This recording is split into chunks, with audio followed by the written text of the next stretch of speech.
on the motion to adopt the resolution to proceed in a closed session? James, Yes. McGinnis, Yes. Parker, Yes. Rutherford, Yes. Carrington. Yes. 5 yeas, no nays. That motion carries. We are going to closed session now at 5:13 p.m. Again, this is a special meeting preceding the regular meeting. When we are concluded, we will come out, we will vote to come out of closed session and move to adjournment of this meeting ahead of the regular meeting. With that, we'll move into closed session. Thank you all.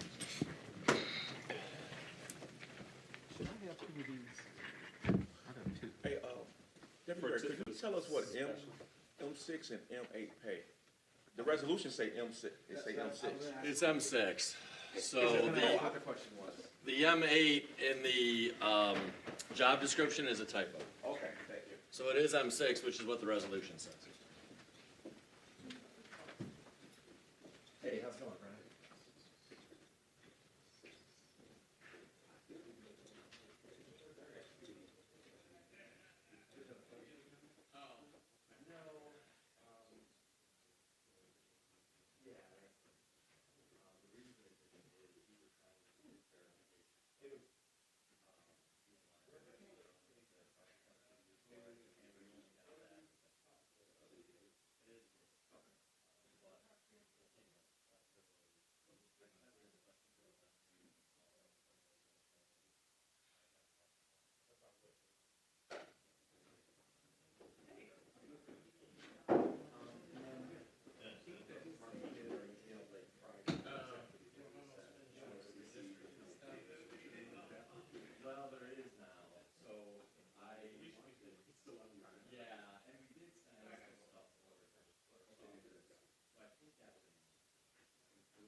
Good, how are you? And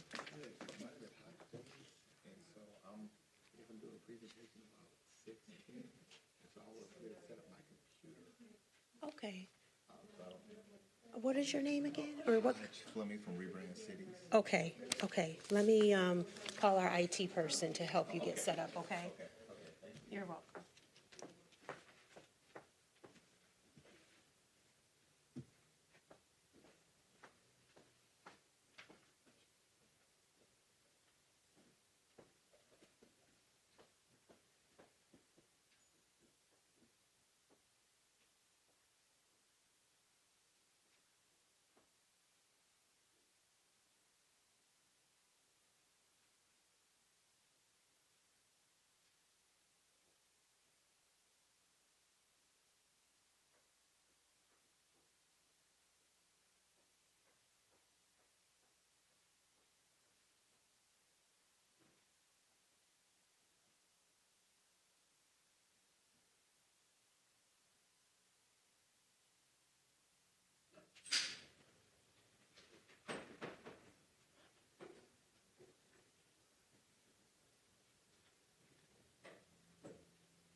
Good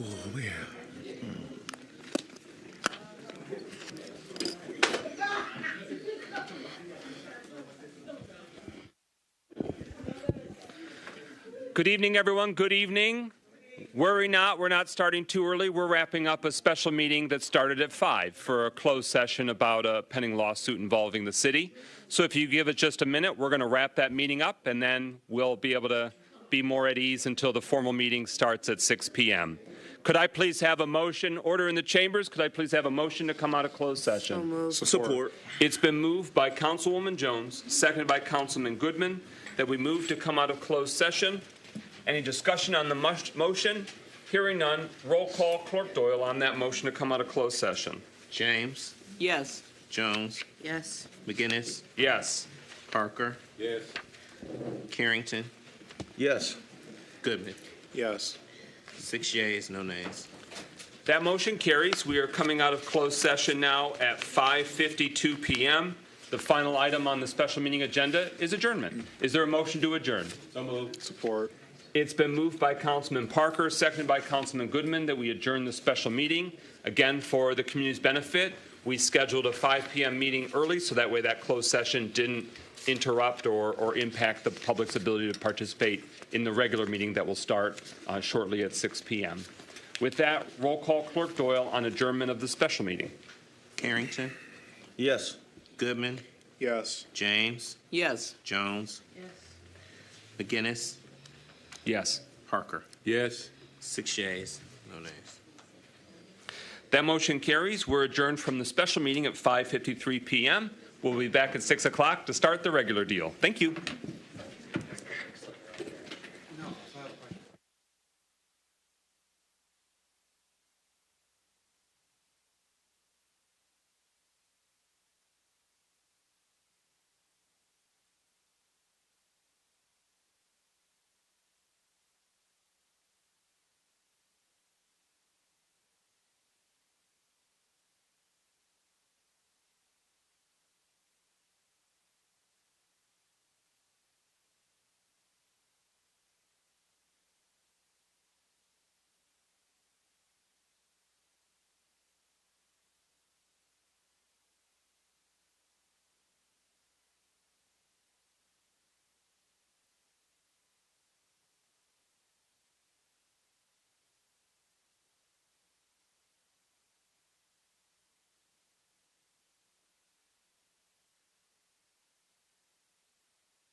Good evening, ladies and gentlemen. The time is 6:00 p.m. If you could put your phones on vibrate or silent, whatever works well. Hi.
Good evening, ladies and gentlemen. I'd like to call this meeting of your Pontiac City Council to order for Tuesday, February 4th, 2025. I'd like to start with an opening statement on behalf of the City Council. Governing our beloved city of Pontiac is a great honor as well as a great responsibility. To govern effectively, we must govern ethically. New allegations have come to light in newspaper coverage involving former city officials as well as a current city council person. If this article is correct, then an FBI investigation is underway to look further into the alleged conduct. The existence of an investigation is new information to this city council, but the council will cooperate fully with this or any investigation. Any investigation must be able to run its full course, and until then, allegations are just that, allegations. Due process should be afforded to everyone involved, and no city council person should interfere, interrupt, or delay the investigation's work. And the important work of the city of Pontiac overall must continue as well. There are many pressing needs of our citizens that we cannot allow these issues to distract from or derail our city's progress. This City Council is committed to carrying out our roles and responsibilities. We will let the professionals at the FBI handle the investigating, and when they have reached any conclusions and shared them with us, we will go from there and ensure the public is informed. In the meantime, the involved council person has been removed from the City Council's Economic Development, Housing, and Planning Subcommittee assignment. While we cannot limit the topics that residents choose to raise in public comment, I can and do strongly urge all of my fellow council members to refrain from public pronouncements or speculation on the investigation during tonight's City Council meeting. That matter is not on the agenda, so it would be not in order to discuss. I can understand that a City Council person may have the urge to defend themselves or speak to the allegations, but this is not the forum and not the time. This is the Pontiac City Council meeting, not a courtroom, and there are serious legal implications to any investigation. We have a full agenda tonight of the people's business, so let's focus on handling that business. With that, we are now at invocation. Councilman Parker. Thank you, Brother President. As always, we'll have our own Pastor Emeritus Kathy Desrow give us our invocation.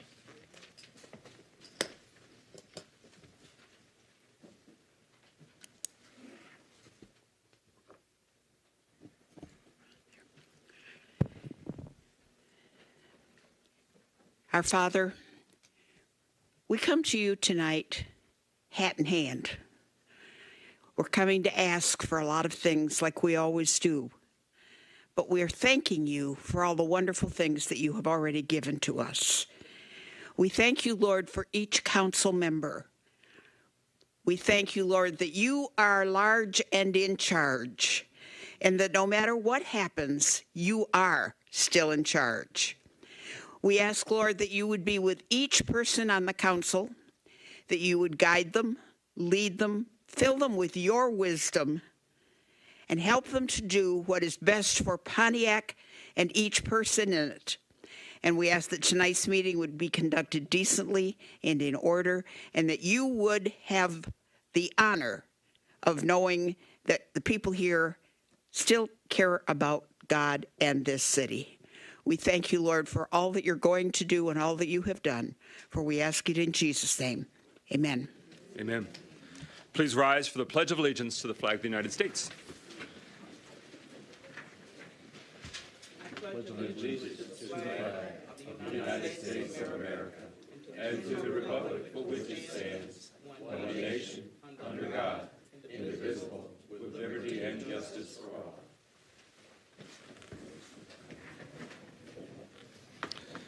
We now, as a community, hold a moment of silence, remembering those who unfortunately have passed away since our last meeting and whose news of their passing has reached us.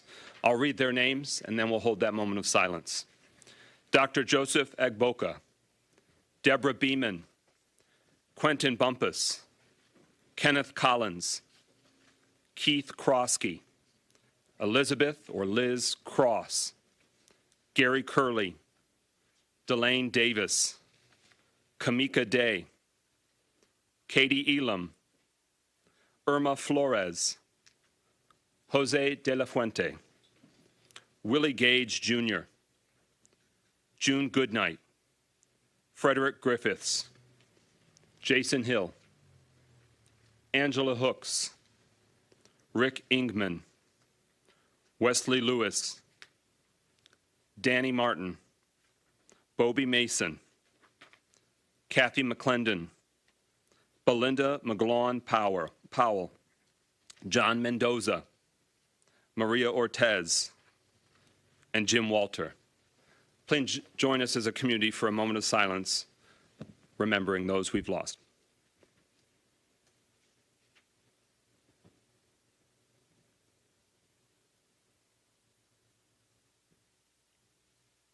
Thank you. Roll call of council members. Clerk Doyle. Carrington, Present. Goodman, James, Here. John, McGinnis, Present. Parker, Here. Rutherford. Mr. President, you have a quorum. If you want to call Councilman Goodman again. Oh. Goodman, okay. All members, thank you, Clerk Doyle. All members present and voting and quorum being achieved. Is there a motion to approve this evening's agenda? Support. It's been moved by Councilwoman Rutherford, seconded by Councilman Parker to approve this evening's agenda. We do have a proposed request to add two items for consideration. One is the resolution to establish two positions of violence intervention specialist, and the second is for a resolution to amend the contract with Great Lakes Power and Light to increase the amount authorized for the repair of streetlights. Is there a motion to amend the agenda? So moved. Support. It's been moved by Councilwoman Rutherford and seconded by Councilwoman Jones. We could make this the new numbers 9 and 10, and the current number 9 becomes the new number 11. Any objection to that? No. Does that stand in keeping, Councilwoman Rutherford and Jones, with your motion? Yes. Any discussion on the motion to amend the agenda, adding those items of business? Hearing none, roll call Clerk Doyle on approval of that amendment to the agenda. Goodman, Yes. James, Yes. Jones, Yes. McGinnis, Yes. Parker, Yes. Rutherford, Yes. Carrington. Yes. 7 yeas, no nays. The motion carries. The amendment is approved. Is there any further discussion or amendments on the agenda as amended? Point of information. Councilwoman Rutherford. So later on, then I want to just, I'm going to make a motion to suspend the rules about an upcoming amendment that I want to put on the agenda. Okay, that Okay. wouldn't need to happen just yet. Okay, thank you. Okay. Any further discussion on the motion before us, which is adoption of the agenda as amended? You're all good? Okay. Hearing no further discussion, roll call Clerk Doyle on adoption of the agenda as amended. Carrington, Yes. Goodman, Yes. James, Yes. Yes. Yes. Yes. The agenda as amended is approved. We are now at approval of the consent agenda. Is there a motion? So moved. Is there a second? Support. It's been moved by Councilwoman Rutherford, seconded by Pro Tem Carrington, that we approve this evening's consent agenda. It includes the following items. A, Finance and Personnel Subcommittee meeting minutes from January 9th. B, City Council meeting minutes from January 21st. C, Facilities and Property Subcommittee meeting minutes from January 24th. D, Resolution establishing Go Red Day in honor of Heart Month in the city of Pontiac on the first Friday in February, which this year would be this Friday coming up. Resolution E, resolution expressing opposition to federal government raids and deportations of our Pontiac neighbors. F, resolution to renew annual household hazardous waste interlocal agreement with Oakland County. G, resolution to approve change order for IP video surveillance installation at the 50th District Courts system. H, resolution advancing city charter created public integrity officer establishing process. I, resolution approving mayor's appointment to the local officers compensation commission vacancy. J, resolution scheduling the special city council meeting on Tuesday, February 18th, 2025 at 5:00 p.m. That'll be for a legal closed session. We want to do it before the regular meeting, the hour prior. So we just want to explain what that is. And that resolution that we have before us spells out the legal authorization for that. Councilwoman James. I ask that item H be removed. Okay, very good. We will make, without objection, we're going to make H the new final resolution, so that can be the new number 12, Public Integrity Officer. So it's being pulled, as any council member can request, from the consent agenda. We will discuss it further when we reach to the regular order of business. Any other items that need to be pulled from the consent agenda or clarifications needed? Hearing none, we have before us the motion to approve the consent agenda. It is all items that were identified and listed, save for what had been H, the resolution advancing the city charter created public integrity officer establishing process. That has been removed. That is no longer in the consent agenda. Everyone clear? Roll call. Clerk Doyle on adoption of the consent agenda's items. James, Yes. Jones, Yes. McGinnis, Yes. Parker, Yes. Carrington. Yes. 5 yeas, no nays. The consent agenda is adopted. And we are now at special presentations. First is Brilliant Pontiac has an open house coming up this Thursday from 5 to 7 p.m. at their new location for the Literacy Hub at 135 Perkins Street. We give the floor to their representatives if they're in the room at this moment.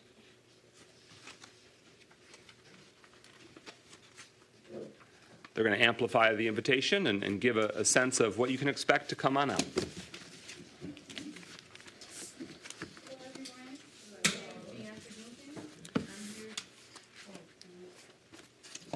Is it on now? Yes. Okay. My name is Bianca Dinkins. I'm here representing Brilliant Detroit. We have brought a new hub to Brilliant Pontiac. Like he stated, it is on 135 Perkins Street, and we are here to collaborate with Pontiac. We want to bring literacy, resources, community dinners, technology into the community, and we really want to hear the community's voice. We don't want to build on anything that Pontiac already has. We want to partner with Pontiac. So we have an open house that's this Thursday from 5 to 7, like a sneak peek. We want you to come out, see the hub, see what we're doing, and we want some feedback. We want to hear what you have to say. So I'd like it if you guys could come out and join us. Thank you. Thank you. That concludes the the special presentation from Brilliant Pontiac and that open house. The next special presentation, Kids First Initiative unveiling of the student-created STEAM Man, is Richard Bell in the house. He is. You have the floor, sir.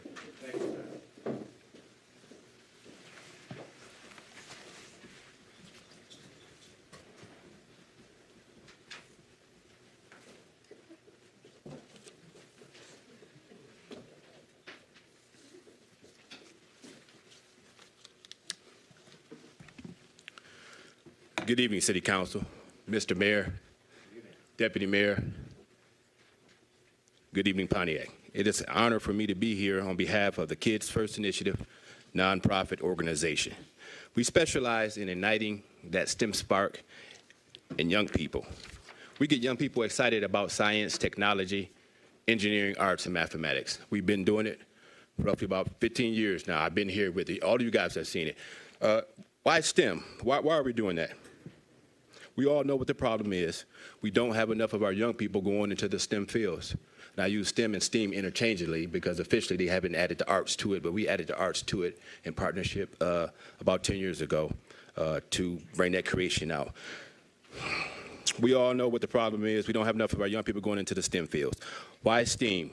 Because STEAM fields are crucial for driving innovation and the key, and I'll repeat that again, the key to creating economic opportunities. Why STEAM? Because STEAM jobs pay more. That's always a good thing, to get more money. Why STEAM? Because if we want to compete, we need a robust STEAM talent pool. That's why STEAM. I know most of you guys are probably wondering, who is this big guy standing next to me? This is STEAM Man. He's an ambassador for science, technology, engineering, arts, and mathematics. As an ambassador, he has a very special job. He is on a mission. We have tasked him with 3 things. First item we tasked him with, to engage our young people with STEAM. In order to engage them, he has to speak their language. He has to be willing, not just able, but willing to meet them right where they're at. If they are in the schools, if they are in the streets, if they are in the churches, if they are in the community centers, if they can't read, if they're honor roll students, it is his job to meet them right where they're at. The second thing we tasked him with is to create a safe space where our young people feel comfortable using STEAM concepts. The third and last thing we tasked him with, and this is the most important, we asked him to go out and put the fun back into learning by showing our young people how exciting STEAM education could be. This character was created in partnership a few years back with the students over at Harrington Elementary School under the tutelage of Mr. Mickens, but inspiration from all the students that we visit over the years at the different schools. And so if you want to find out about STEAM Man, how did he get his powers? If you want to find out who are some of his friends, the kids created a whole team of STEAM superheroes. Where did he get his powers? What are his limitations? One of the kids said, well, who is his arch nemesis? I didn't even know that the kid knew what that was, but he said, who was the bad guy? So we had to have a bad guy for them. You can simply email us, go to the website, and then you can download the digital comic book that we have for STEAM Man. Most of us, as a young people or person at one time, probably were engaged with cartoons. I don't know a young person out here that doesn't like cartoons, especially a good cartoon. We think this is a good cartoon because he's an ambassador, not just only for here in the city of Pontiac, but we've taken him and we shared him with different people from different places in the world that we've been to, and then we got rave reviews for that, and we're glad that it started right here in Pontiac. We're going to continue that right here in the city of Pontiac. So once again, I want to introduce you guys to STEAM Man. He's an ambassador for science, technology, engineering, arts, and mathematics.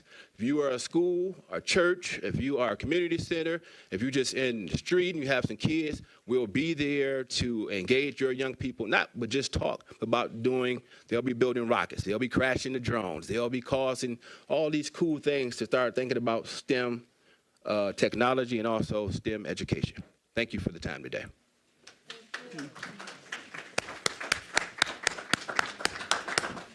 I know I speak for the entire community and this council when we salute the work of Kids First Initiative and your continued creative leadership, Mr. Bell. Thank you for being a change agent in our community.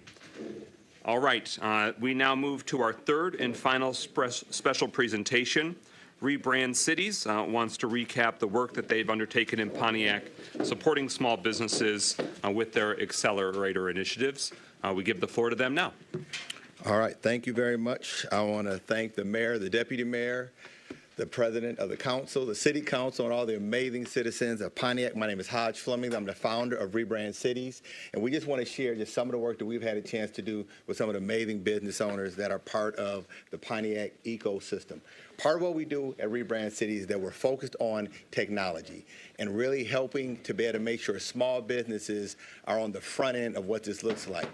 And so I want to kind of walk through like some of the stuff. When we think about technology and think about making sure that small businesses are ready for AI and things like that, the biggest challenges that we see is digital transformation in terms of under-resourced communities. We understand that the people in this room are some of the most creative people on the planet, but having access to the right technology becomes super, super critical. And so we had a chance to be a part of a project through the Pontiac Community Fund in 2022 and 2023. And so we're going to kind of run through some of that work real quick. So in the programs that we did and that we're looking to do is really helping people to upskill with AI. How many people have a fear of AI? A fear of AI. Okay, so nobody's scared of AI. Awesome, we're in the right place, right? But part of what we're going to do is really help people to become ready because every job is going to change. It's going to be augmented with AI, and we want to be able to give you the tools that will make you ready. Part of this would also include an accelerator, high touch, working with small business owners on a one-on-one basis to be able to help kind of walk them through. There would be design sprints, monthly, bi-monthly training sessions, and webinars. So we've done some prompt camps. Some of the impact of some of the stuff that we've done, we've worked with over 2,000 businesses in 10 cities, 3 countries, over 7,000 hours of digital literacy. We've done stuff overseas. That's me trying to look cool. All right. We've, impacted like a lot of people. That's just showing like some of the stuff that we've done. I want to kind of shoot over to the accelerator.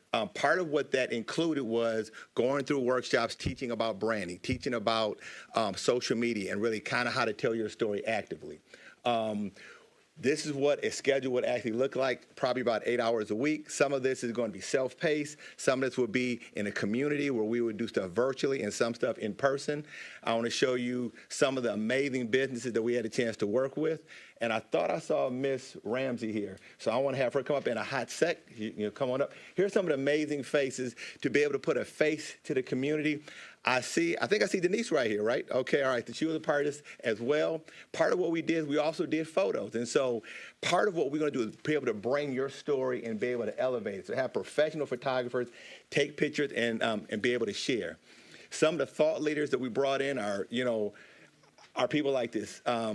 The leader for AI for Microsoft, and bringing in people like Alexis, who is the VP of Mahogany, and people like Felicia, who works with people like Pharrell, to be able to connect amazing business owners to thought leaders like this.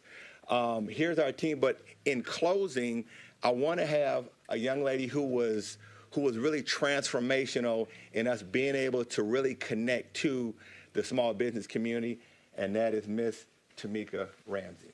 If she could share just a little bit. Thank you. So we were able to roll this out to some businesses in Pontiac. ChatGPT was where most of us learned about this, and has been able to help small businesses build capacity. But they also did website audits, so showing us what was wrong with our website. A lot of people didn't have them, so they were instrumental in helping people to create them.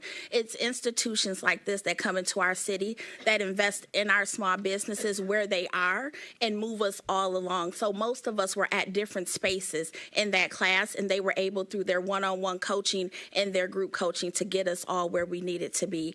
So we look forward to continuing our partnership with them and hoping that they will be able to work with the city of Pontiac to do more technical assistance through workforce development. Thank you.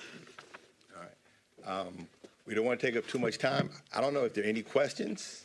I'm sure I solved world peace and hunger, but if there are any questions, I'd gladly take any questions and make sure we stay on track. Thank you for the work that you've done already partnering with our small business ecosystem in the community, and thank you for your time here tonight. Is there a question or feedback from council members on this presentation? Councilwoman James? I just have one, and I'm just wondering, are you one of the business advisors that we are using through our program, our entrepreneurial program? He did not get in through the technical assistance, but I did work with him to do workforce development. He has a plan to be able, so we submitted an application. They submitted an application for workforce development. Okay, thank you. Other discussion? Thank you very much for your time tonight. Thank you very much. I appreciate it. That concludes special presentations. We come now to public comment. Pro Tem Carrington, any requests? Yes, thank you, President McGinnis. Mr. Marcus Bowman.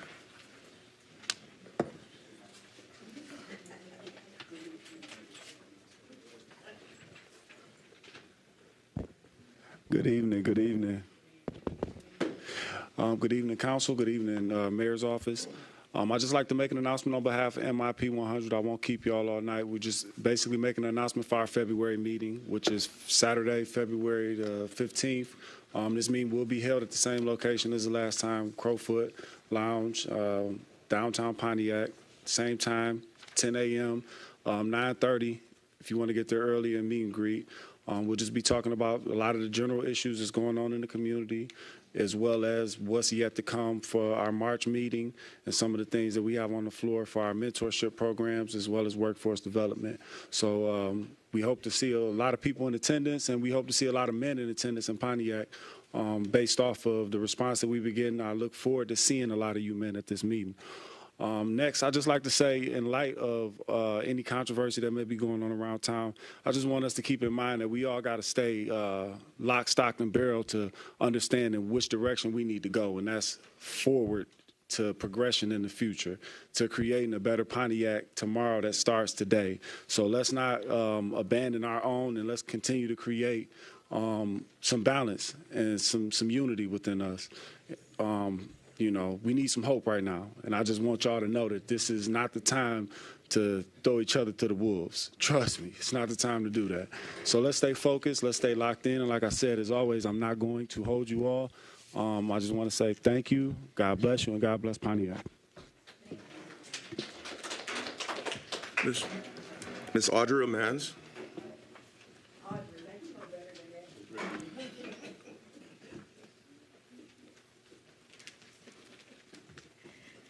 Okay, good evening, Mayor, Council.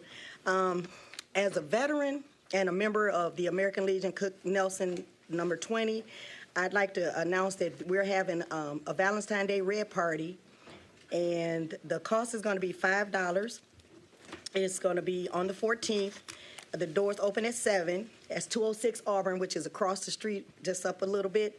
And the ladies will receive a flower and box of candy while supplies last. So guys, don't even ask if y'all getting some candy. I already done told you. So, you know. And I also want to ask about what's any updates on the bridge. And that's all I have.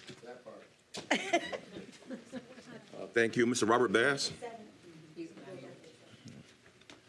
Ms. Carol Wickens.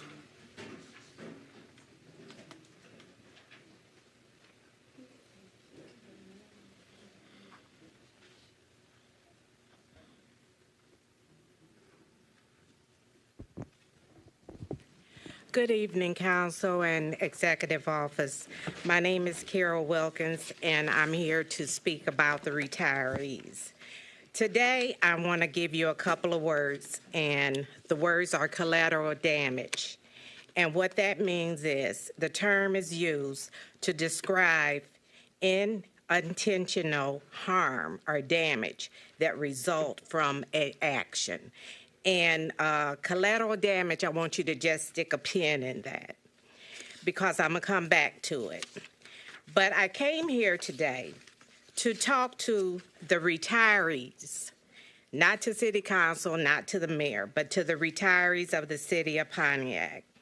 As I'm walking along day to day, some of the retirees will come up to me and say, well, what's going on? What's happened with the $400? You know, and I tell them, I said, you need to come to City Hall and speak and let them know. Oh, no, that's our money. We're going to get it, you know. And I'll just wait. Well, I want to tell you this. It is your money, but you can't wait, okay? You need to come up here, and you need to be heard, and you need to be seen. Because, like I said, the settlement agreement with the city for the retirees was only for the medical. It was not for the $400. That's why we got to fight for it, because it wasn't in the settlement. This is something that we're asking them for, and we're not going to get it if we don't come up here. I also want to tell you, next week you'll probably be getting a visit from someone from GERBS. GERBS is our retirement system. I went to GERBS and asked for the primary market value summary, and they gave it to me. In the old GERBS account, that's where some money is left there that just waiting to see where it's going to go. If it's going to go to Viva or is it going to go to the GERBS. But it's $64 million in that, over $64 million. Now, in the new GERBS, it's $416,913,329. Now, that's a lot of money. Now, back in 2020, we had 1,060 people as retirees. I see my time is running out. But what I want to tell you, retirees, is to come to the City Council. And also, I wanted to know if the council can do an ordinance to pre-fund the permanent increase for the City Council. I put that to the president of the City Council. That concludes your public comment. Thank you, Ms. Wilkins. Ms. Karen Jurgensen. Ms. Tawika Ramsey.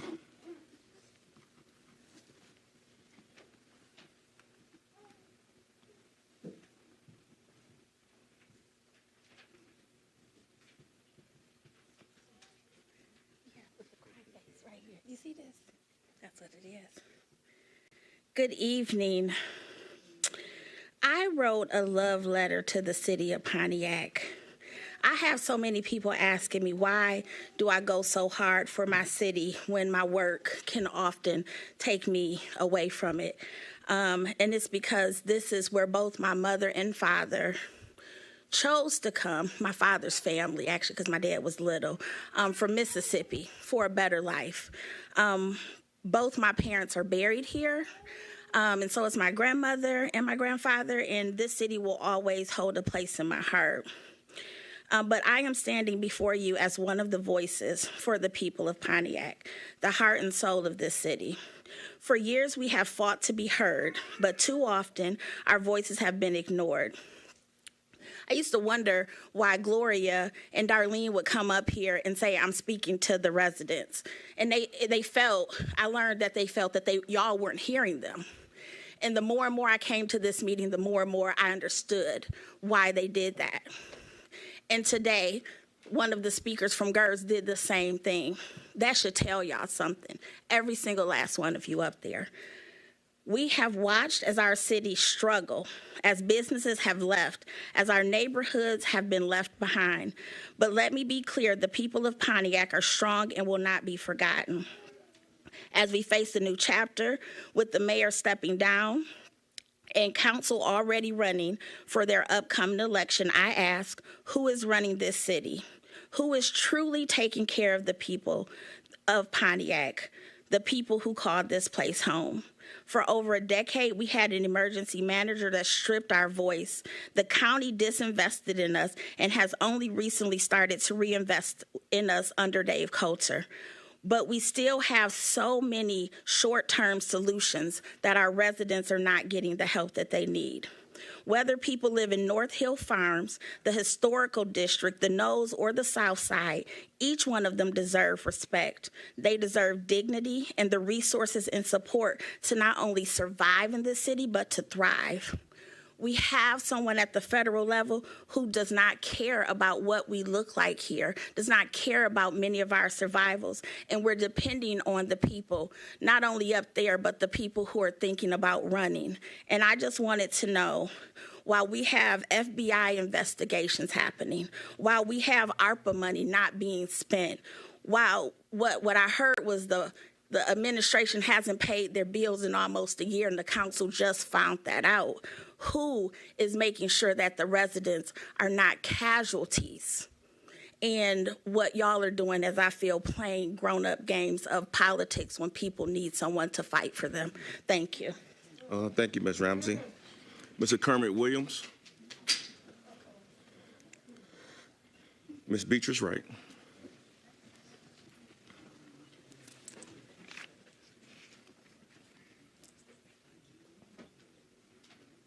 Good evening. My name is Beatrice Wright. I hate to speak extemporaneously. I don't like to come unprepared. It doesn't take very much to be prepared, but at least you want to have your thoughts in line.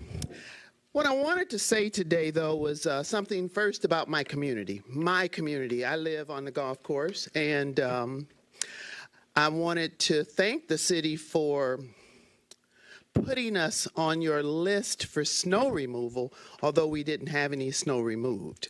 And then this week, your crews came out and cut our trees very bluntly against the street. And I saw them and I said, excuse me, which of you are the leader? And they couldn't tell me. They said, well, we're just following orders. I said, well, you're overdoing it. Well, we're concerned. I thought they were doing it for garbage trucks. They told me they're doing it for snow removal, that the trees break their mirrors off. In all my years there, I've never seen a tree break any mirror off, but I've seen trucks break the trees. So I just want you to be mindful of that. It was a very blunt, harsh job that was done. Want to say something about the state. You know, Gary Peters is leaving his seat. Mr. Mayor, I want to say farewell, and I hope you do well in your next endeavor too. While I'm at that, but we have young people out here who probably could get in line and put your names in the running. If you know someone, you know who's trying to get the seat. Those people who are already in the know, but want people to know that. And then I wanted to speak quickly about our federal government. What can I say about the man in office? Except it brought to mind, I was a former educator, 41 years, Pontiac School District. I spoke to a young person during the pandemic, and they were so up for President Trump. Well, you know, he gave us relief money. I said, no, he didn't. I would ask everyone in here to learn your American government. Our president didn't give us anything. He signed off on it, but the Congress gave us those funds, economic relief related to the pandemic. I wanted to also say that this man has polarized our country so much, and a part of his polarization is doing things that are totally against the Constitution. And so I remind all of us, the power of the pen is in your hand. I have been writing people, senators, Congress people all week. You can do the same. We must speak out on this. And counsel, you must as well. You have a bigger forum than we do. Thank you very much. All right, thank you, Ms. Wright. Mr. Richard Bell? No? Okay. Dr. Deirdre Waterman?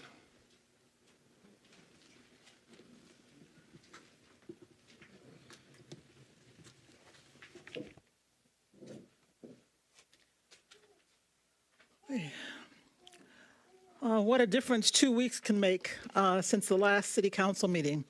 At that meeting, which went for 6 hours, the first 4 hours were a lot of presentations. The last 2 hours, which somebody told me to watch, was really the council pounding on the administration, the mayor, for all the financial improprieties and the problems with city government. The fact that his administration is caving, yet another department head was leaving. Others have left since then. And for 2 hours, they tried to hold him accountable and try to get answers for things that were going awry in this administration, that the people weren't getting their due. Okay. And so, well, that was 2 weeks ago. In the interim, now that we got an announcement in the newspaper that the current mayor, Mayor Grimel, was, despite he had a kickoff for his reelection last fall, had suddenly decided he was dropping out of the race. Well, that was interesting. But on the same day, I got in the mail a postcard from our council president announcing the kickoff of his campaign and his birthday party. I said, well, that's really a coincidence, isn't it? And then I thought about it and I said, well, I wasn't born yesterday. That's not really a coincidence. That's too well coordinated. And not only that, but the next day we did have the Facebook announcement saying that the council president was happy to be carrying on the work of the new administration, was going to work with the mayor until he finished his term, and that he was doing such a great job and everything was going to happen and they're going to move right along. And I said, what happened? What happened to all this rebuttal that they thought about the mayor? Is that now just all washed away? And all the things that we had wanted for the people to have in terms of all the people who should have gotten the $25,000, the retirees who should have gotten their $400 increase by now, the Martin Luther King Bridge and all the things, the $19 million sweetheart deal that went to the people who the mayor said that they didn't know anything about during the council, and that it turned out that that happened. The $10 million he took out of the ARPA funds that I kept trying to say, don't let him do that because the people deserve that money and the small businesses need it. So now all that's going to be washed away. So now it's going to be just very all kumbaya now, and that instead of working for the people, it's going to be you rub my back, I rub yours. It seems like it's all so coincidental, but I think it probably was pretty well coordinated. Thank you, Dr. Waterman. Dr. Devereaux?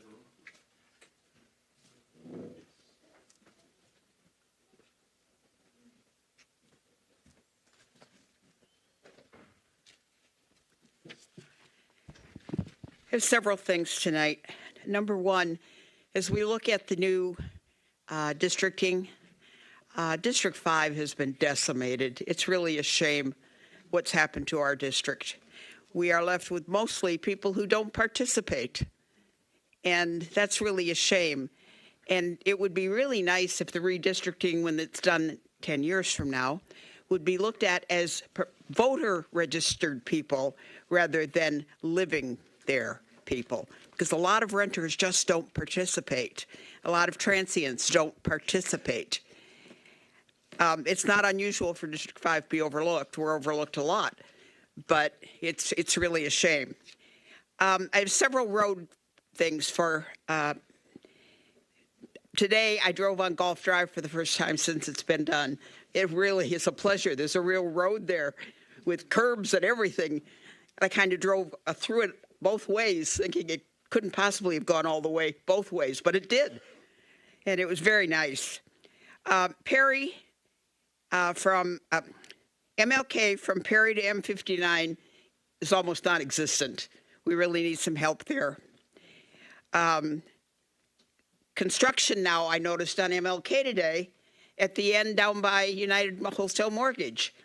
Gosh, they can't get out and go this way. They can't get out and go that way, and now they can't come up. There must be a lane that's open. I honestly didn't look that hard, but I was stunned to see construction cones there. Giddings Road. I know we're on the list for someday, but there's practically no road left. I mean, we have to go up the middle of the road and pray. It's really, really bad over there. And the more they try to fix it, the worse it's getting, because we've got now the buildups of the tar that only make for another problem. And now we've got a DPW director gone again. Who are you going to carry that one to? That was directed at the Mayor Pro Tem, I'm sorry.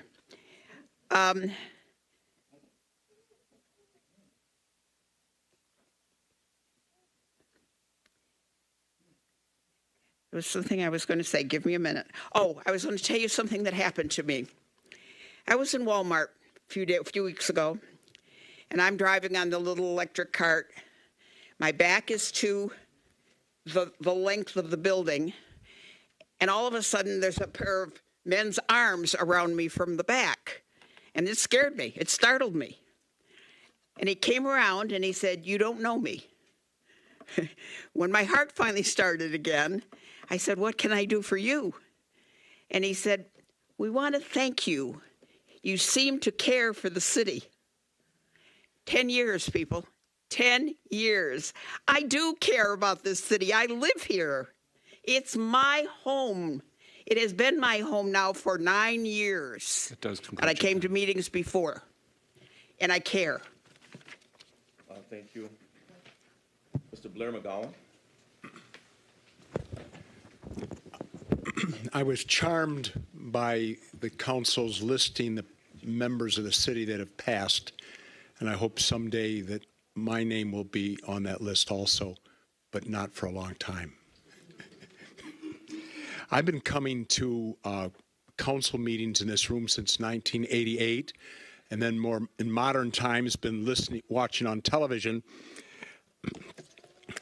And I've watched a number of city council members over the years, and I feel that this group of council members are caring, which was what Catherine points out as a key aspect of being a citizen, and competent and hardworking. And I respect this council, and it's not true of the councils over the last 40 years that I have witnessed. And I'm very pleased with this council and have been for the last several years. I was demoralized when I saw that story in the Detroit News. I thought the story was unnecessary. I thought it besmirched the city of Pontiac. It made us all look bad. I've gotten certain feedback because of that story. I got feedback from a lender who read it and was disinclined to lend money to a business in Pontiac. I got feedback from a tenant that was considering moving here and didn't like that story. I got feedback from 2 different attorneys in different parts of the state that I've dealt with over the years, and they said, be sure not to talk to the FBI without a lawyer. And I won't. I never do. I was demoralized that somebody gave the Detroit News that story. It's one thing giving the government, the feds, the study that was done, but it's another thing going to the Detroit News. It reminds me in 1994, the mayor then had a press conference the week before the Super Bowl was played, the World Cup, the soccer thing. In 1994, it was at the Silverdome, and the mayor gave a press conference explaining that the buildings in downtown Pontiac were dangerous to fire. And I thought that was crazy, and I think the story that we saw last week was equally crazy. Specifically, it was unnecessary to mention my council person, and my council person wasn't accused of anything, but her name was in the paper. And I want to say that in this hardworking group of council people, whom I respect, she is the hardest working person, or among the hardest people working in the council. She's always out for money for other people. She's out for costumes, for helmets, for Christmas presents, for Halloween. She's bugging me for money all the time. She bugs everybody for money, but it ain't for herself. She's hardworking, she's courageous, and she's my council person. I support her fully.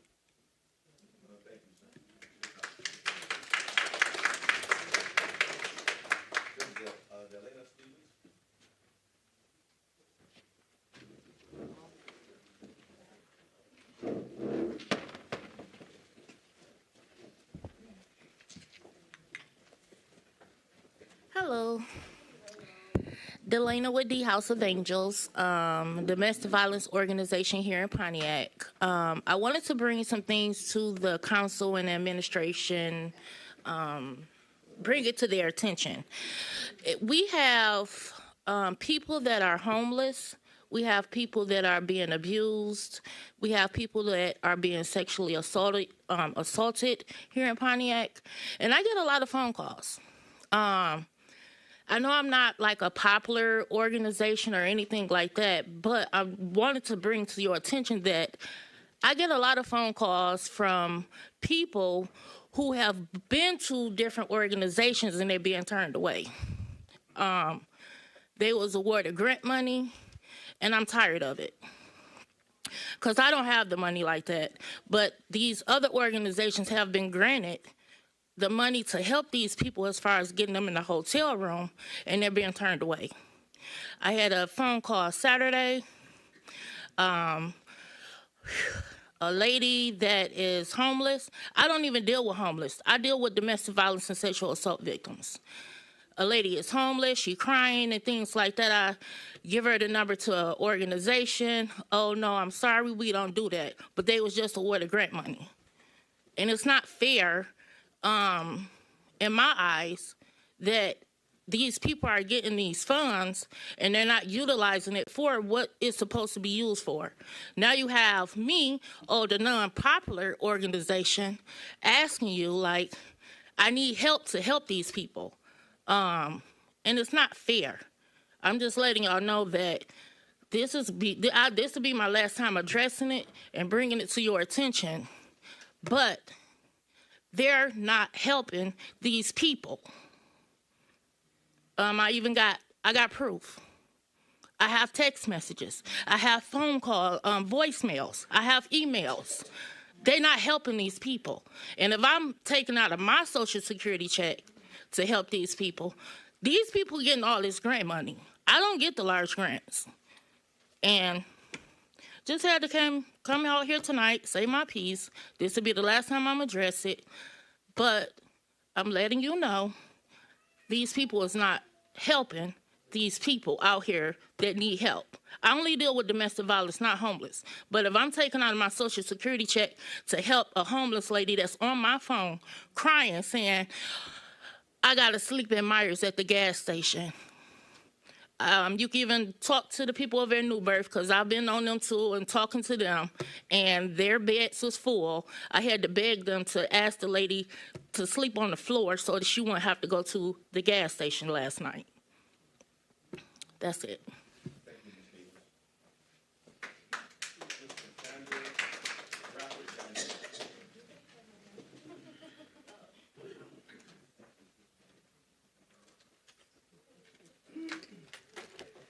Good evening, good evening, good evening. My name is Cassandra, and I'm a part of now District 6. But I came here because I needed to bring this before because this happened to me today at the City Hall by a person that's in administration, and some of the comments that he made, and I will tell you his name. But in just today, I had a very disturbing conversation with a so-called, I would say, gentleman, who referred to good people in the Care Circle on Auburn Road and kept referring to them as those people, those people. I didn't know who this gentleman was, so we just having general discussion. He kept referring to them as these people over in Care Circle. He wanted to tell me that all these bad things about them, like they're drug dealers, people that's trying to take advantage, everybody over there, he said is taking advantage of the system, whatever. And I still didn't know who he was, but I'm thinking we're just sharing comments. I'm going to get to the point. Through the fact that, yes, I'm going to ask questions. I'm going to support the citizens. I'm going to speak my mind. I'm going to speak truth. He got upset. I finally asked him what was his name. Guess what his name was? Ahmed Taylor. I've never met Ahmed Taylor in my life.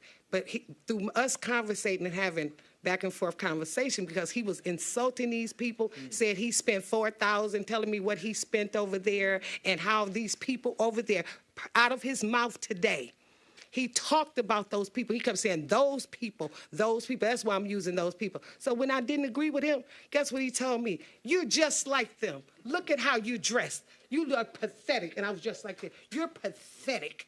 That's why the problems over in these apartments are like that, because they just like you. And you told me you're going to run for council. You won't be council in the city of Pontiac. Okay? So I feel like this. If he feels that way about how I'm dressed, you judging people over in Care Circle in these places, but you over in this big position that you hold over the Housing Commission. I am the people in Care Circle. I'm out here, and people get offended because Cassandra's out here, and I'm supporting the citizens, and I'm not for the bull, and I'm not for the lies. I go check on everything that I come to them for, but it's not to put nobody under the bus. It's to try to bring us together and make people knowledgeable. But how dare him insult me and tell me what I'm not going to be? If he he just left out of here, to try to stop anything, he better make sure it's legal. Anything blackballing and anything, I want Ahmed Taylor to know, because I went to Yvette Transu. Yes, I did. I went to her before election. I let my cousin listen in my house while she called them those people. She promised me before election she was going to do something. Y'all can sit here and love her, all that. She's done it. This is something I witnessed, I talked to. She didn't do nothing in Care Circle. It's been like that. Didn't nobody come over there. Me, because I have family over there. You probably got family over there. A friend of mine had recently moved there with a double amputee. He not even supposed to be living there. Failed because the door was messed up. Come on now. He needs to be removed. Thank you, Ms. Bradford. Daniels.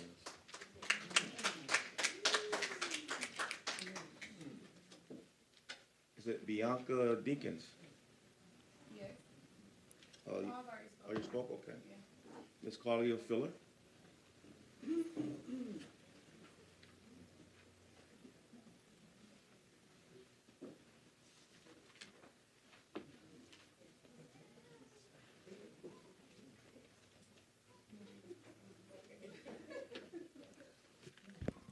Good evening, City Council, Mayor Grimel, Deputy Mayor Kalfani Stevens. I'm here tonight again to urge you to to finalize the agreement with CPRIA. I just want to read you what one of our CPRIA retirees wrote to us recently. Could you please find out if the $400 increase, which is supposed to be retroactive, will still apply if a member passes before all the paperwork is completed? The reason I ask this is that I am currently being treated for cancer and not sure whether I will be around until it's completed. I'm trying to get my affairs in order in case I don't make it. This is just one of many retirees who are suffering because of the uncertainty and the unnecessary uncertainty of keeping this thing going and going and going. We had a handshake with the city in November 20th. And then there are excuses. And then there is no communication with CPRIA. It's been 2.5 months. And the city and their attorneys are not talking with our attorneys. Then we learn the mayor goes to GERS and he blames the delay on CPRIA attorneys, but they're not talking, they're not communicating, they're not responding to efforts to get them to communicate to see what is the problem. Both the CPRIA and GERS actuaries have done the work of calculating the cost to both to GERS of including beneficiaries, which were included in the emergency manager's $400 a month benefit enhancement that the CPRIA members voted to restore. Both of those actuaries, the GERS actuary in 22, CPRIA's actuary in 23, and we provided CPRIA's actuarial report to the city. I hope you city council people have had an opportunity to look at it. I hope the mayor has shown you the GERS actuarial report. There's plenty of money. The GERS fund is almost 190%, if not more, funded. And this was last year, and we know the market has done substantially greater this year. We know the money is there. There is absolutely no reason not to get this finalized. Just communicate with CPRIA. Let's get it done now and keep this suffering, get this ended for all the retirees who worked so hard for this city. You really owe it to all of us. Thank you. Thank you. Is it Bruce Clark? Clark? Thank you. How you doing today? Good, sir. I'm a little slow now. Okay, take your time. Because I used to be fast. But it's good to slow down sometime. What I'm here for, I got some personal things going on that I'm just not recovering from. I'm just recovering, and it takes time and money, something I don't have. I lost everything. But I thank God from the sicknesses I done had, 4 broke noses, kidney failure, pain in my neck, that's a drop in the bucket. But God been very good to me. Huh? I live by the moment. Every day I wake, I thank him because I'm still here. No sugar, no cancer, no high blood pressure today. And that's a blessing. I've been to jail twice, hit in the head with a lamp once. 7 years on a personal protection order. I ain't been charged with nothing. I'm trying to figure this out. Because our laws are supposed to cover what's right and not what's wrong. I'm concerned. I got a building and safety ticket, and you expect me to move the things I've worked so hard to get, took a long time to get here. And the greatest thing I do, I use it to help my neighbors for when they don't have, because they need it too. Just like the lady said earlier, you got all kinds of folks, and some don't have. It's good to be able to pick them up, because God will bless you. So I'd expect that everything that I've been through could come to the light, because I'm not trying to do nothing no different but to tell the truth. Like I said, it's the intersection of our lives, the ones that walk in your seat, that sometimes forget to do what's right. Wake up, because it ain't us that's going to get you. It's the Creator, because he ain't playing.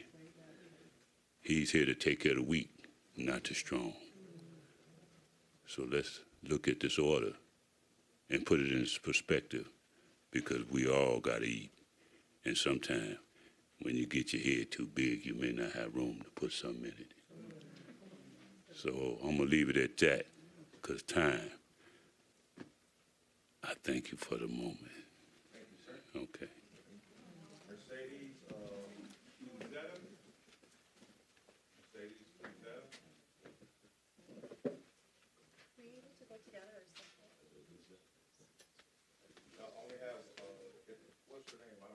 Kathy? Oh, so she can probably go because we're just.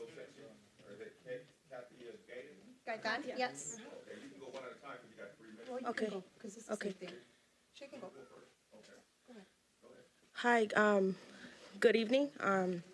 I just want to let everybody know I want to do a protest for immigrant rights this Sunday, 12 through 6. If that would be possible, I want to have assistance. Sometimes, things don't go as planned, but if you are able to help me and raise a voice for anybody else who can't, because together we are a family.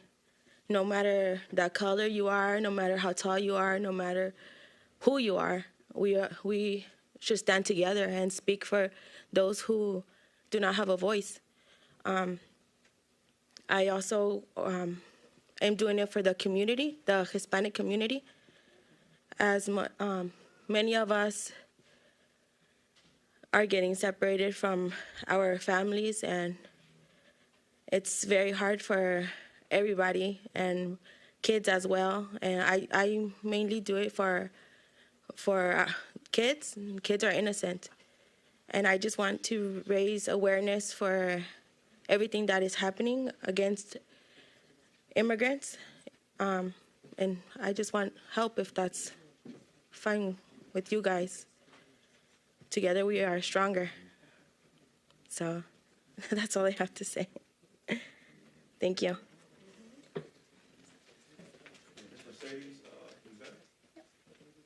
Good evening, everybody. So the same thing, we're just wanting to, just pretty much bring the same information. We just want to do it for our Hispanic community. Like she said, we're one. So we just wanted to assist. I'm assisting her because she wants to do a protest. We know we don't want to violate any laws. We don't want anyone to get disruptive. Things, like she said, can get out of hand. So if we can get any assistance, she's planning on doing it from 12 to 6. Doesn't matter. We can get like an area that we can utilize, where we can have our people, do flyers, bring our family together, just to let them know that we are here. We're not here to. We're just here to, survive, just like everyone else is. So since we want to be the voice for those people that are not able to be heard nowadays, so we just want to bring this to everyone's attention to see if there's something that you guys are possible to assist with as far as having law enforcement around, just to make sure, like she said, things do get out of hand. Our intentions are not to violate any laws, but if there can be any assistance, that would be great. Thank you, guys.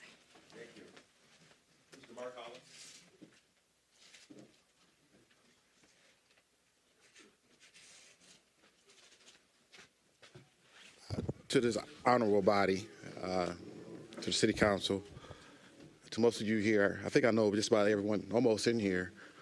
I grew up in this town. I kept my mouth shut on Facebook as well as coming up here this whole 4 years. But I am standing with you, Melanie. I heard the tape, and I didn't see anything wrong that you did. Anyone that's been in council, I've been a mayor, knows that that's a Robin Hood move. You ask businesses for funds to give to the public. I did it. Tim, you did it. We all did it. But what I am disappointed in, Tim, you told. And you act like you don't live in a glass house, and you do. You know I know our history.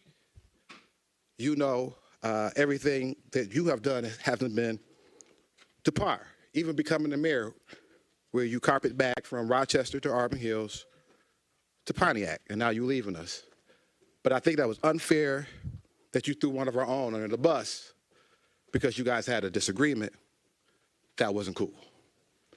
I'm telling you your face, and I will tell you outside, but that's not cool. She is Pontiac, I'm Pontiac. I waited, I listened, I heard the hype, and I know people want her job, but that's not the way to go about to get it. You are supposed to solicit businesses, get funding to help people, whether it's banquets, football hats, or whatever it needs to be. Melanie, you did nothing wrong. Now, if there's something else that they didn't bring up, let that be. But what we heard and what I saw, she did nothing illegal. The question I have for council, the person who did the recording, was that legal? The person that sent that recording without the developers knowing they were being recorded, was that legal? So now we get into silly season that people want to play politics, but I don't care who you are, I stand on mine. I'm standing with you. You Pontiac, I'm Pontiac, and I'm a black man that's gonna stand up for my black sister. Y'all wrong for that. Tell me wrong. Now, I've never been down here. I've let you have your administration, even with my cousin sitting there as your deputy mayor. I haven't said anything to you guys. But this here, you're wrong. Your apology. That woman did not do anything wrong as far as asking. Now, what I did hear, she might have got on some people's nerves, like she gets on our nerves, but we love her. But I do see the work. I do see the banquets. I do see the football helmets. I do see the uniforms. I do see her giving, I do see lights turn on. I do see her giving money to the public. I do see her working. So for those that's trying to smear her, y'all wrong for that. Go about it a different way. And I'm standing with you. When you tell them if they want any beef, here I am. Come see me. Ms. Darlene Clark.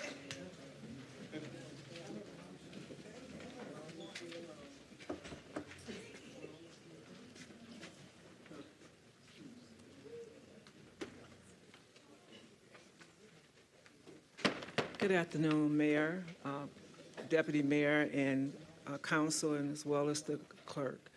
If I have 3 items to speak on, this is for the mayor. Mayor, we have a very concern here. A lot of the people knew from the media, newspaper, the TV news that you were on to speak that you were resigning.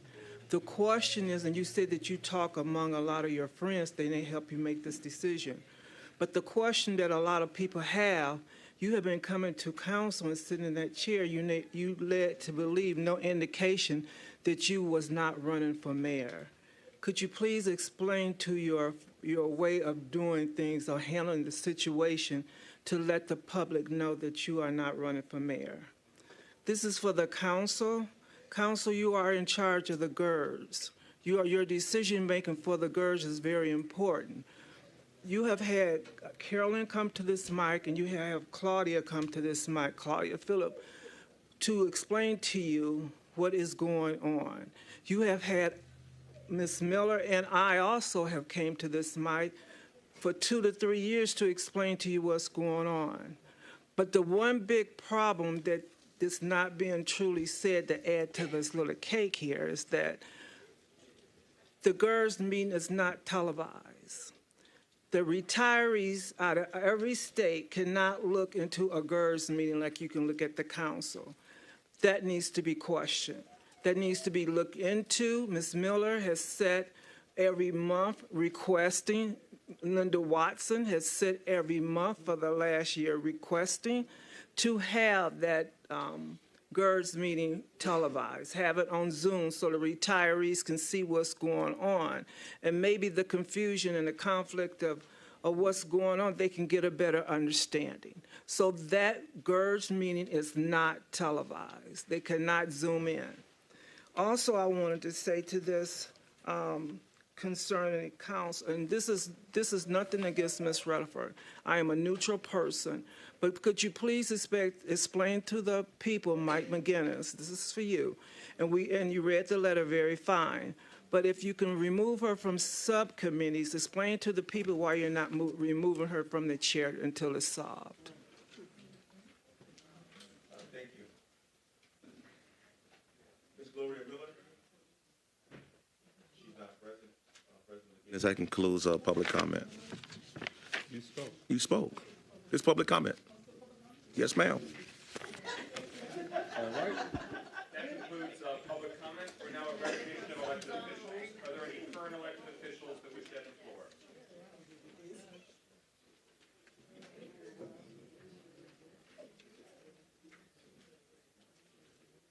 We're at recognition of elected officials, and we have with us the chair of the Pontiac Library Board. 2 things. Good evening, everyone. Okay, everybody's awake. First, I want to apologize for my phone going off this time. Last time it went off, it was in July, and it played Let It Snow, Let It Snow, so I'm glad it's not doing that tonight. But that was in July. Okay, I wanted just something I didn't have a chance to address when it was in the newspaper, I think last year, is about the library being a warming center.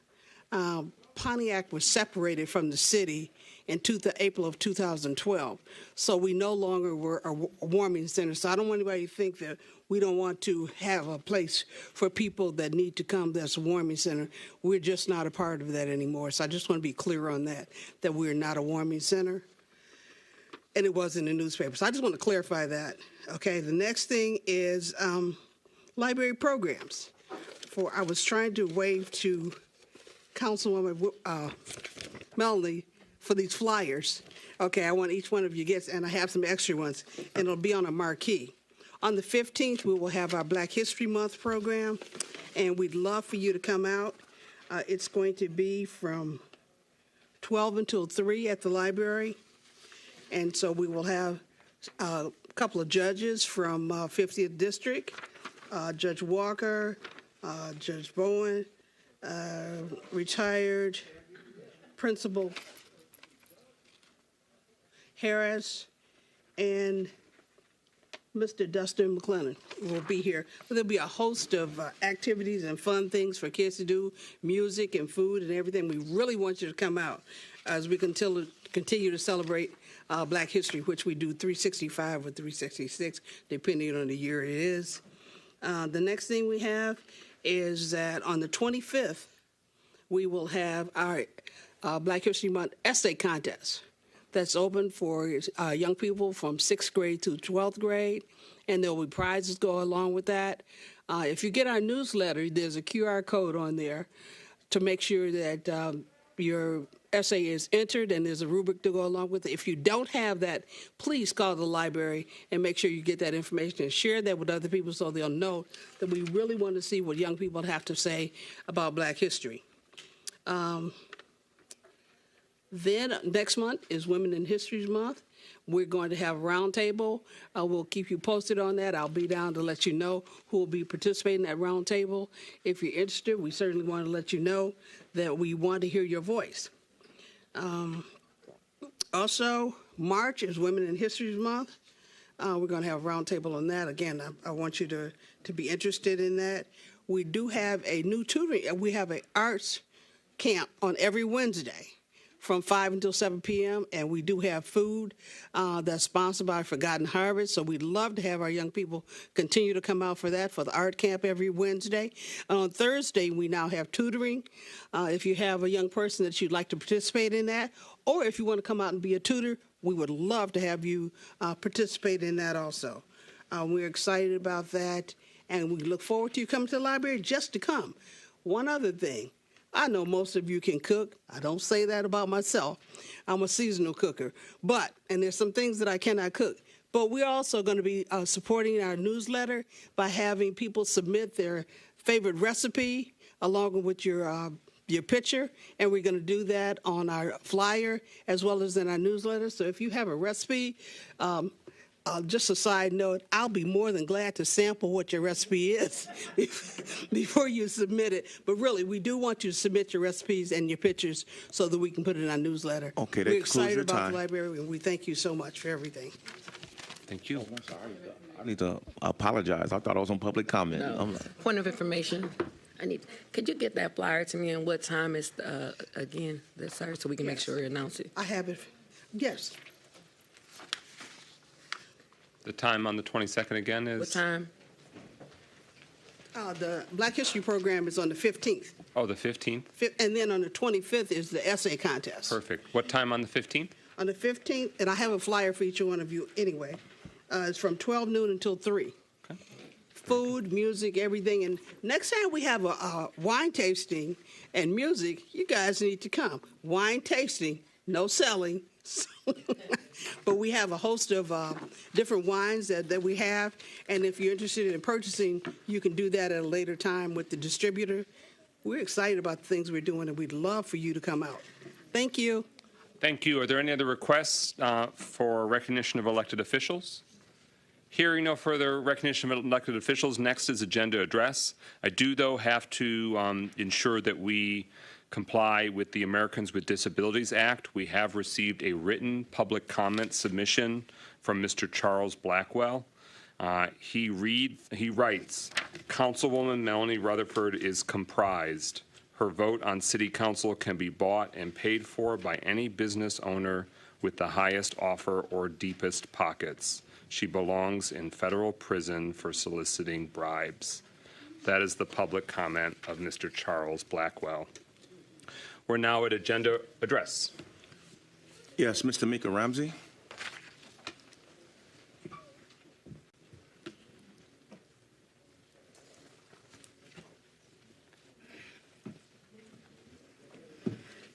Good evening. I was talking about the charter, the integrity officer. As a person who was on the charter revision, this was something that was really important to most of us, to all of us. I am excited that the creation of the process is happening. I would just ask that we don't drag our heels. We created this position so that when residents had an issue and they didn't feel like they can come to council or the mayor, there was someone doing some checks and balances. And I know I could have used this person last year, as many others could have. And so I just want to make sure that the position is being created, that the salary is appropriate, and that we're doing a really good job at putting it out there. I know that we have moved some of the things in the charter ahead. I understand that the council president is now full-time and is an employee of the city to do more work. But it was also some other things in the charter that I would love to see being addressed. And one of those things was moving the Pontiac Housing Commission back under the preview of the mayor. That was a part of that. All commissions and boards should be under the direction of the mayor so that we can have public meetings recorded so that there are some checks and balances. And I feel like with the Arts Commission, with the Pontiac Housing Commission, these entities get a lot of money and they don't have the preview of the mayor or the public, and people want to know what's going on, why are they getting the money that they're getting, and what they're doing with it. So I appreciate the integrity officer. I just ask that you don't slow down on the process and that you implement other things in the charter as well. Thank you. Thank you, Mr. Ramsey. Mr. Kermit Williams, did he make it back? No. Ms. Andrea Manns?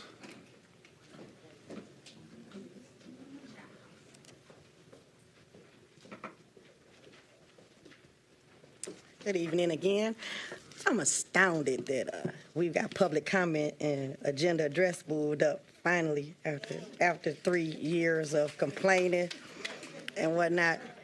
But I wanted to talk about number 5 and 6, the regulation of places of assembly. I don't really know whose idea that was, why they came up with thinking people wanted to be in the bed at 11 o'clock at night when, most people are just getting off work. Maybe everybody else go to bed at 7 o'clock, but most people make their money after 9 o'clock at these venues.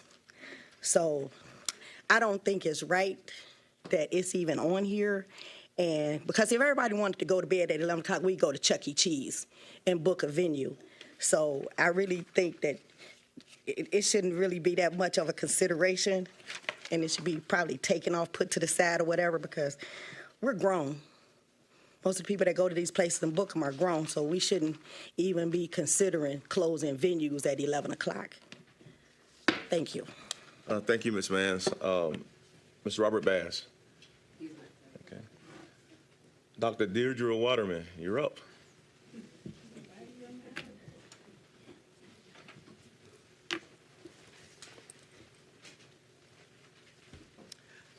I'd like to continue on something that I started the theme of during public comment agenda address. One of the things that draw me to the conclusion in terms of the coordinated effect of having the mayor's announcement come so perfectly coordinated with the council president's announcement. And the fact that this seemed to be coordinated for a purpose in terms of, whitewashing what had gone on and the complaints the citizens had. And one of the things that brought that to attention was something that the council has approved in tonight's minutes. Number A is approval of the Finance Subcommittee meeting, which was on January 9th, which I happened to attend because I wanted to go because the new finance director, this was going to be the first meeting that she was in town, and it turned out to be the last meeting. I didn't know that when I attended the meeting. But at this meeting, she spoke and had been in town for about 2 weeks, and she gave the subcommittee a review of her findings. And her findings were that the city was in bad shape, and the books were in such a mess that she was not signing off on anything in these books. And she said that even though I remember one of the things I was proud of doing was getting the city so we could be bondable. She said with the way the books were, the city was no longer bondable. But yet, on the minutes, which lists everybody who was there, except doesn't minutes even mention the finance director. It doesn't talk about any of the things that she told the city. Now, is this an attempt for the people not to know what's really going on in this city? There were 2 council people who were there, Kathleen James, and who was the other one? It was either you, Pastor Parker, or you, Pro Tem. But I was there. And Pro Tem wasn't there. So Pro Tem wasn't there. All right, you weren't there. So well, please, your name is on here, so your name is on here too. Okay. But everybody else who was there was on there, including mine. But somehow, the finance director and what she said was left off. So I do just want to clarify, the meeting in which now former Finance Director Deanne Irby was present was in November. So these minutes are from the January meeting, so they aren't going to reflect that. So I just want to clarify. That was November that we had a Finance Director for just a few weeks. And she was at a Finance and Personnel Subcommittee meeting, but those would be in previously approved minutes. Thank you, President McGinnis, for that clarification. At this time, Ms. Beatrice Wright.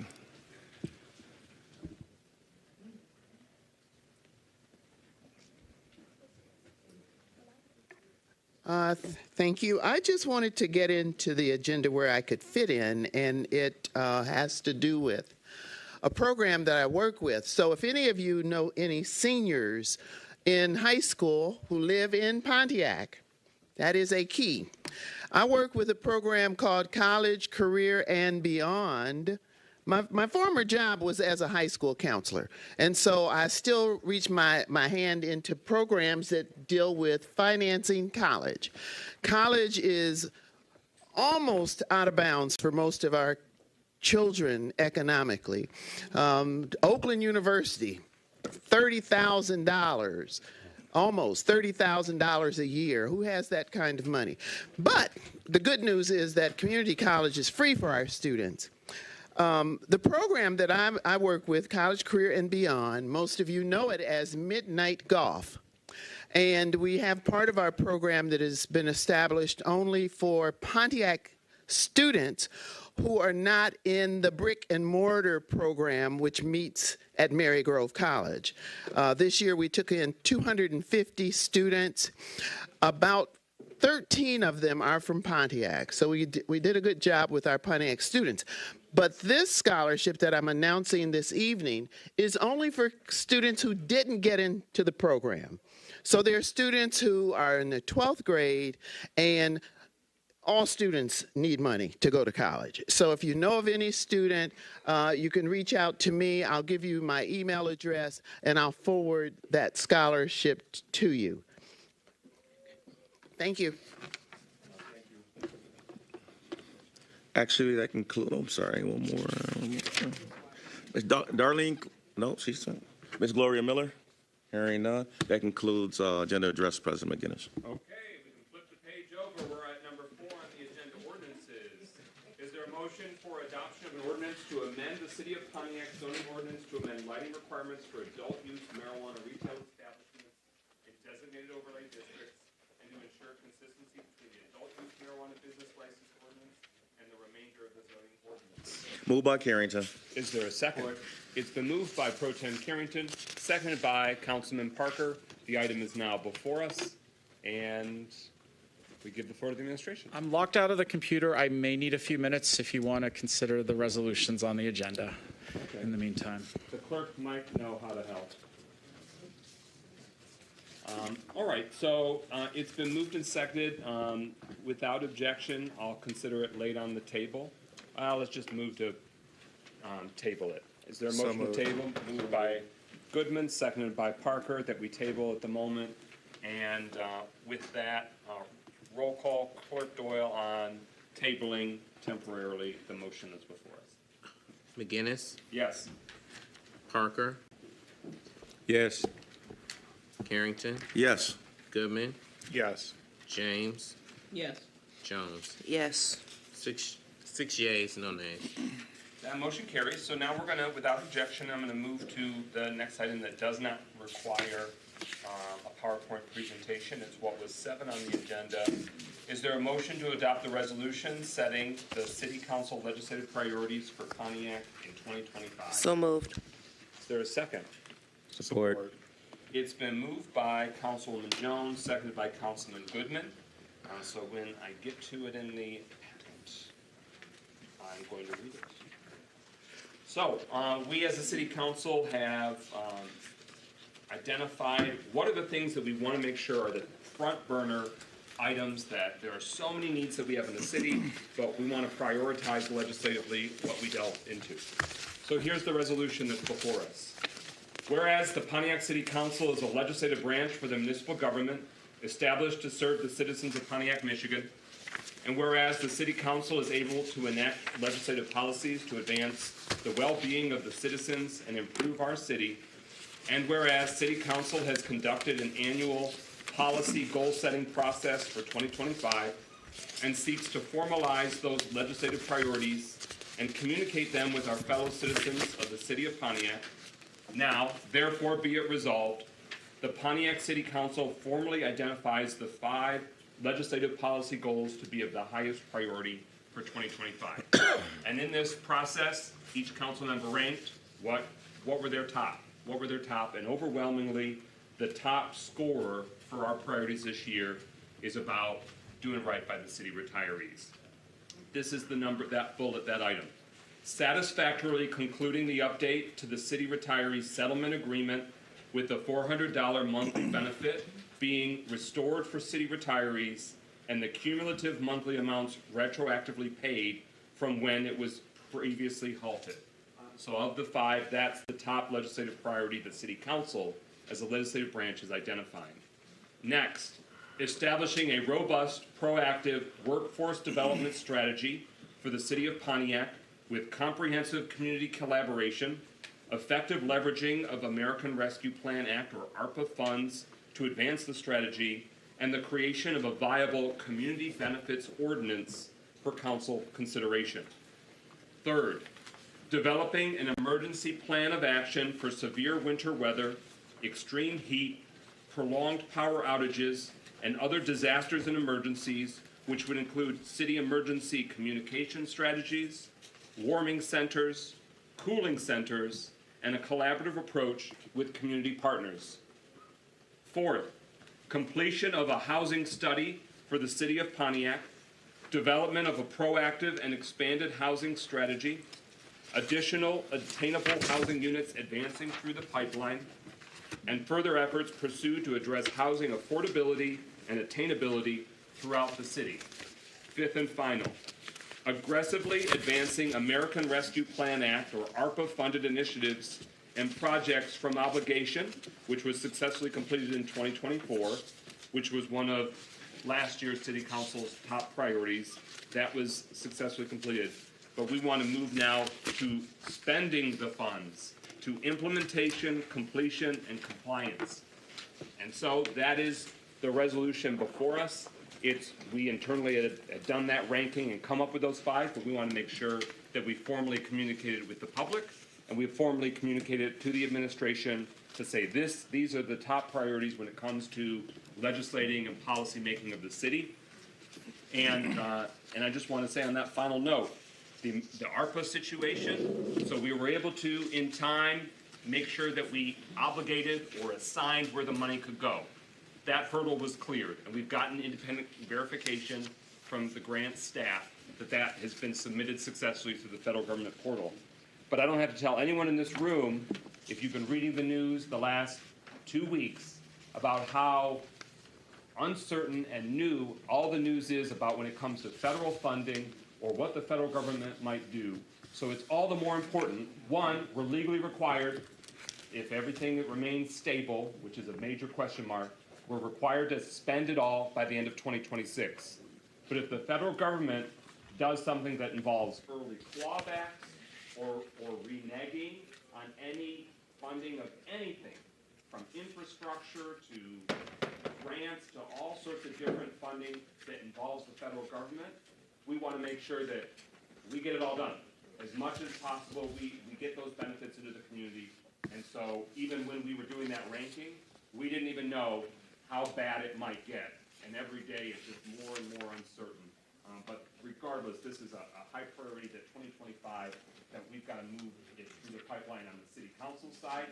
But the administration has a lot of work to do to make that happen, to implement, to spend, to get those programs, initiatives, and resources fully used. All right, so that's what's before us, council. Any further discussion on the resolution and those 5 priorities that you as a body have identified?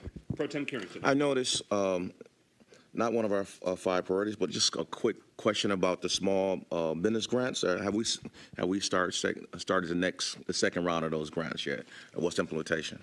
It did come up in the Economic Development, Housing and Planning Subcommittee yesterday morning. So obviously workforce development is one of those strategies. So we're able to talk about it now. It's related to the resolution before us. One, there's a concern about making sure that those that got approved in the first round, that the money can go out, that those can be expended. Based on our understanding, those funds have not been distributed or released to those that were awarded in the first round, and that's ARPA funded, but for those small business grant awards.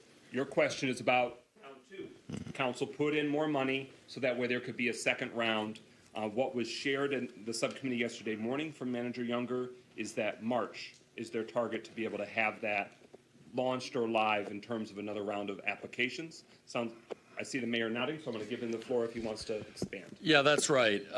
Deborah Younger, our economic development manager's plan is to get the first round of grant dollars out the door by the end of this month, and then to go live with the application for the second round of the grant funding next month.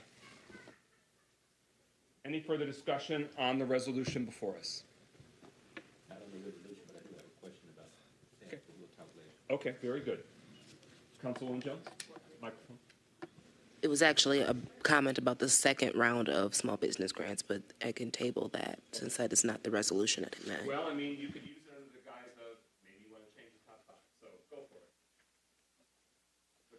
for it. It's more of a point that at the time of when the second application period becomes live, at that point I will be advocating for more transparency in this, possibly the score sheet and different information that is requested to reduce any confusion that might arise in the community. That has been a heavy topic that has been brought up to me many times, and it's going to be important to address for this next round.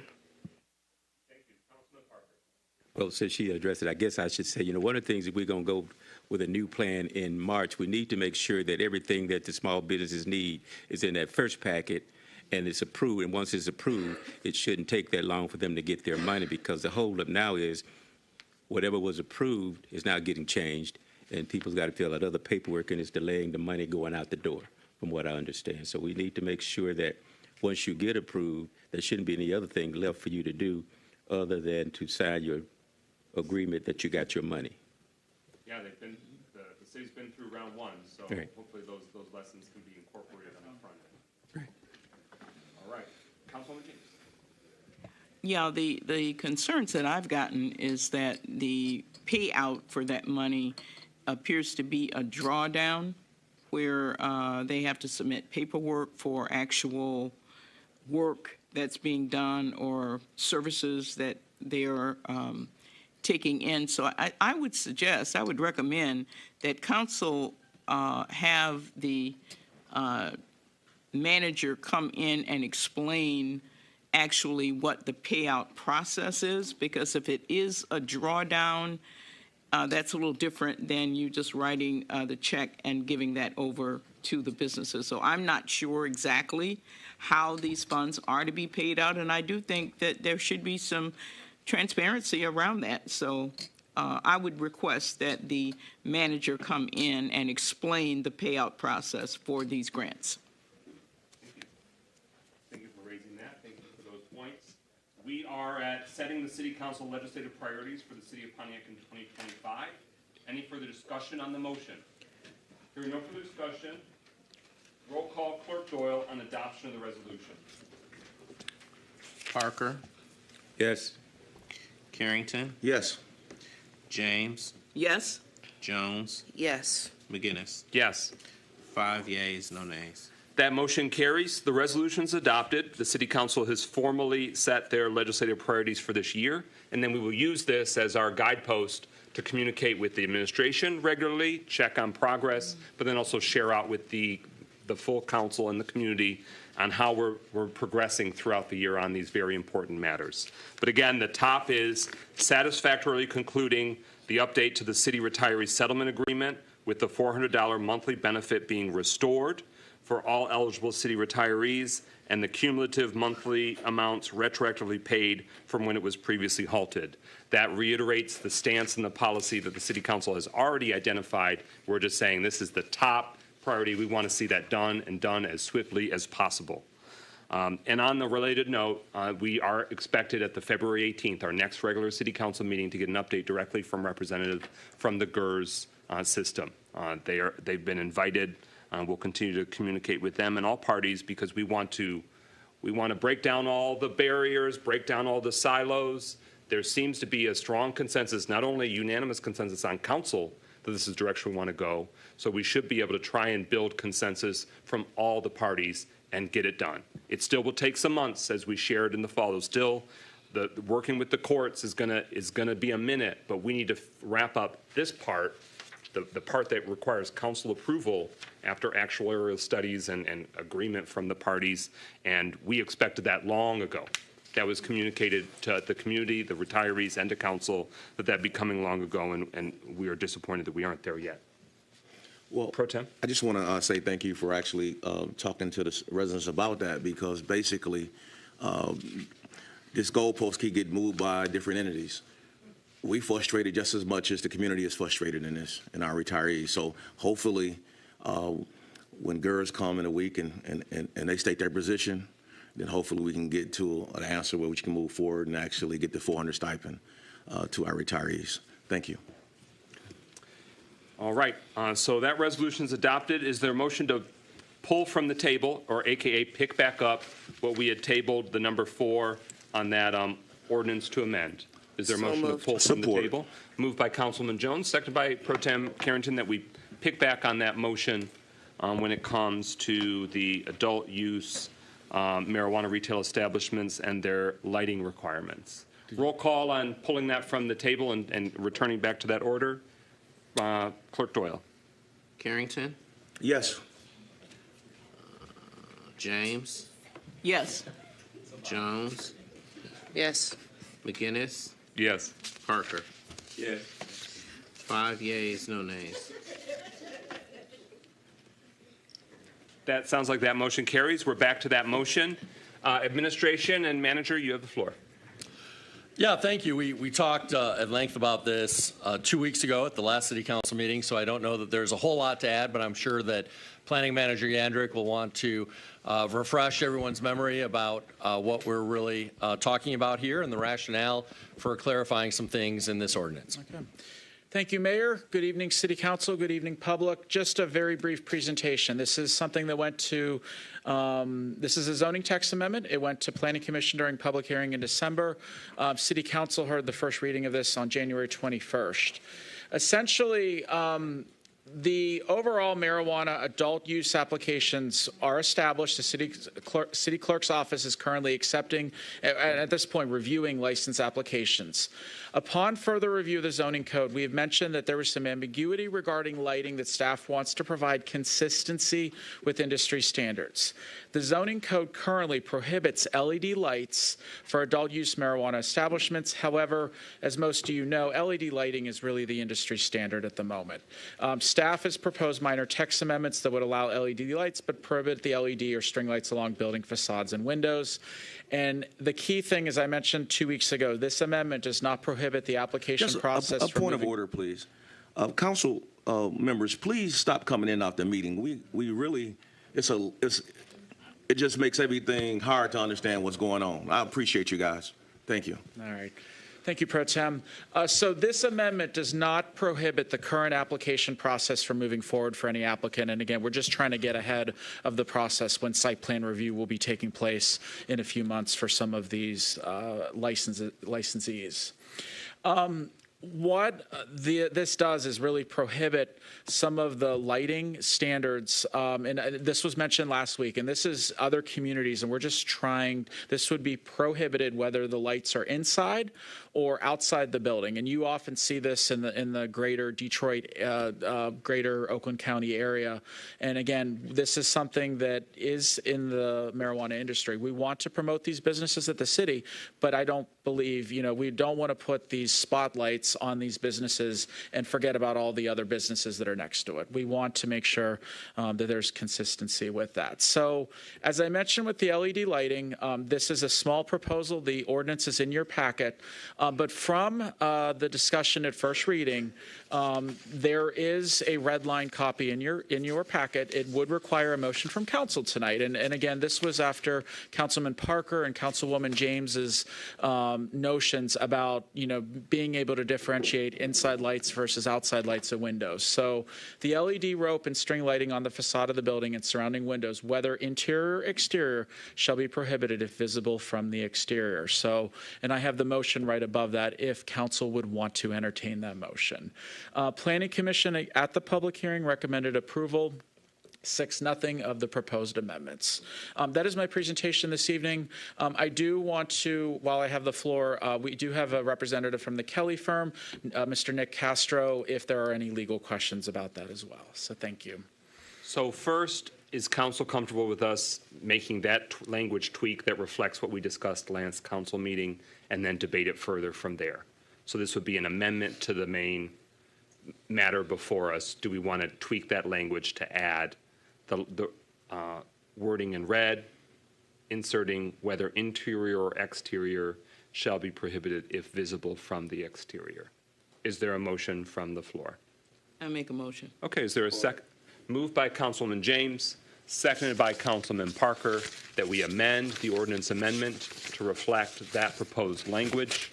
Everyone clear on that? We can debate it further. You could still say yes or no, but so that way we're all debating about the same thing. It incorporates the clarity of language.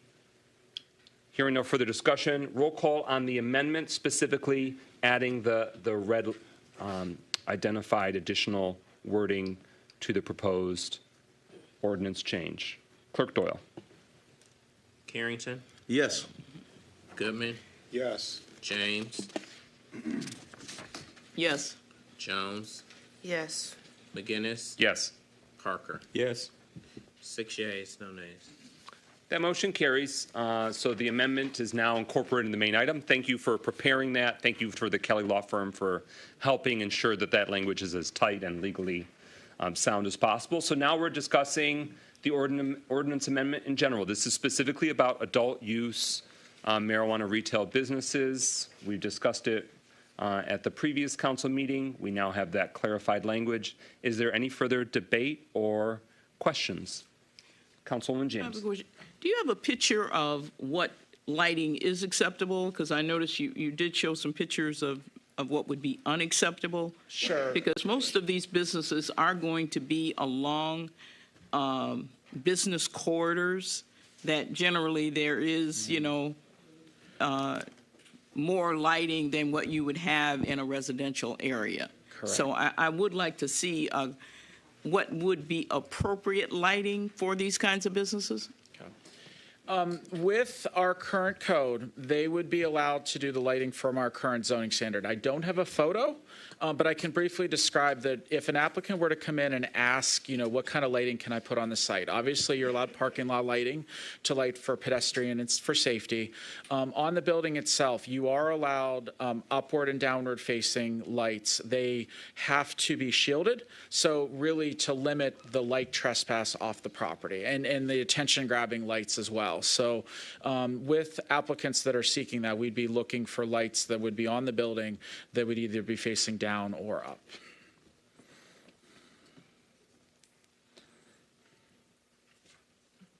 So do you want to go back? Let's go back to the Sure. picture that shows what's not allowed. So in the ordinance already, it says no green light, correct? That is correct. So already no green lighting was allowed. But if there was an awning, it could be lit like the bottom right corner. It just wouldn't be. Yep. I guess in that instance, the awning is green. I don't know.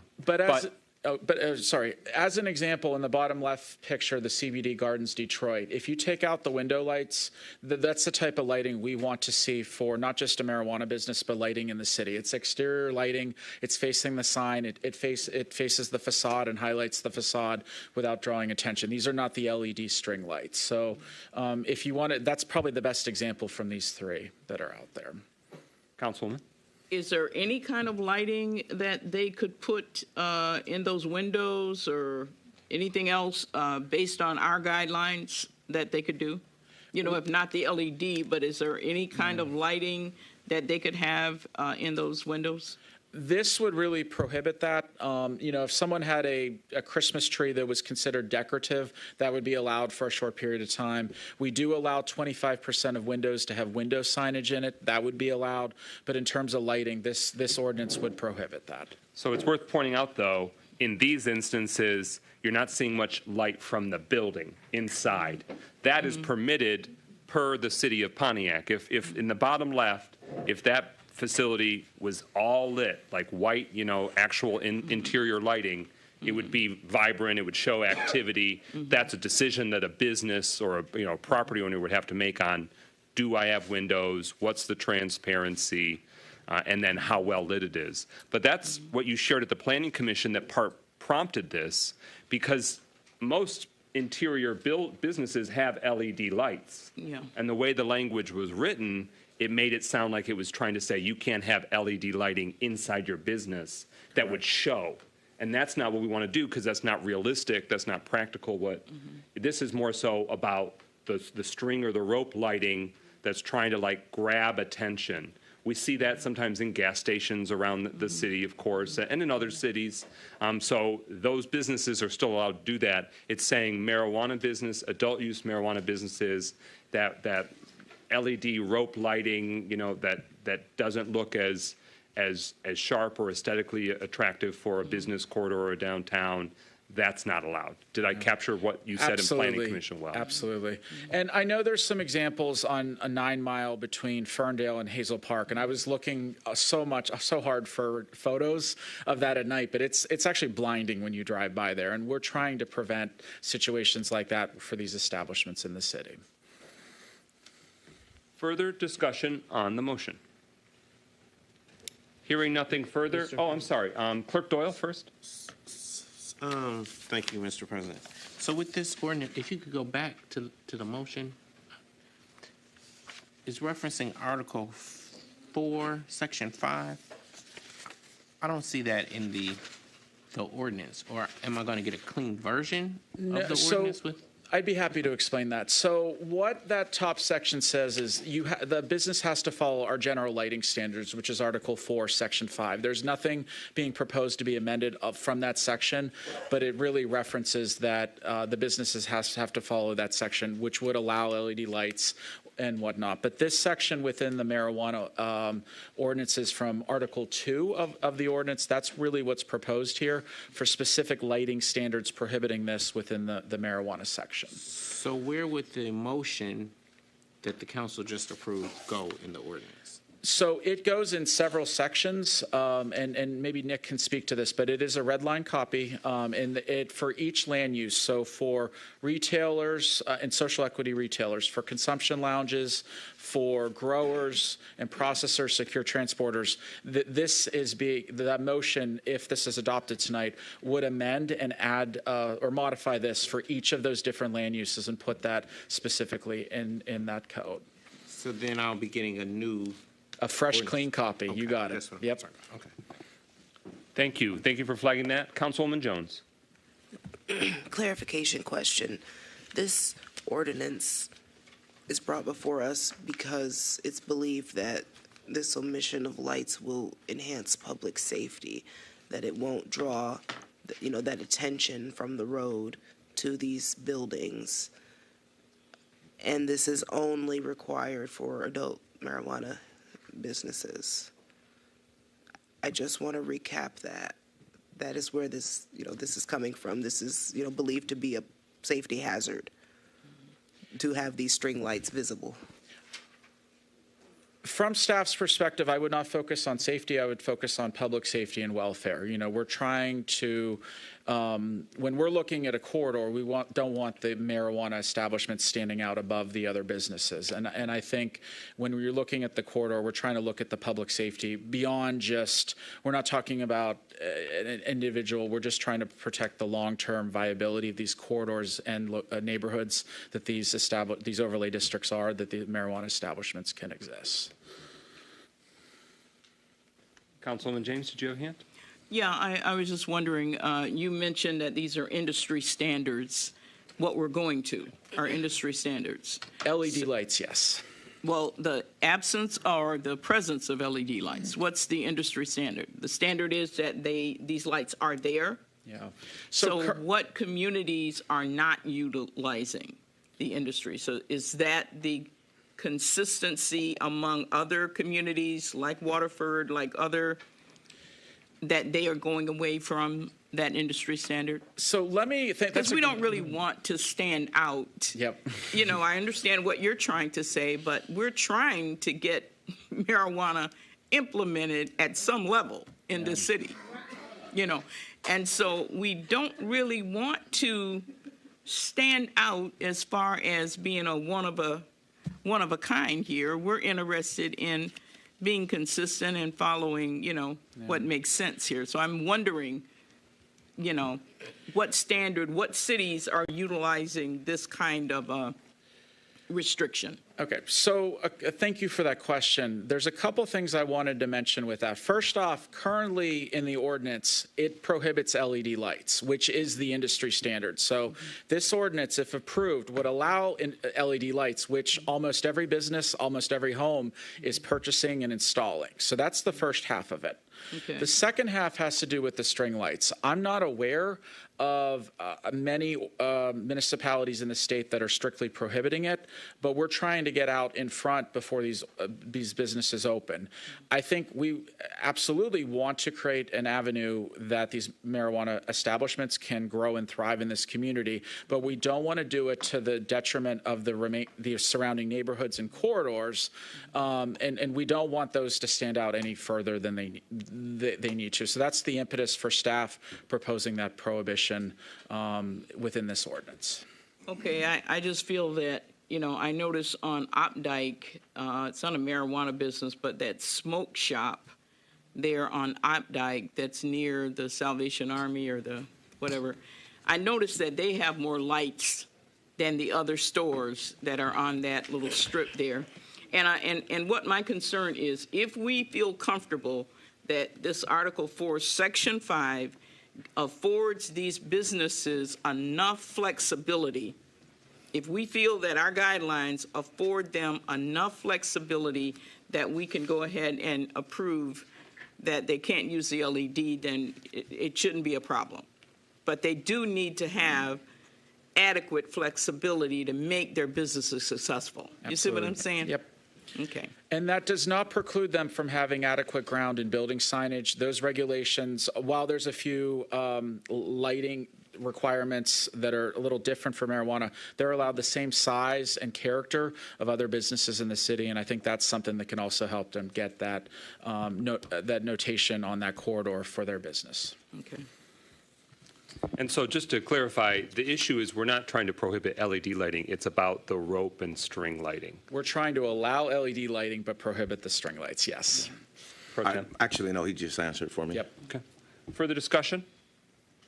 Hearing none, roll call Clerk Doyle on adoption of the ordinance amendment as amended.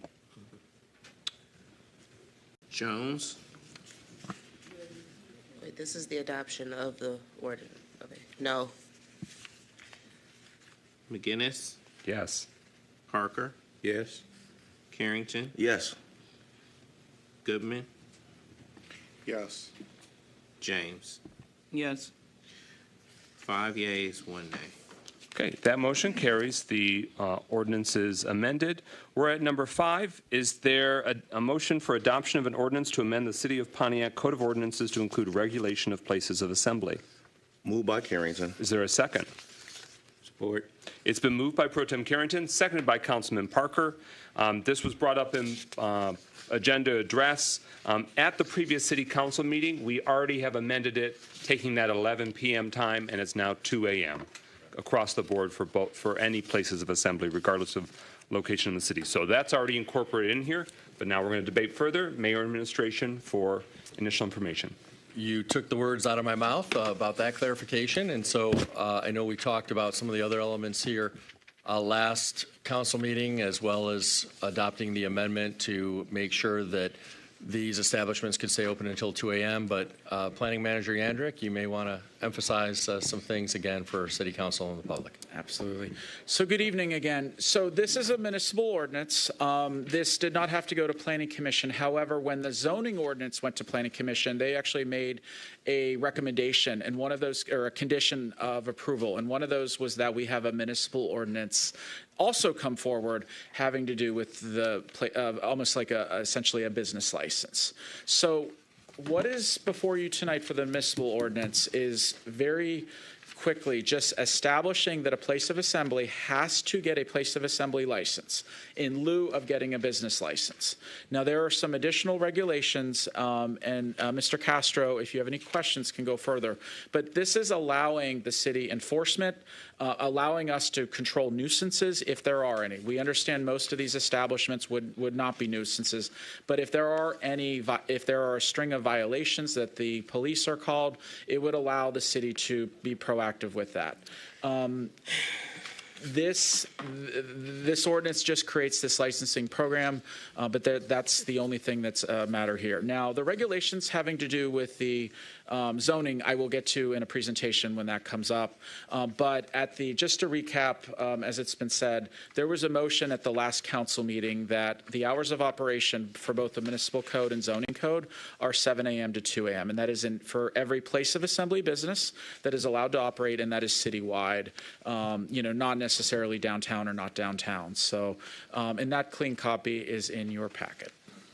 Okay, discussion on that motion. Councilwoman Rutherford. Yeah, so first of all, good evening. I have several issues with this. To me, this is targeting black and brown businesses, like I told y'all 2 weeks ago. I don't trust most people in your department, to be fair, because of the way that things are handled here. So I don't understand how you can make this viable, number one. Two, who's going to be in charge? Because I hope you're not, or Rachel Lauren is not, because I'm very concerned because downtown a year ago, there was a plethora of African-American businesses that were almost shut down, and it had to be changed. And so there's a pattern in that department targeting those people. So my first question is, who's going to be in charge if we vote for this? Two, who's going to regulate you? Because I can't trust them to do it. And so I yield to you to answer the question. Thank you. Nick, I do have some questions about this, but I'm going to begin to answer if you can come up here. The Code Enforcement Division manages the license for the city, and they would be managing the licenses for place of assembly. But the thing about if there are any violations or whatnot, it really has to be under nuisances. Do you mind describing what's in the ordinance about the nuisances for City Council? Good evening, Council. One moment.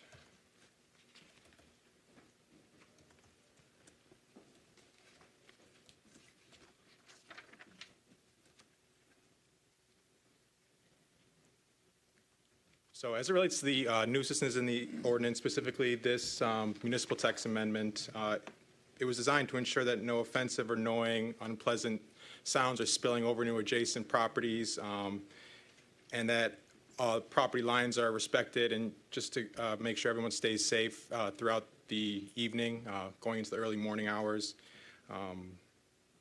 And again, smoke, dust, glare, standard nuisance matters that are found elsewhere in the code are mirrored here to ensure that, again, everyone stays safe at these both major and minor places of assembly. What would trigger a violation? So Order in the court. I didn't say I it. wasn't Are you done, Mr. Castro? One more point to make, I suppose, is if you get several complaints from neighbors or anybody at the event that deems that something to them is a nuisance, they might call code enforcement to come out, or maybe a police officer, and at that point it'll be determined to be a nuisance, just depending on the situation. Councilman Parker.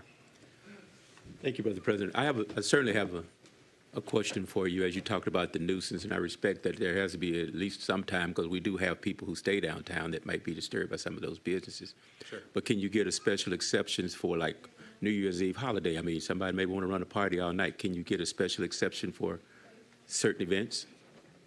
There is not a mechanism, correct me if I'm wrong, Planning Manager Yandrick, in this ordinance that allows for an extension of that 2 a.m. time frame. So at this time, there's not that mechanism in the ordinance for that. Okay. So, but it could be added to the ordinance. It's possible. I mean, if you would like to, Well, I'm just asking because I know, Yes. as I said, I respect that we have people who stay downtown, and certainly we had a noise ordinance that shouldn't be allowed. They should be allowed to rest in peace. But if I think about some of the holidays that we celebrate, people may want to go a little bit longer. I just want to know, did we include in the ordinance a provision by which it's a holiday, we want to run a little bit longer? Can we get that? And right now, you are saying right now, There's not one in there no. right now, but that could be Okay. added and amended and included in Okay. there if that's Thank you. the council's purview, yes. Mayor Grimo. Yeah, just to provide a little bit of context to the rationale here, we have had a number of these establishments operating in the city. Most of them have operated without any problems or incident, but there have been a couple of situations where neighbors in neighborhoods have expressed concern around traffic or noise, et cetera, or other incidents that have occurred. And so that was what drove the initial recommendation around a closing time. But people pointed out, including people at council meetings, hey, rather than forcing these establishments to close earlier than 2 a.m., why don't you just build in a mechanism to address those who are problematic actors if problems arise at those locations? So that's really where this idea of the nuisance enforcement mechanism came up. Rather than painting with a broad brush, rather than requiring an earlier closing time than bars, which close at 2 a.m., why not say, hey, there'll be this built-in mechanism allowing code enforcement to address any problems if they arise at a particular establishment? Okay, Councilwoman Rutherford. Yes, so let me try this another way. This is a way I'm just putting on for you guys to marginalize and to take out whatever your agenda is on black and brown establishments, because anybody can say somebody's making noise and several complaints can be made. So we got to play some Woodward, right, where people might play, it's a juke joint, that's what my grandma would call it. If 5 or 6 people make an appointment about it, you're making it so that they can't operate, number one. 2, you're limiting them on how they're going to operate.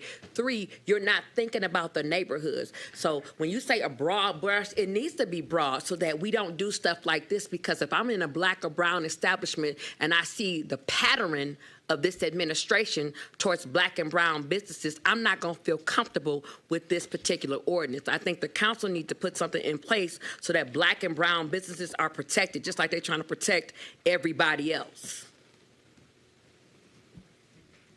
Who had a hand? Oh, Councilman Jones.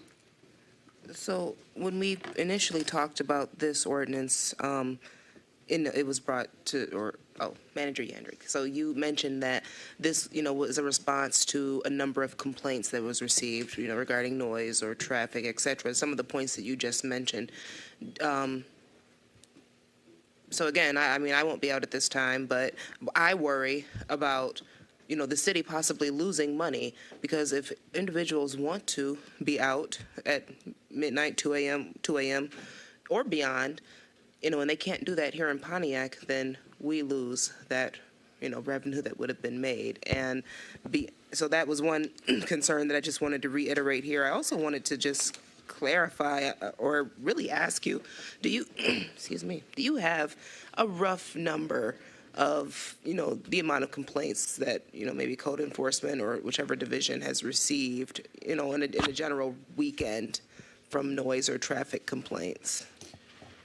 So, couple things. The planning staff proposed the moratorium on places of assembly last July that City Council adopted.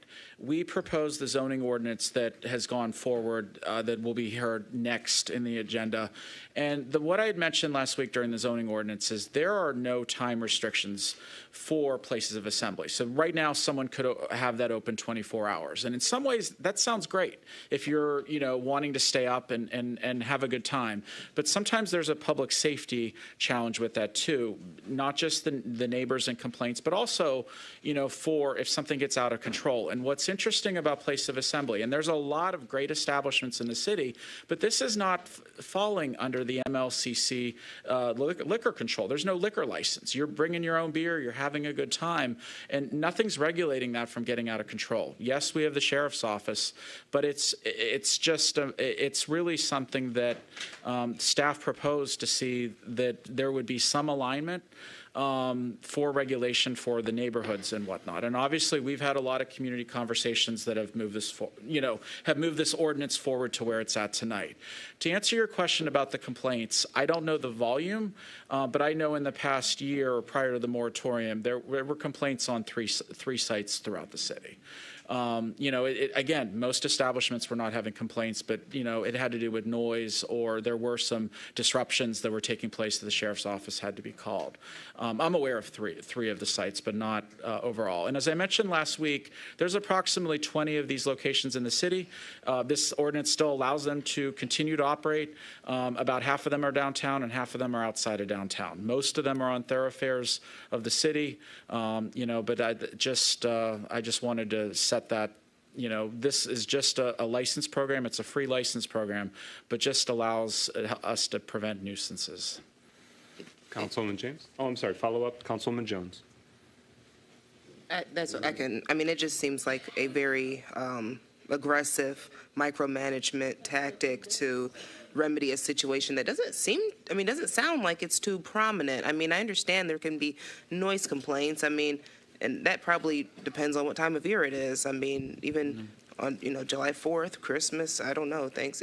Any time, we're likely to have some type of complaint. And I just think that, rather than these aggressive micromanaging tactics, we could have a more simple procedure, perhaps merely reporting, the noise when it comes up, but to shut every business down at a specific time, on grounds of safety. That I just don't really see the connection.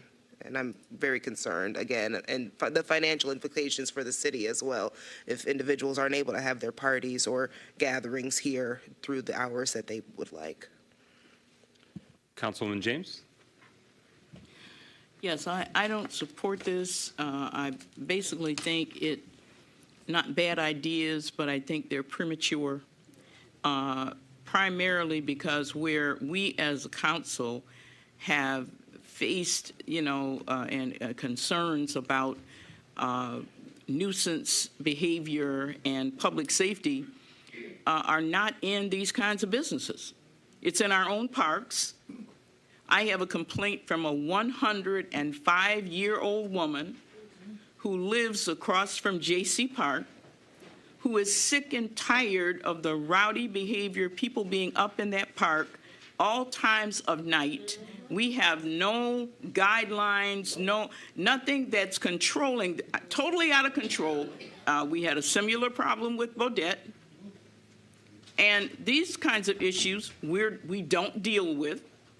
And now we want to deal with people who are just trying to operate a successful business.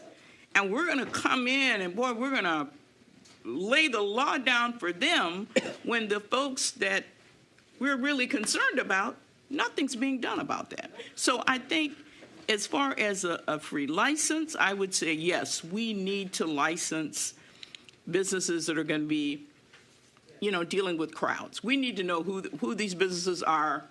We need to know if they're insured, and we need to know some basic things. But I think in terms of setting those guidelines, we need to observe for about 6 months and really see what is needed for these businesses. But at the same time, the city of Pontiac needs to get control over where we do have situations that are out of control. There are private bars or private clubs that have parties and have things going on that would not even come under this ordinance.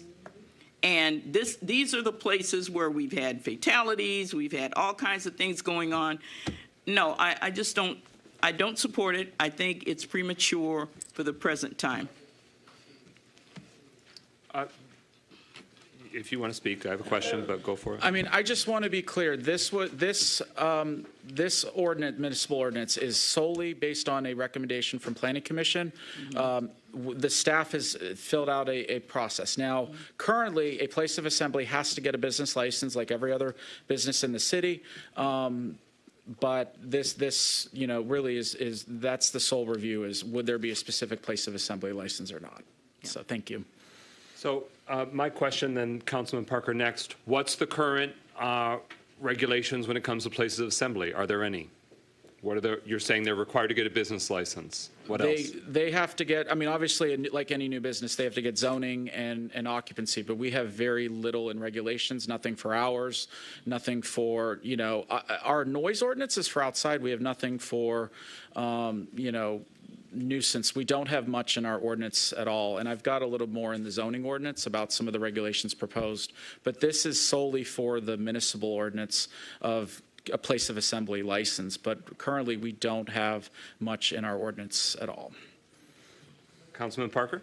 Thank you, Brother President. Well, my question would become, to Councilman James's point, can we not include things like parks into this ordinance? It's a place of assembly.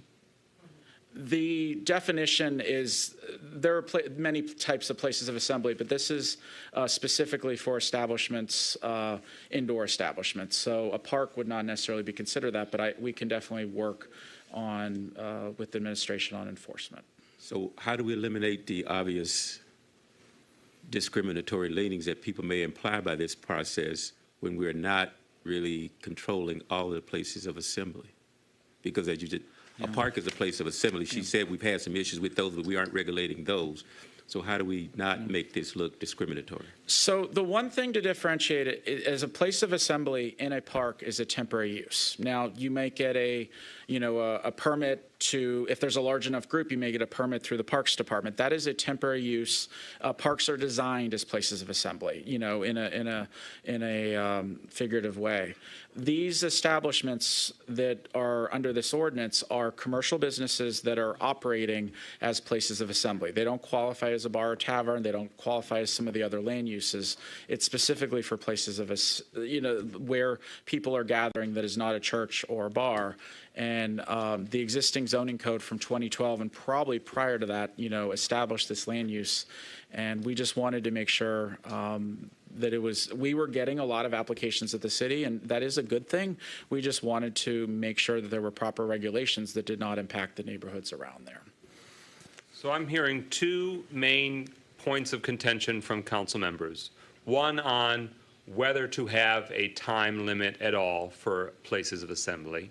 The second is the method in which nuisance violations would sort of mean that the business would no longer be able to operate. So to that second point, it's not about a complaint, because a complaint is just that. It's an allegation. It's a, somebody saying, I don't like something or I've got a problem. That would have to be confirmed and then adjudicated, and a ticket would have to be issued and then approved, right? It wouldn't just be, what's the process for a violation? Sure. Let's open that section one moment. Because if there's, let's say we've got one place of assembly that doesn't even exist yet, a new place of assembly, picture it in the street nearest your house, the busiest street nearest your house. Let's say the courts have found them violating various different violations with noise, with sound, with operations, with illegal activity, and they get 40 tickets. And 40 times they're in violation. Right now, there isn't any method to say that business will close. It just gets to keep racking up violations, right? Correct. There's no ceiling or limit or cap to it. Right. What this proposal would be is that if it was found, yes, they are guilty, they have violated X ordinance that we, the people, have said businesses, and specifically these type of businesses, must comply with.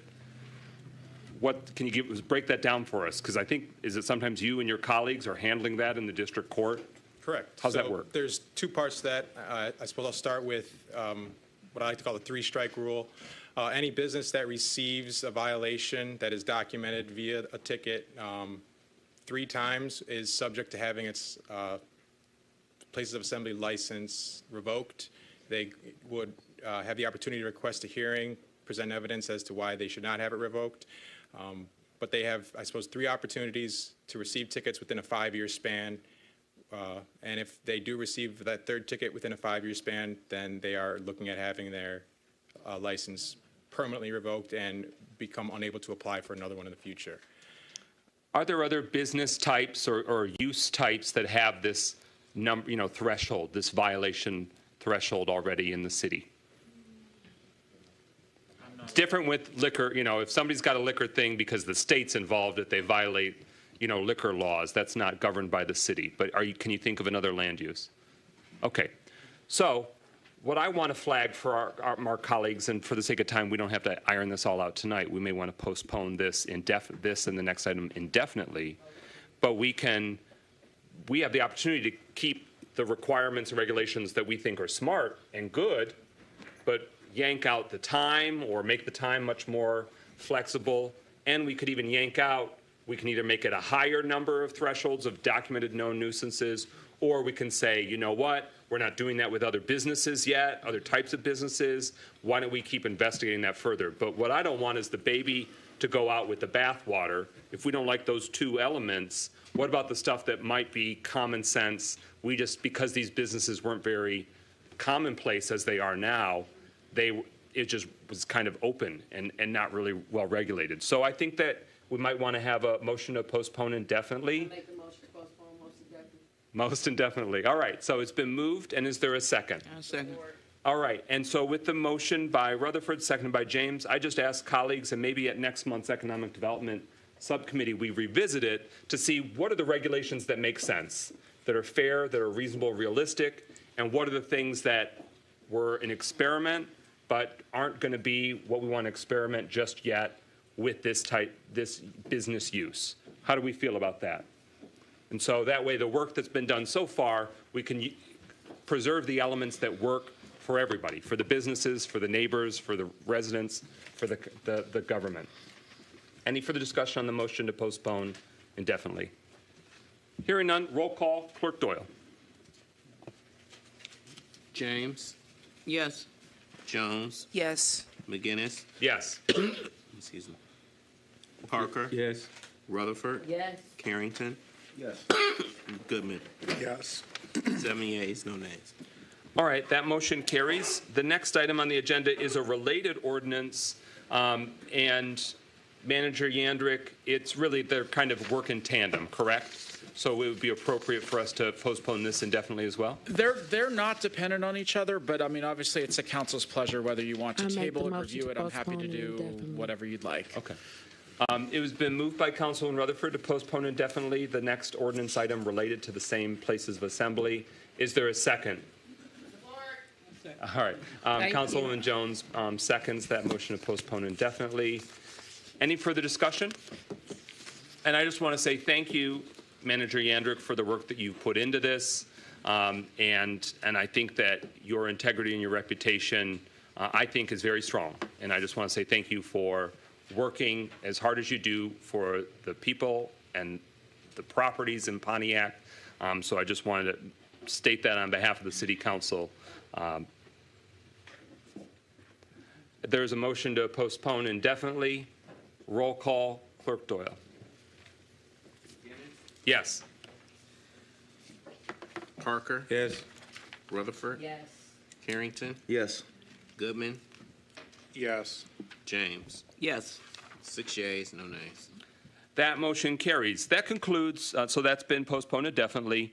That concludes ordinances. I'd like to read a resolution that we adopted in the consent agenda and allow for a community member that helped prompt this resolution wants to make a brief presentation. So this is a City of Pontiac resolution establishing Go Red Day in honor of Heart Month in the City of Pontiac. So the City Council has adopted this. Whereas cardiovascular disease is the leading cause of death for both men and women in the United States, with women being disproportionately affected. And whereas Heart Month, recognized nationally in February, serves as an opportunity to educate the public on the importance of cardiovascular health, early detection, and prevention. And whereas National Go Red Day, recognized annually on the first Friday of February, highlights the impact of heart disease on women and promotes awareness, prevention, and community education. And whereas the City of Pontiac is committed to improving the health, safety, and well-being of all residents by supporting initiatives that empower the community through education and awareness. And whereas Healing Heart Safety Services, a local organization dedicated to CPR, first aid, and emergency preparedness training, has proposed a partnership with the City of Pontiac to host an annual Pontiac Go Red Day event, providing heart health education, community engagement, and local opportunities for heart-focused initiatives. Now, therefore, be it resolved, the Pontiac City Council declares that the first Friday in February shall hereby be recognized annually as Pontiac Go Red Day in the City of Pontiac, Michigan, in conjunction with National Heart Month, to raise awareness about cardiovascular disease and promote healthy living within our community. And further resolved, the City of Pontiac will collaborate with local organizations, healthcare providers, and community leaders to host an annual Go Red Day event, and the city will promote Go Red Day through its official communications channels. And further resolved, the city acknowledges the contributions of Healing Hearts Safety Services and other partners who commit to advancing heart health education and saving lives through their work in the community. And yes, ma'am, Councilwoman Rutherford. I just wanted to say something when she gets up. Sure thing. So if you want to start going to the podium, Ms. Denise Harris, thank you for being here, but I'll give the floor to Councilwoman Rutherford. So, when Ms. Harris was, I don't call her Ms. Harris, Denise, was telling me about why this was needed and necessary, I understand it even more so now. And I want to thank you for having the courage to do the hard lifting and the heavy work. And I'm sorry you were ignored by people who could have made this so much easier. You were ignored when we always constantly have overdoses in the City of Pontiac. You were ignored by this administration. So I want to publicly apologize to you that it took the council to do something when the administration failed to do so. That's it. On the Go Red, Pontiac Go Red resolution, you have the floor. Okay, good evening. But I think the microphone might be off. You got Is that it? Okay, good evening, City Council members. On behalf of Healing Hearts, I would like to sincerely thank each and every one of you. My father died of a heart attack, so although it is very prevalent, more prevalent in women, 1 in every 5 women will die of heart disease, and I am advocating for my women. I'm also honoring my father. So I want to sincerely thank all of you for adopting this resolution for Pontiac Go Red and for the month of February. Leaving my nursing career, I had a lot to take on as a business, so I know this has been a passion of mine, and this is just the beginning because I'm going to work with the American Heart Association and also make sure that Pontiac is a heart-safe community. So this is just the beginning of my work, so I would like to thank you by adopting this resolution with Healing Hearts. You have made an impact on the city, and we would like to join you.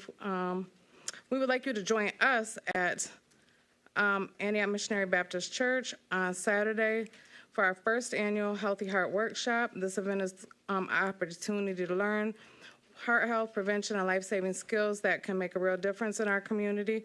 We thank you for your support, and we would like to have all the residents in Pontiac who are available at that time to come out. There will be multiple doctors, nurses, nurse practitioners, students from OCC, Oakland University, just local in Pontiac providers that are going to be able to be there, and a free resource. Karima De Jesus, she has the fitness hub. She will be there giving at-home heart safety exercises. And then we have Courtney Mills, who has just joined us.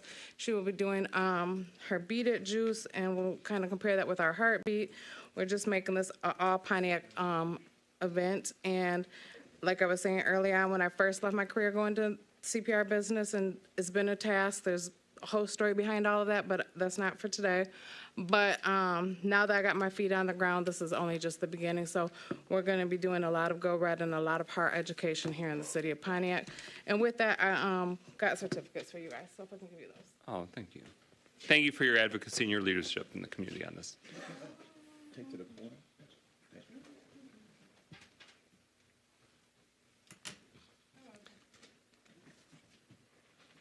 You might want to just hand them the badge. It gets a little long reach. Thank you very, very much.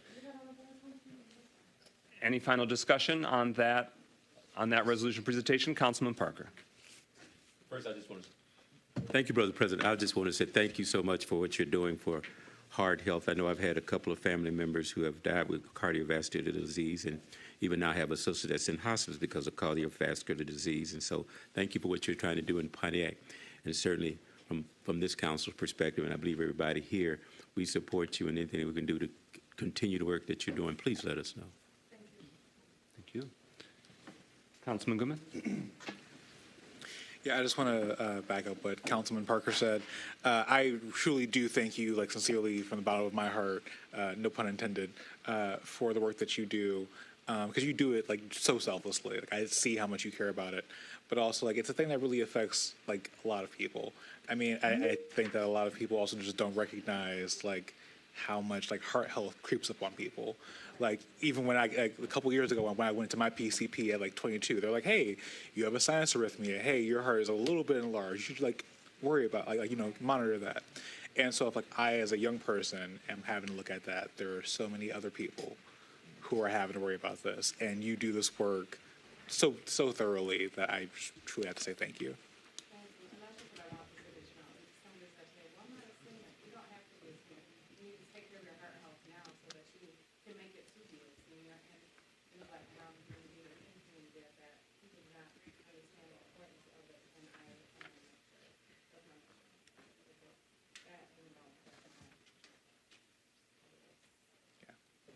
Thank you. Thank you. Any final discussion? Hearing none, we are next at number 8 on the agenda. Is there a motion to adopt a resolution to request approval to allocate $50,000 of the City of Pontiac's opioid settlement funds to address opioid addiction and issue a notice of fund availability, or NOFA, regarding the same? It's been moved by Councilwoman Jones. Support. Is there a second? It's been seconded by Pro Tem Carrington. Mayor and Administration, you have the floor. Thank you. We have our grants director, Lisa Campbell, here, so she can explain the resolution that's before council. We understood the interest of council passing a resolution 2 weeks ago to provide training for the prompt treatment of opioid overdoses.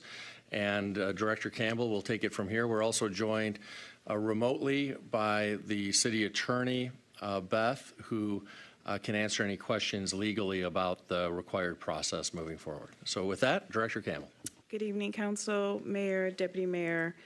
Just to follow up the Mayor's comments, this memo in reso is in response to Councilwoman Rutherford's request per the last City Council meeting to allocate $50,000 of the opioid funding for training and resources for Pontiac residents. Thank you. And so the resolved action is that the City Council authorizes $50,000 in opioid settlement funds be allocated to eligible recipients as identified through the issuance of a Notice of Fund Availability, or NOFA. Yes. Should we expect similar Notice of Fund Availability action related to additional disbursements to come with the opioid settlement funds? That would probably be the most ironclad way for it to be handled. Yes. Councilman Parker. Just a quick question. We allocated $50,000, and I think the amount that we had was over $700,000, of which $500 we gave to some other group. Kids. Okay. So why would we not allocate the rest of it to just deal with opioids, since it was what was given for in the first place? That is an option for the council and administration to agree. And I would think that would preclude some of the other people who may wish to apply, that the fund has already been approved for that purpose. So I guess I don't know who I need to direct this question to. Can we increase the amount is my question. Well, I mean, we're going to get more amounts too. So this is just what's in the door at the moment, but more opioid settlement funds will continue to be dispersed. So I thought we still had a couple of $100,000 left of the. At least what we know of so far, yes. So that is basically, I think, a strategy question for grants and philanthropy in the administration. But by taking this action, this can most immediately allow us to allow that entity that we considered last council meeting, that work can be pursued versus if we do it open-ended. I mean, any other thoughts, Director Campbell? I would say that, so to your point, Councilman Parker, that there is $694,000 and some change available right now. We're still digging into what the actual settlements were that predated us. And so to President McGinnis's point, there will be more money coming over a longer period of time. I do think it allows for us to be more strategic with how we use those funds. So we could move forward with this evening to get some things started and on the ground, and then revisit this along with the administration to decide kind of what direction those funds should go to, particularly once we have the bigger picture. Okay. Do you have a follow-up, Councilman Parker? No, I'm good with that answer for right now. Okay. Councilwoman Jones. I have two questions. One of them being in regards to this email that I just received or just noticed, stating that city. Well, let me just ask a question. By approving this resolution, would we be giving away public funds or property as specified? Okay, I didn't think so. So I'm wondering why this came up regarding that. I'll spend more time with that. Yeah, I think that, Mayor. Yeah, I think that's a question probably for the city attorney. This resolution alone doesn't give away city funds, but it sets the stage or initiates the process by which to disperse city funds. But city attorney, why don't you take it away? Yeah, thank you, Mayor. That you've correctly stated. I just wanted to make sure that there was clarification when we submitted this item that as far as requiring the NOFA, this open competitive process, that the legal concern that would be raised in not having a competitive process has to do with the constitutional prohibition on lending of credit, which courts have scrutinized situations where funding is released to individuals or to entities short of some sort of NOFA or RFP process. Does that answer your question?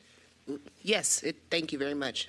So then my second question is, I guess this is more of a confirmation that once we vote on this matter, and if it does pass, then that would be all the action required from council to bring this to fruition. It would allow us to then release an RFP and NOFA for services and the training and resources to be provided. So it would be open to the community. Okay. Yeah. Is there a minimum period of time? Is it 30 days or? We have not made it that far. After this passes, we'll start working on that. Okay, but there isn't a legally mandated minimum number Not for that an I'm RFP? aware of, Beth. I'm not sure if you know any different. A minimum period of time for what? For the NOFA to be posted. I don't know off the top of my head what the minimum number of days is. Okay. That'd be helpful for us to know broadly, not Okay. just about this matter. Councilman Goodman, then Councilwoman James. So, I just to help myself and the community out, because we hear the word RFP, well, the acronym RFP a lot. And I think some of us have learned by now what an RFP is, at least somewhat. But now we're talking about a NOFA. NOFA is a What notice. what does NOFA mean for the people who are in the audience and also for myself? Yes, sir. So a NOFA is a notice of funding opportunity, NOFO, or I don't know what the A is in NOFA, Beth. But it's a notice of funding opportunity. It's similar to an RFP. There are a few things that make it different from an RFP. Beth can probably clarify that. So the RFP is when you have city services that are needed. We're going to enter into a contract. We're going to purchase those services or those goods. So we go out for a quote, an RFP or an RFQ to request for qualifications or request for a proposal. And that means we're going to be purchasing. When a notice of funds availability or notice of funding opportunity is where we have funds and we are going to release those funds, and we're looking for applicants to enter into a competitive process to tell us how they would apply those funds, given the parameters that a grant, or in this case, the opioid settlement, allows us to release those funds in that way. Any follow-up, Councilman Goodman? So yes, thank you for answering that question, because that does help me out. The second one's just a commentary. I don't know who sent the email with the last minute legal thing, but as you can see, there are only 2 council people up here with computers. So it's very difficult when you send legal, I'm missing the word I'm looking for, legal information during council meetings, especially when they're decisions or advice. It would again, I'm assuming that the administration has been having this discussion about this in particular before today, obviously.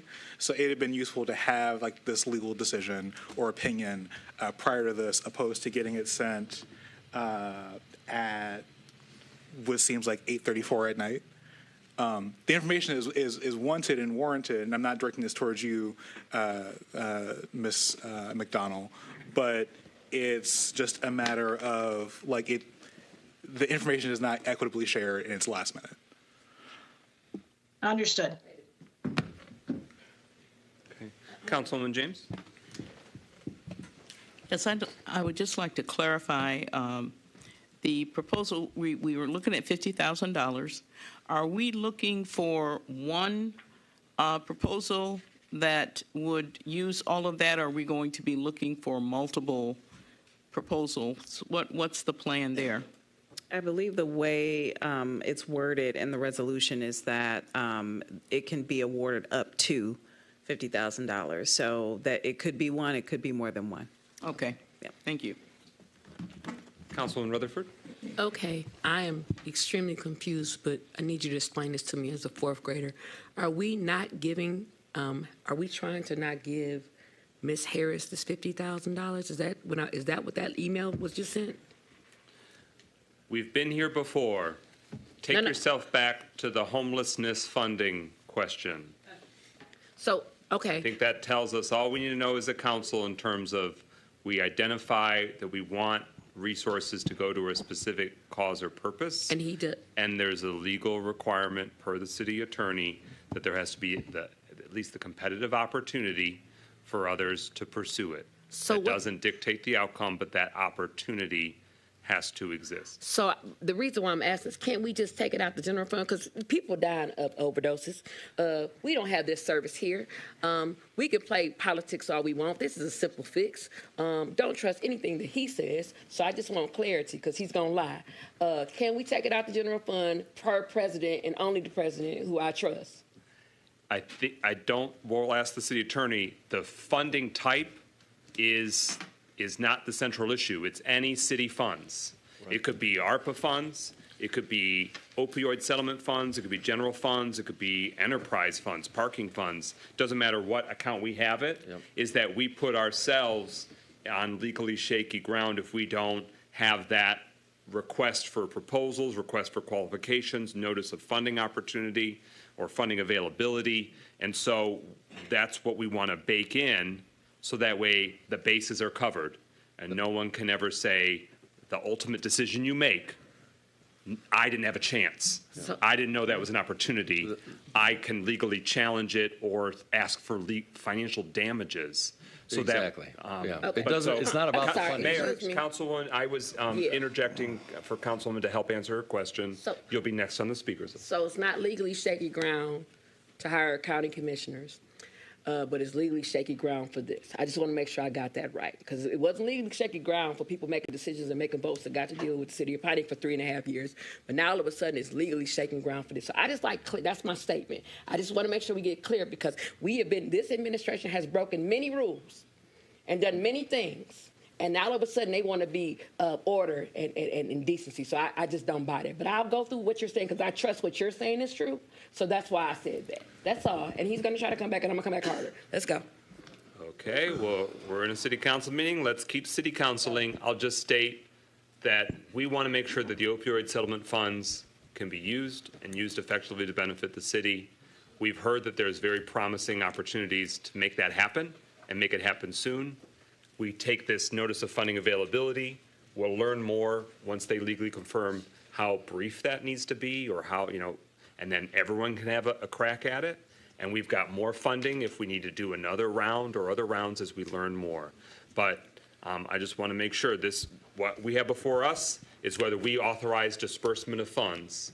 And so that's what we're focused on, is whether, what we need to do to make the city and the taxpayers the most sound and tight so we can handle that. Mayor Grimo is next on the speakers list. Yeah, I just want to be clear. This isn't a determination made by me or the administration. It's a determination made by the city attorney. Previously, it was made by Joanne Gurley when she was our city attorney. Now we have another city attorney making the same determination. And it's not legally questionable to hire a county commissioner. That's perfectly Order. acceptable. What is Order. legally questionable is being a city councilwoman and working for a marijuana company And at the what's same legally time. acceptable Order, is, they and what's legally acceptable is when you hit somebody and try to cover We it have up. a speakers Tim Ryan. list. When you hit somebody, We have a speakers drunk. list. You want to Order in the chambers. You alcoholic. Order in the chambers. Next on the speakers list is nobody. Okay, Pro Tem Carrington. Well, thank you. Man, guys, we need to bring the temperature down.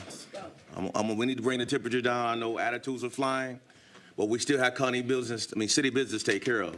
So let's take care of our business. Let's move the personal stuff outside of this room. All parties, council and administration. We have to take care of city business. We've been sitting here since 5 p.m.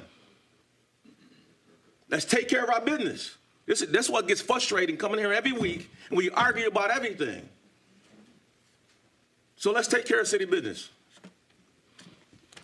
The motion before us is whether we're going to pursue a notice of funding availability for $50,000 for opioid settlement funds. Is there any other discussion on that motion? Hearing no further discussion, roll call and adoption of that motion. Clerk Doyle. McGinnis, Yes. Parker, Yes. Rutherford, Yes. Carrington, Yes. Goodman, With peace in my heart, yes. James, Yes. Jones. Yes. 7 yeas, no nays. Okay. Next, we have a resolution regarding Great Lakes Power and Light. Is there a motion to adopt the resolution to amend the contract with Great Lakes Power and Light to increase the amount authorized for the repair of street lights? So moved. Mr. President. Oh, what? Did I get that wrong? I thought it was the GBI first and then Great Lakes. No. Oh, it was Great Lakes Power and then Violence Intervention Specialist. But yeah, we're doing them in tandem. That'll come immediately next. All right, it was been moved by Councilman Parker. I'm sorry, was there a second? Support. Supported by Councilwoman Jones. The city has entered, all right, administration, you have the floor. Who wants it? Thank you. So this is a important initiative that we've launched. It's called the Group Violence Intervention Initiative.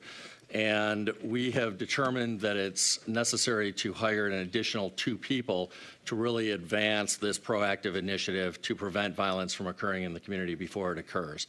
We have with us our project manager. For Yeah, the group. we're on Great Lakes Power and Light. Yeah. Oh, okay. I thought it was the other. That'll be order. next. All right. So in terms of the Great Lakes Power and Light contract, I don't know if we have someone here specifically to present on it. I know the deputy mayor has been involved in this, but this is pretty straightforward. This is a proposal to amend the contract to increase the amount of money that can be spent on the city's contractor to repair streetlights. A little over $800,000 was budgeted for this item, but the contract has a cap of $350,000 on it. And so this would increase the cap on that contract to match the amount that's budgeted. So will this equip the administration to better address streetlight outages, which are pervasive throughout the city often? Yes, it will better equip the city to promptly address the streetlight outages that we have experienced.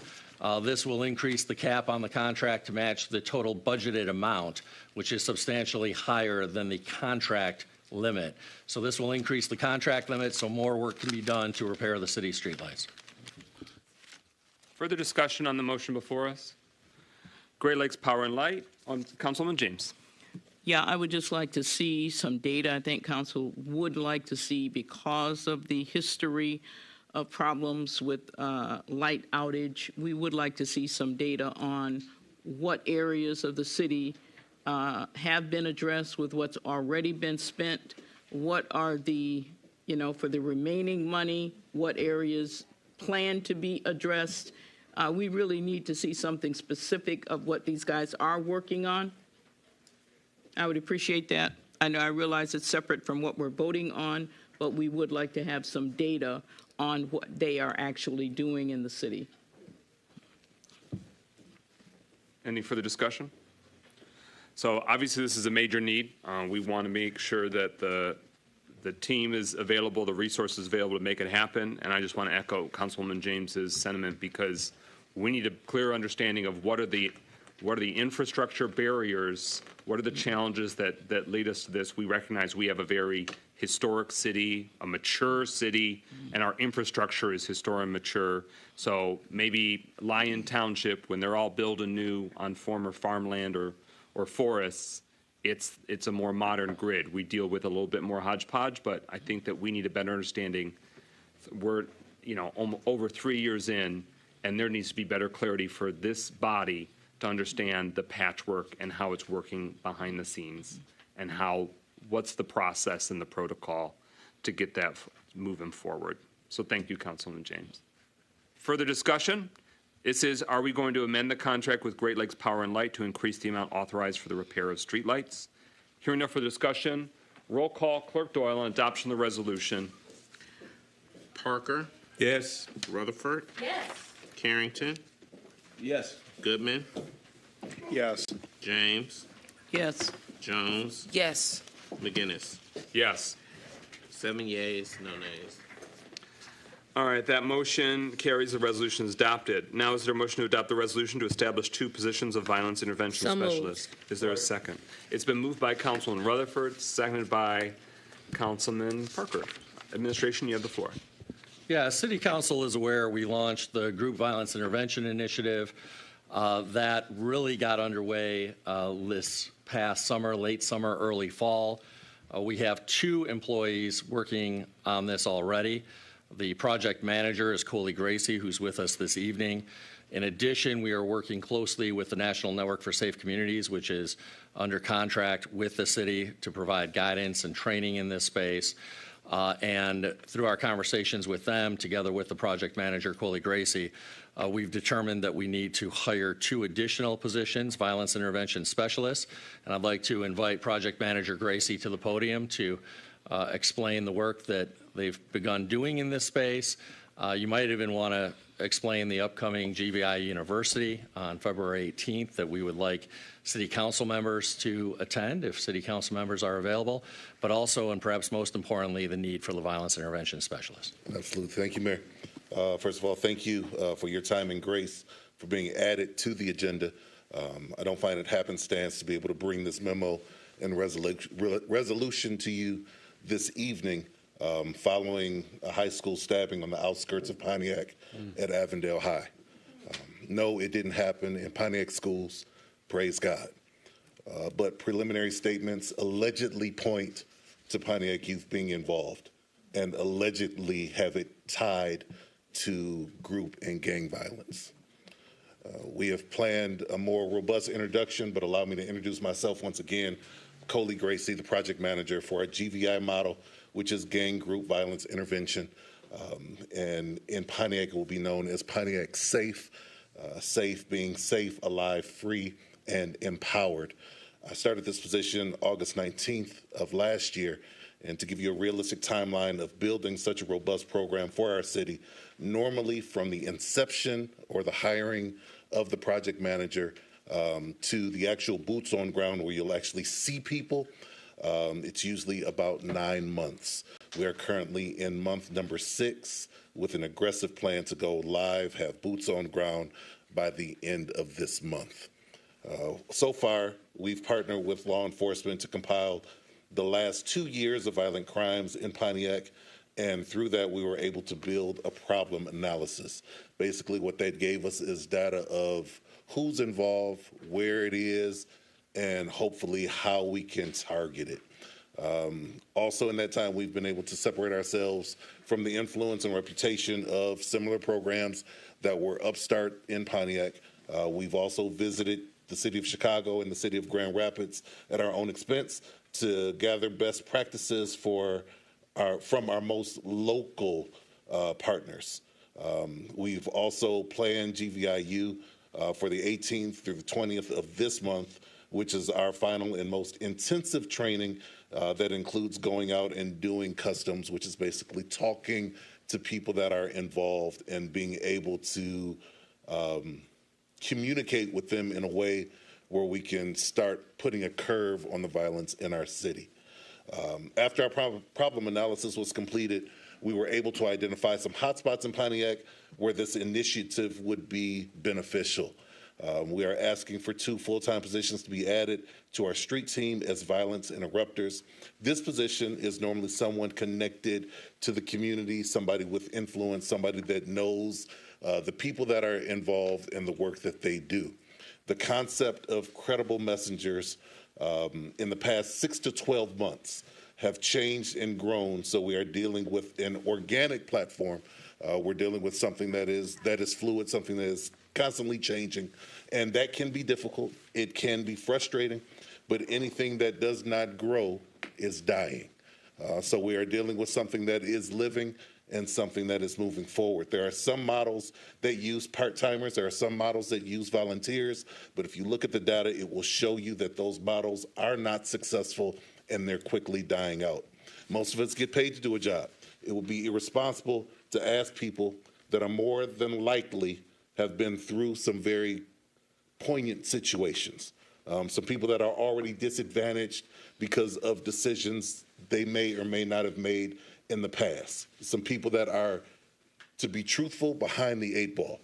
And it would be disappointing if, as a city, we ask them to do, those people, to do the work for free because they love their city.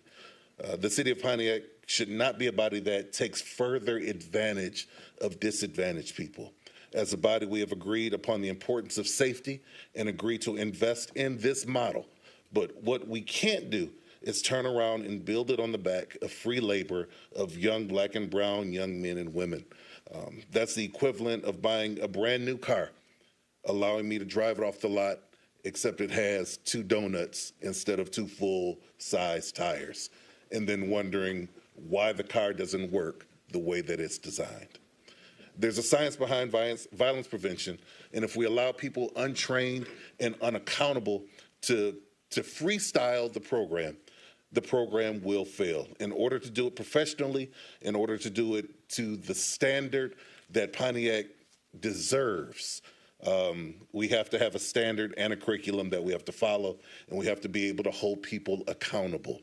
We're building an infrastructure, we're building accountability, and in order to do so, we definitely need your assistance in this. Blood pressure medications don't work overnight, and unfortunately, if you have, we're dealing with blood issues. If you've ever had to take blood pressure medicine, you know that the first day you take it, you're not regulated. You have to continue to take it. It's a process, it's a plan. And once you get regulated, you can't stop taking it, because now you're going backwards and doing your body more harm.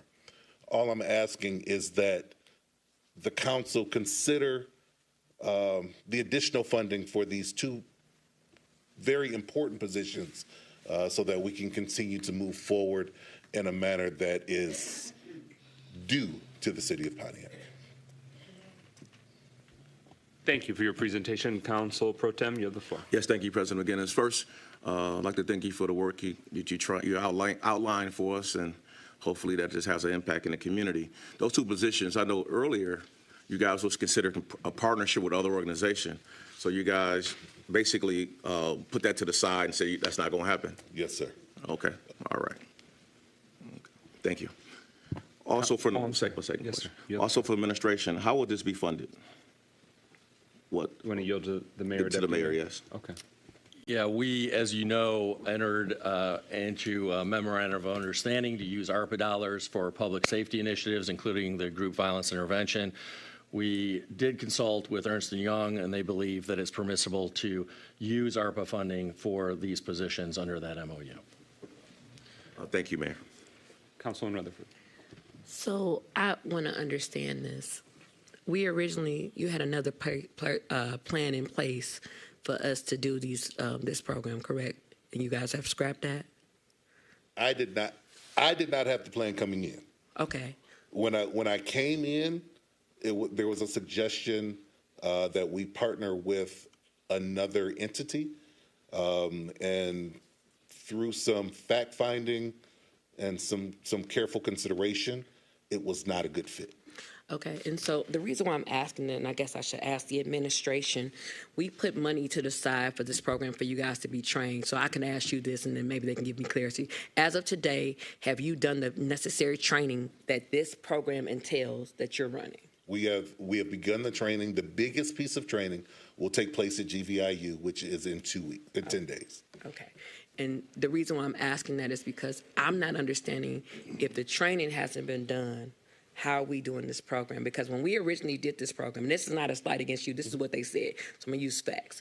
We were told that you guys were going to get the training to do this program and implement it correctly. It's a national board, is it not national? It is. Okay, I want to make sure I got this right. And so today is February. You started when, sir? August 19th. August, and you guys are just getting training now? No. Okay. So let me backtrack. Okay. We've started. We have training weekly with the national board. That training is helping us build the program. There's a training to build and keep going, and then there's a training to do the actual work. The training to do the actual work takes place in 2 weeks. Okay, thank you. Councilwoman Jones, did you still have a hand? You all set? Okay. Other discussion on the motion before us? Councilman Parker. If these 2 positions are approved, would you have them in staff? Microphone, I'm sorry. Thank you. If these 2 positions are approved, would you be able to go through the the interviewing, training, and hiring to have them available for the training that you're talking about? Very possibly. If not, we've secured, in fact, we just met with the National Board today. If we do not find people to fit those positions by that date, there's not a problem with coming in and training them properly. Would that be an additional cost? No. Okay, thank you. Further discussion on the motion, Councilwoman Jones. Let me just confirm. So this, or maybe this is for the administration, this, these positions will be funded by the ARPA program? Is that what was just stated? That's correct. Under which category? Do you want to yield to the mayor? Yes, please. Mayor Gramel, you have the floor. Yeah, again, we entered into an MOU, a memorandum of understanding, relating to public safety, specifically for the group violence intervention. And it's that category that Ernst & Young has said we can utilize the funding from. Point of information. Councilman Rutherford, you have the Can floor. we get that in writing so we can actually, because do we have to necessarily vote on this tonight? I would like to see it in writing from Ernst & Young stating those statements. So I'm asking to the president, is there any way we could postpone this for 2 weeks, or does it have to be done this week? And I'm asking not against you, I just like everything in writing. Not to be out of order, the reason it will be beneficial tonight is because of our training in 2 weeks. Okay. So that we can open up the opportunity. If we find somebody, we can train them then. Okay, so to the president, is there any way that you can get a copy of it in writing from Ernst & Young telling us to use the funding from ARPA dollars? I don't believe I've received it yet. I You can have not. request it pronto. I mean, this is really just coming together pretty recently. And so the issue, though, is creating it tonight. Ideally, yeah, you'd have the positions in place, the people in place to participate in that training, like that major training, so you don't have to repeat it or have folks that didn't go through the whole thing. Right. But do you think it's viable within less than 2 weeks to have the positions created, posted, hired, started? It's not impossible. Well, I am a very, what's the word I want to use? I don't believe anything's impossible. And after the stabbing today, there's a lot that has kind of pushed us forward, and I don't want to be guilty of dragging our heels any longer. Thank you for that. We still will have a budget resolution, a budget amendment. So that will be when we confirm which GL account, which part of the budget we're authorizing. So what this does is changing the organizational structure, saying we will have these positions, but it really needs the budget amendment, in place in order for that funding to make that live and real. So there is some timing challenges. Yes, ma'am, you have the floor. And that's why I'm asking this, because everything to me has to be in writing, because we've been told things that we could do stuff, and then later on down the line we found out that we couldn't do it, or it wasn't an accurate statement. So I just want it in writing so that it covers you guys, it covers us, and we are doing what the ARPA dollars allows us to do. That's the reason why I'm asking for it to be in writing, just so that you're clear what my thought process is. Yes, I appreciate that. Thank you. Mayor, did you receive that response in writing, or was it verbally shared? I initially heard it verbally from him, but then he did send a confirmation email, and I can have him communicate that directly to council as well. Okay, or if you want to forward it also. Okay, makes sense. Thank you. So what we have before us, though, is do we authorize the creation of 2 positions? Did I see, who's next? Anyone else want to speak on it? Yes, so the resolution, here's what the resolved. The City Council authorizes the mayor or his designee to allow the authorization of our group violence intervention team to allow the approval and hire of 2 violence intervention specialist positions, that the positions are to be grant funded, and the positions shall terminate on December 31st, 2026. So it does put in writing there. That's the expectation, although the budget amendment will still need to be what it is. And then further resolve that the annual salary for each position shall be at the M6 pay grade. So those are the actions, those are sort of the actions that come with it for these violence intervention specialists. I almost said Mayor James. Councilwoman James. No. No. I would just like to say that this is a huge investment because we are tired of watching our young men go to prison. And we just had 2 young men on the front page of the Oakland Press that are going to be going to prison for the rest of their lives for shooting that young lady. At some point, you've got to try to intervene. You've got to. And so here's a program that puts us in front of, the sheriff's office and in front of these young people looking at life.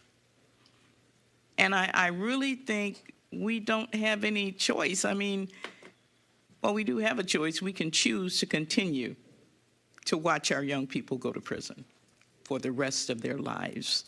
Or we can take that risk and that chance to say, can this program work? Can we actually get to these young people before they pull the trigger, before they do something that's going to cost them, their lives, as well as the people's whose lives they have taken? So I'm willing to take that chance, very much so. I'm excited to see this program take off. Because we're all surrounded by these young people that need help. And so I don't want to delay this. I think we need to go ahead. We need to get the team put together because we got work to do in the city of Pontiac. Okay. Thank you. Any further discussion? Hearing no further discussion, we are concluding speakers list for the resolution to establish the 2 positions of violence intervention specialist. Roll call, Clerk Fuller. Rutherford, Yes. Carrington, Yes. Goodman, Yes. James, Yes. Jones, Yes. McGinnis, Yes. Parker. Yes. 7 yeas, no nays. That motion carries. The resolution is adopted. We are at, under Plan Division, resolution to approve the draft for the City of Pontiac Master Plan update and initiate the 63-day review period ahead of public hearing and final draft consideration. Is there a motion to adopt the resolution? Support. It's been moved by Councilwoman Rutherford, seconded by Councilwoman Jones. That matter is now before us. The administration, you have the floor. Thank you. This is not quite the culmination of many months of work, but we're getting close to the final culmination of many months of work. As I think everyone here is aware, the Planning Division in particular, but together with a number of community leaders, has worked really, really hard on putting together this master plan draft. And it came before the Planning Commission a short while ago and was recommended for approval unanimously by the Planning Commission. If City Council approves it tonight, it will mean that the draft plan has been adopted and will then trigger some additional opportunities for public comment in the next couple of months before coming back before the Planning Commission and City Council for final approval in April. But I want to really emphasize that many hundreds of Pontiac community members have already participated in public input through a number of town halls, through written surveys, and a number of other opportunities to provide feedback and input. So this really has been a huge team effort with lots of members of the community. And I want to thank everyone who may be watching or in the audience who has participated in that process. And I want to especially thank you, Planning Manager Yandrick, because I know you more than any other individual has poured your heart and soul into this. So thanks for all of your hard work. Thank you, Mayor. I'm going to introduce in just a second our speakers for this, but the RFP was put together for 7 goals, and McKenna will discuss what those goals are. This is really the first time in 10 years the city's had a strategic plan, and the first time in a long while that we're looking to actually make this implementable. And so I have said repeatedly, we want to make this a foundational document that if there's something not in this master plan, we can do some future planning efforts, and let's grow upon this document and grow with the needs of the community as we go forward in the years ahead. We want to make this attainable, that the goals, objectives, and strategies really are achievable, and through the metrics that we have in here as well. And we really wanted to make it respected. There were a lot of people that have volunteered their time through surveys and feedback. And as we went through this process, McKenna was very good, in my opinion, of sharing. Here's our recommendations. You know, do we have the right response? Do we have the right answers? As the last meeting, they shared all the objectives and really got feedback from a lot of people. So I want to definitely thank McKenna for their work. So with no further ado, I want to introduce John Jackson, who is the president of McKenna, and then Ashley Jankowski is also here. And I will be seated, but I'm available if there's any questions. Thank you.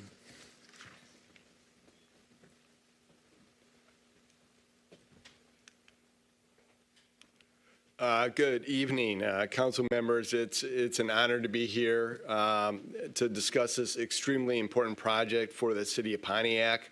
As the mayor pointed out, as well as Mark, this is going to guide the city moving forward. And we did get a lot of public engagement, and that's really the foundation of this plan of Vision Pontiac. It's also going to set the tone for the implementation of this plan. So with that, I've got a brief presentation here, I hope. The old bait and switch. Yep. Thank you. Okay, so as I mentioned, this Vision Pontiac plan that's been discussed by stakeholders, and I'm going to get into more detail about whose voices have been heard in this process, but it's the foundation of projects to come. It's going to be the basis for your zoning ordinance, which we understand, having talked to Mark and his team, as well as residents, business owners. The zoning ordinance of the city has to be updated to align with the visions of this master plan. So that's a critical part of this project moving forward, is looking at how we're going to implement it. Where are you going to invest in infrastructure? This document, this vision for Pontiac, is going to provide guidance for investment in infrastructure and other types of investment in the city. So again, it's a foundational plan, as Mark mentioned, and something that's going to guide many decisions that you make moving forward. When we started this project, we had very clear directives. The city wanted us to focus on the future land uses in the city, the housing and neighborhood needs of the city, development and redevelopment opportunities in the city, historic preservation, preserving the city's valuable historic assets, focusing on the downtown as well as commercial redevelopment opportunities, looking at future transportation, both road improvements as well as non-motorized improvements throughout the city, and also workforce development. I heard earlier tonight about the council's 5 major focuses, and a lot of those are included or have elements included in this plan to help provide guidance moving forward. So we met with groups of stakeholders, residents throughout the city, throughout this project. We had a master plan key stakeholder group that we met with on a regular basis. We had a residential subcommittee, a downtown subcommittee, and a commercial subcommittee, all providing input into key aspects and subjects of this plan. In addition, we had an interactive website so that people could participate even though they may not be able to make it out to the many meetings that we had. We had a bilingual survey offered online to make sure that we reached out to groups that were otherwise underrepresented in previous outreach efforts. We had 3 steering committee and subcommittee meetings. We had virtual webinars, community workshops, town hall meetings, pop-up events, 10 district meetings, and 10 outreach locations, as well as planning commission and city council meetings. So we really beat the bushes to try to get people out and listen to what they said. And that's the key. The group that's been working on this, us, as I mentioned, McKenna, but also Mark and his team, we've been listening to what the public has said, and that's what's reflected in this plan that you received last week. this is sort of the unabridged list of the meetings that we've had and held and the public engagement events. This is included in the plan itself because we wanted to document. We wanted there to be clear understanding that what is in this plan came from a robust and rigorous conversation with the city of Pontiac on very different and multiple levels. And it goes on. So a lot of conversations went into the development of this plan. Out of it, one of the most important things is the vision that came out of this, the Vision Pontiac. The Vision Pontiac statement was a culmination of the comments that came out of these public engagement sessions, and it states, the vision for Pontiac is to thrive as the heart of Oakland County, a safe, prosperous, resilient, and affordable community where everyone feels welcome and included. We aim to celebrate elements of our rich history while embracing and adopting the modern needs and innovations, fostering a dynamic, innovative, and inclusive environment for all. Again, that's what we heard. That's what the people told us they saw as the future, the vision for Pontiac moving forward. In terms of what's in the document itself, we talked about the vision. In each of the chapters, we get into a lot of additional and specific details of how we're going to achieve that vision.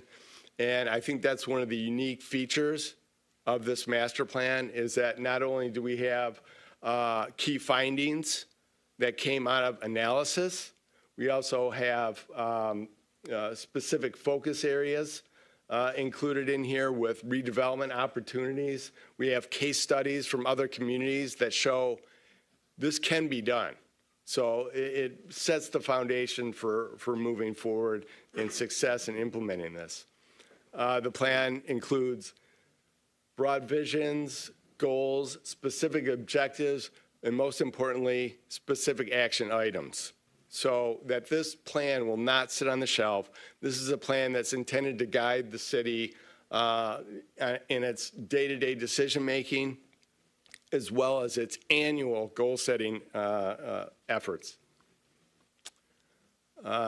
So I have a highlight of each one of the chapters, but I'm going to spare everyone going into all those details. But I did want to focus on the organization of one chapter just to show how this plan is both transparent as well as holding the city accountable for implementing and making progress on this. So this is the Housing and Neighborhoods chapter of the master plan. And in that chapter, there's a goal statement. And the goal statement is strengthen residential neighborhoods and with infill housing and new amenities to be a place for everyone to thrive. So that's the overarching goal for housing and neighborhoods.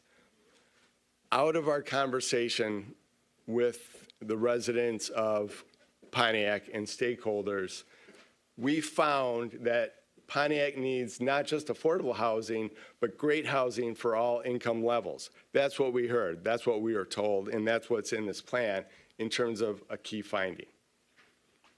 So here comes the money shot here is, so what are we going to do about that? How are we going to address that goal, that finding? So we committed in this plan, in the draft plan, that the city is going to create 5,000 new homes or units with workforce housing design standards and high-quality materials by 2040. So that is a tangible target for the city to work towards in a way to make sure that this plan is implemented. As I mentioned, we have each one of these: historic preservation, downtown commercial corridors, transportation, workforce development. And also, as part of this document, we have maps that sort of illustrate where the redevelopment opportunities are. Also, part of the analysis, this is the existing land use map. So we looked at the character of the community. We looked at the land use patterns in the community. These maps are in the plan. The future land use plan shows basically the pattern of development that people wanted to see for the city of Pontiac. and this will be a key sort of foundation when you start to look at updating your zoning to make sure that your zoning ordinance, your zoning districts align with this future land use plan. Okay, so that's sort of the content of the plan. Now I wanted to talk quickly about the next steps. This really is the distribution of this plan that we're requesting tonight is sort of the next feedback loop in the process of preparing and adopting the plan. We've had a lot of feedback. I've gone over that a little bit already, but the next step is to distribute the plan for the 63-day review period. It goes out to surrounding communities, it goes out to SEMCOG, it goes out to Oakland County, goes out to other agencies that provide infrastructure, regional infrastructure services to the city of Pontiac and those sort of entities, as well as the surrounding communities. So all those agencies and communities have 63 days to provide the city with additional input on these plans. We expect we'll most definitely get comments from most of those regional agencies, SEMCOG and Oakland County for sure. But it's also a time for the public to continue to review this plan and provide feedback. The plan will be on the city's website for review. And in our recent calculation, this 63-day review period will be up on April 8th. And so that's when this next feedback loop will come to an end. But that's not the end of the public input process. After the 63-day review period, we'll work with Mark and his team, as well as the Planning Commission, to prioritize and identify which of the comments that we get from the 63-day review period that we'll incorporate into the plan. Then we'll hold a public hearing at the Planning Commission. And that will basically be the final feedback loop for the city to provide input, for the residents to provide input, and that sort of thing. So it'll go to the Planning Commission for a public hearing. Planning Commission will have the opportunity to adopt the plan and then send it to City Council for their final review and adoption. Thank you very much. So with that, be happy to answer questions. Thank you to you. Thank you to your firm. And thank you for making the time to invest in a marathon city council meeting. The virtual webinar tomorrow, someone could watch tomorrow, but it could be accessible. That's my understanding, correct? That's absolutely correct. But is there a specific time for tomorrow, Wednesday, February 5th, that there's a webinar happening? 4 p.m. we go live. And where would they access that? Is it live on the city's Facebook? That is correct. There's an event for tomorrow. Okay, so there is an event for tomorrow. You can, at the city's Facebook page, you'd be able to see that webinar, and then the team will make it accessible, so it's basically can live on even if you don't participate in real time. So the Planning Commission will have a public hearing. Should we expect that in May or April?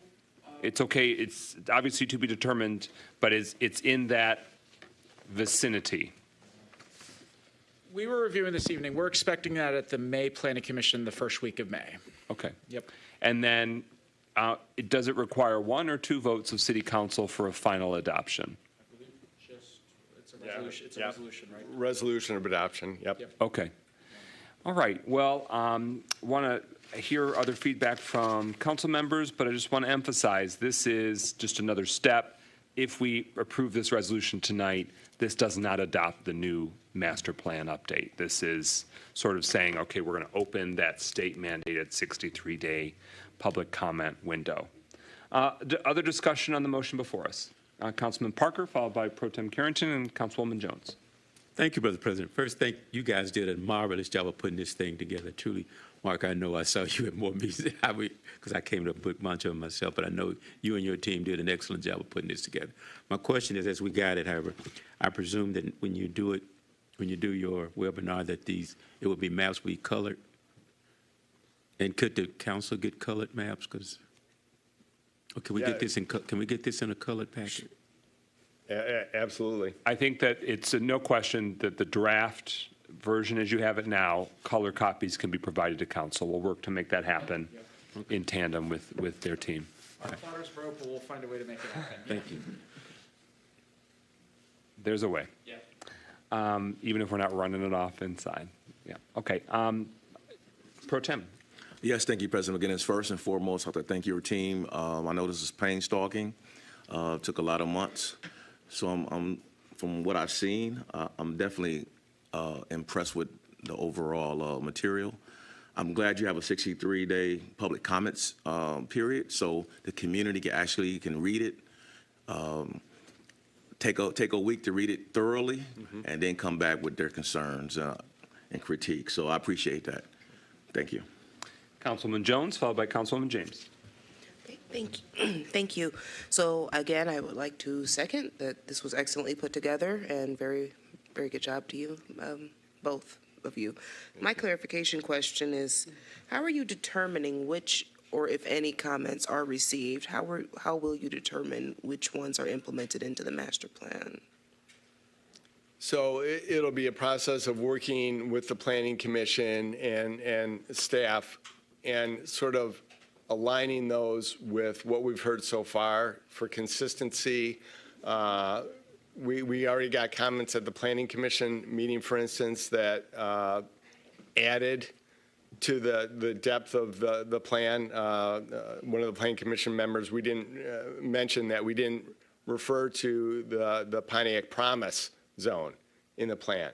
So that automatically got put into the plan. So anything that sort of aligns and reinforces what we heard from the public engagement process will be included in that as well. As you know, and if there's something new that comes up that didn't come out of the public engagement, we'll vet that through the process with the Planning Commission and staff and see if there's a place for it in the plan. So the more comments, the better.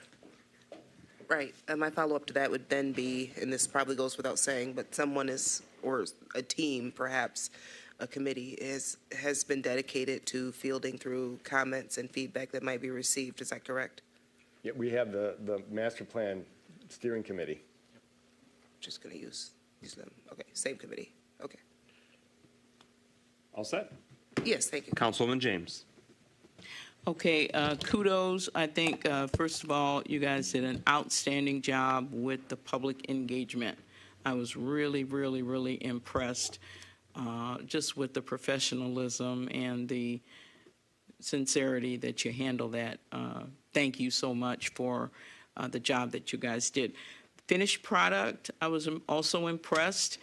It gave me a lot of thought as I went through it. So the question I have is, how's council going to, I've got a list of things that I would like to, add, or a list of comments. How are we going to share our updates? Are we going to do it as council? Should we participate in the webinar as regular citizens and give our input?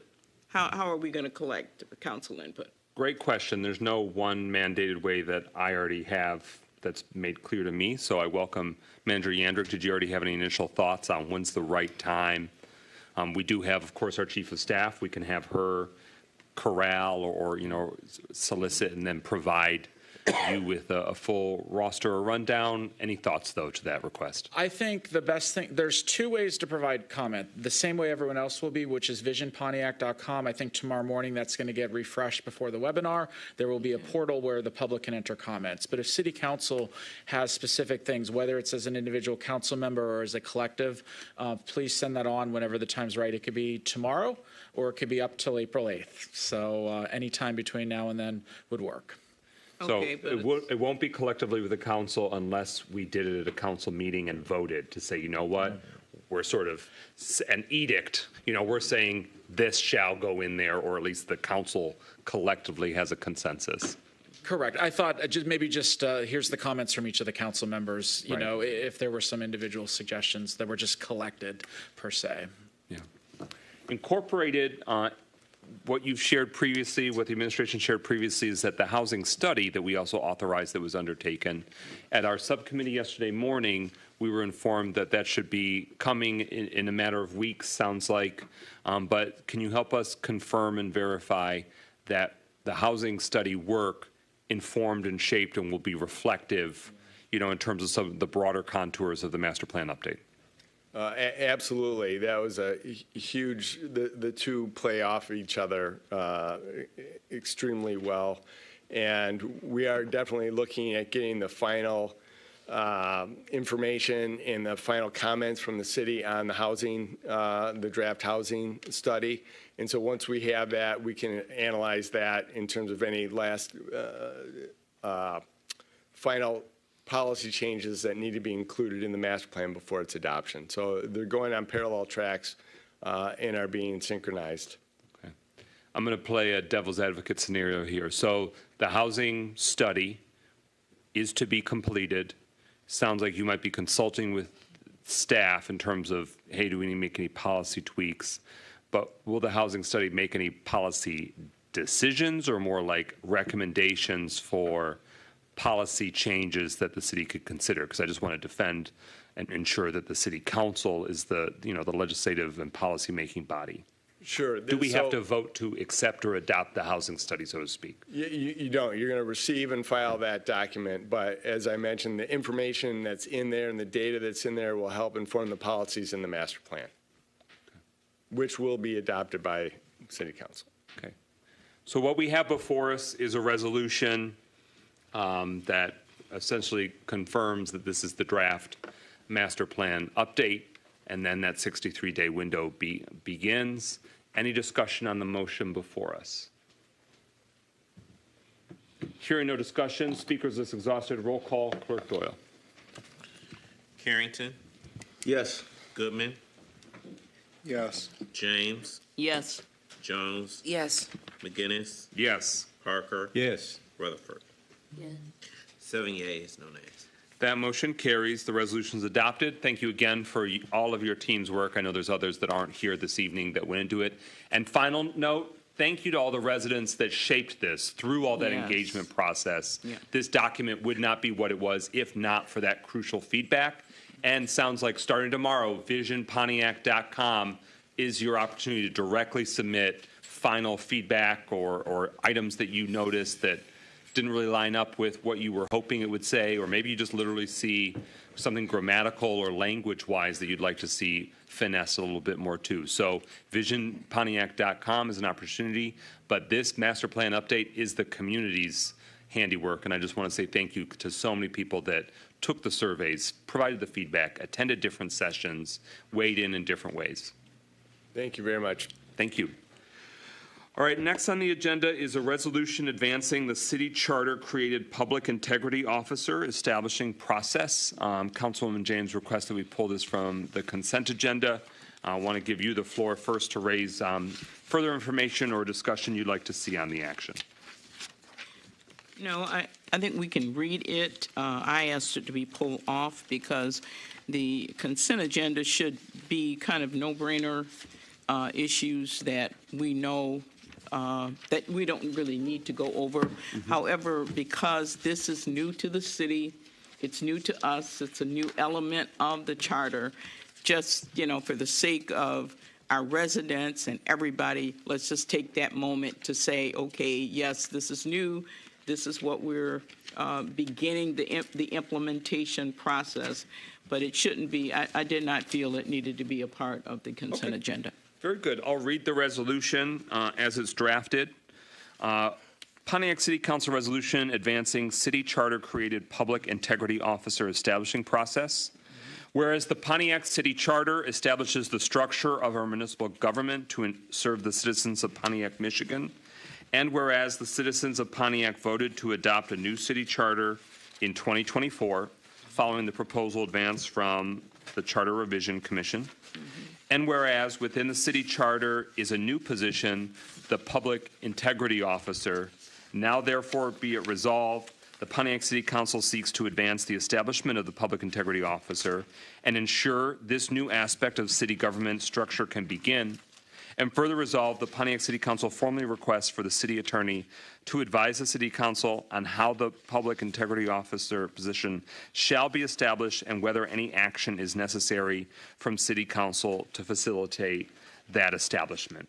So we're just trying to make sure it gets, put it up the task list, make sure that we get more information, and we need clear, definitive advice on, do we need to do anything further?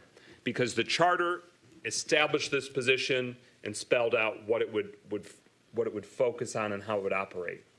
For some of our other city charter positions or city charter functions, the charter spells it out, and then we need to have an ordinance that says, how will that work in detail? And so we need some clarity from the city attorney on, do we need any further ordinance action? What's in the charter, that language that was proposed and is now enacted? That may be sufficient. And then the question becomes, will this be a direct hire, a direct employee, and where would it fit in the city organization? Would it be a contracted role, contracted firm? And we want to make sure that we have some precision on that. The mayor and council leadership have spoken about want to make sure we move this forward. The city council chief of staff has been exhaustive in trying to review all the changes because there are dozens and dozens and dozens of changes. We want to do them right. And so this is helping to move that forward. And in the meantime, if there's further debate, I'm going to pull up from the charter in case anyone has any specific language about the public integrity officer. But that's the resolution, and it's very valid for us to discuss it further. Anything further, Councilwoman James? No, I appreciate you sharing that.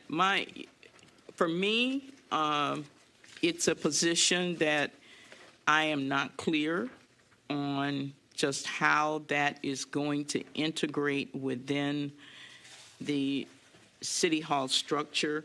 I just think it's a big jump, and it's something that I don't know who is going to be responsible for providing that definition for this position and for getting it to a place where we really understand and comprehend what that individual would be doing. So I think I'm uncomfortable with it because I just really can't seem to, I'm not sure exactly what that position is trying to do. So someone is going to have to create more definition than what the charter actually gives for what that position does. As we move forward to implementing, I would think the first thing we need to do is understand the position. Yeah. And at this point, I really don't understand the position.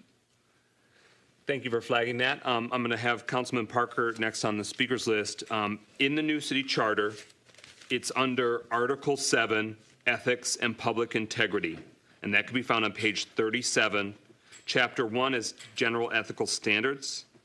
Chapter 2, Office of Public Integrity. And so I'm going to move down to there. But there's also Chapter 3, Board of Ethics. So I will go down and help amplify what does it say specifically on the establishment of the office, terms, et cetera. But Councilman Parker, you're next. Yeah, and to Councilman James's point, I think we do need to be very clear as if that's an appointed position, a hired position, and who they report to, because there could be some things that would be implied by just the fact of who's responsible for that position. Thank you.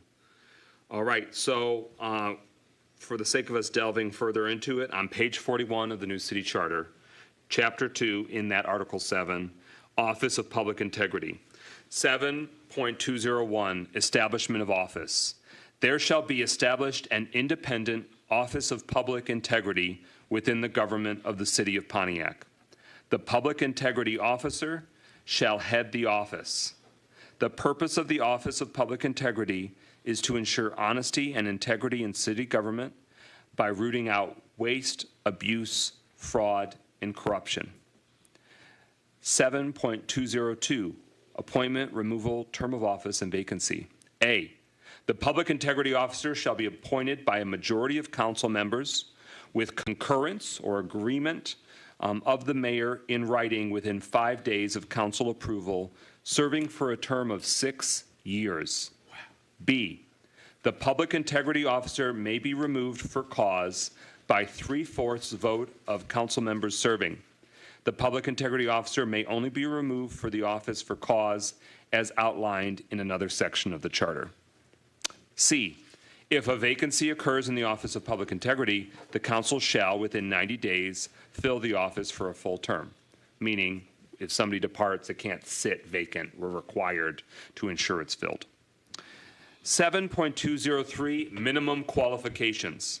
The Public Integrity Officer shall be a person who, 1, has an associate degree from an accredited institution of higher learning. 2, has at least 5 years of experience in any combination of the following fields: as a federal, state, or local law enforcement officer, as a federal, state, or local government attorney, including a public defender, as a federal or state court judge, progressive supervisory experience in an investigative public agency similar to an inspector general or public integrity office, has managed and completed complex investigations involving allegations of fraud, theft, deception, and conspiracy, has demonstrated the ability to work with local, state, and federal law enforcement agencies in the judiciary, or related field of experience. That's the section about qualifications. 7.204, limitations, prohibited activities. During his or her term, the public integrity officer may only engage in occupation for profit as approved by the Board of Ethics. The public integrity officer may not hold any other government office outside the duties of the public integrity officer and shall follow all conflict of interest provisions outlined in this charter. Subject to the applicable law, the public integrity officer shall not solicit votes or raise monetary or in-kind contributions for any candidate for elective office. And finally, subject to the applicable law, the public integrity officer may not hold any elective city office until 2 years after leaving the position. Next, 7.205, powers and duties, jurisdiction. And if anyone wants me to stop, I stop. Thank you. So there's sections A, B, C, D, E, F, G, H, and I, under that alone, powers and duties, jurisdiction. That can be found on pages 42 and 43. Then there's a section on independence, retaliation, confidentiality, and immunity, items A through E. Then there's a section on funding and office staffing. Then there's a section on reporting and transparency, consultation required, 3 sections. So that's, all of that is Chapter 2, Office of Public Integrity. So there's a lot to it. So it may not need any further ordinance drafted because it's so detailed, but we want to make sure we understand with clarity, to your point, where does it rest within the city government structure? Because it says independent, and that to us, my layman's reading is that is not under the council, that is not under the mayor, it's its own independent entity or agency within the city, and there really isn't an existing model that's clear on too much of that. We do have a city attorney. They can be from a firm or directly hired, but they still ultimately report in the executive branch to the mayor, to the administration. This would be a separate and distinct function, and we got to make sure from legal clarity how that will work. Because there are many cities that don't have this, or there are many entities where there's a public integrity officer, but it's with the police department or some law enforcement agency. Yeah. So we delved a little bit tonight, but there's more that we need to make sure is in place. And this is an example of many other elements of the charter that we want to implement correctly and reflect what the will of the people was. Any further discussion on the motion before us to move it forward? Now, who's responsible for implementation of this? The council or the administration? Well, really, it's a shared obligation. You know, they, as the executive branch, they execute. As a legislative branch, we legislate, policy make, and set the budget. So, insofar as if we need to take any more actions to build out any ordinances or policies for them, we would have to vote on that, presumably, unless the attorneys interpret otherwise. We would also have to authorize any budget amendments or include them in the next budget round, so that way it's reflected based on what the charter requires for their work to be able to carry out, their salaries, their functions to be funded as the charter mandates. But in terms of some aspects, in terms of the execution, for the public integrity officer, there may be some administration functions. I'm just not clear quite yet. But ultimately, the charter says council is to approve and the mayor has to agree within 5 days of us deciding and writing, so that way there's mutual support on who or what is this entity that becomes this officer that operates this independent office.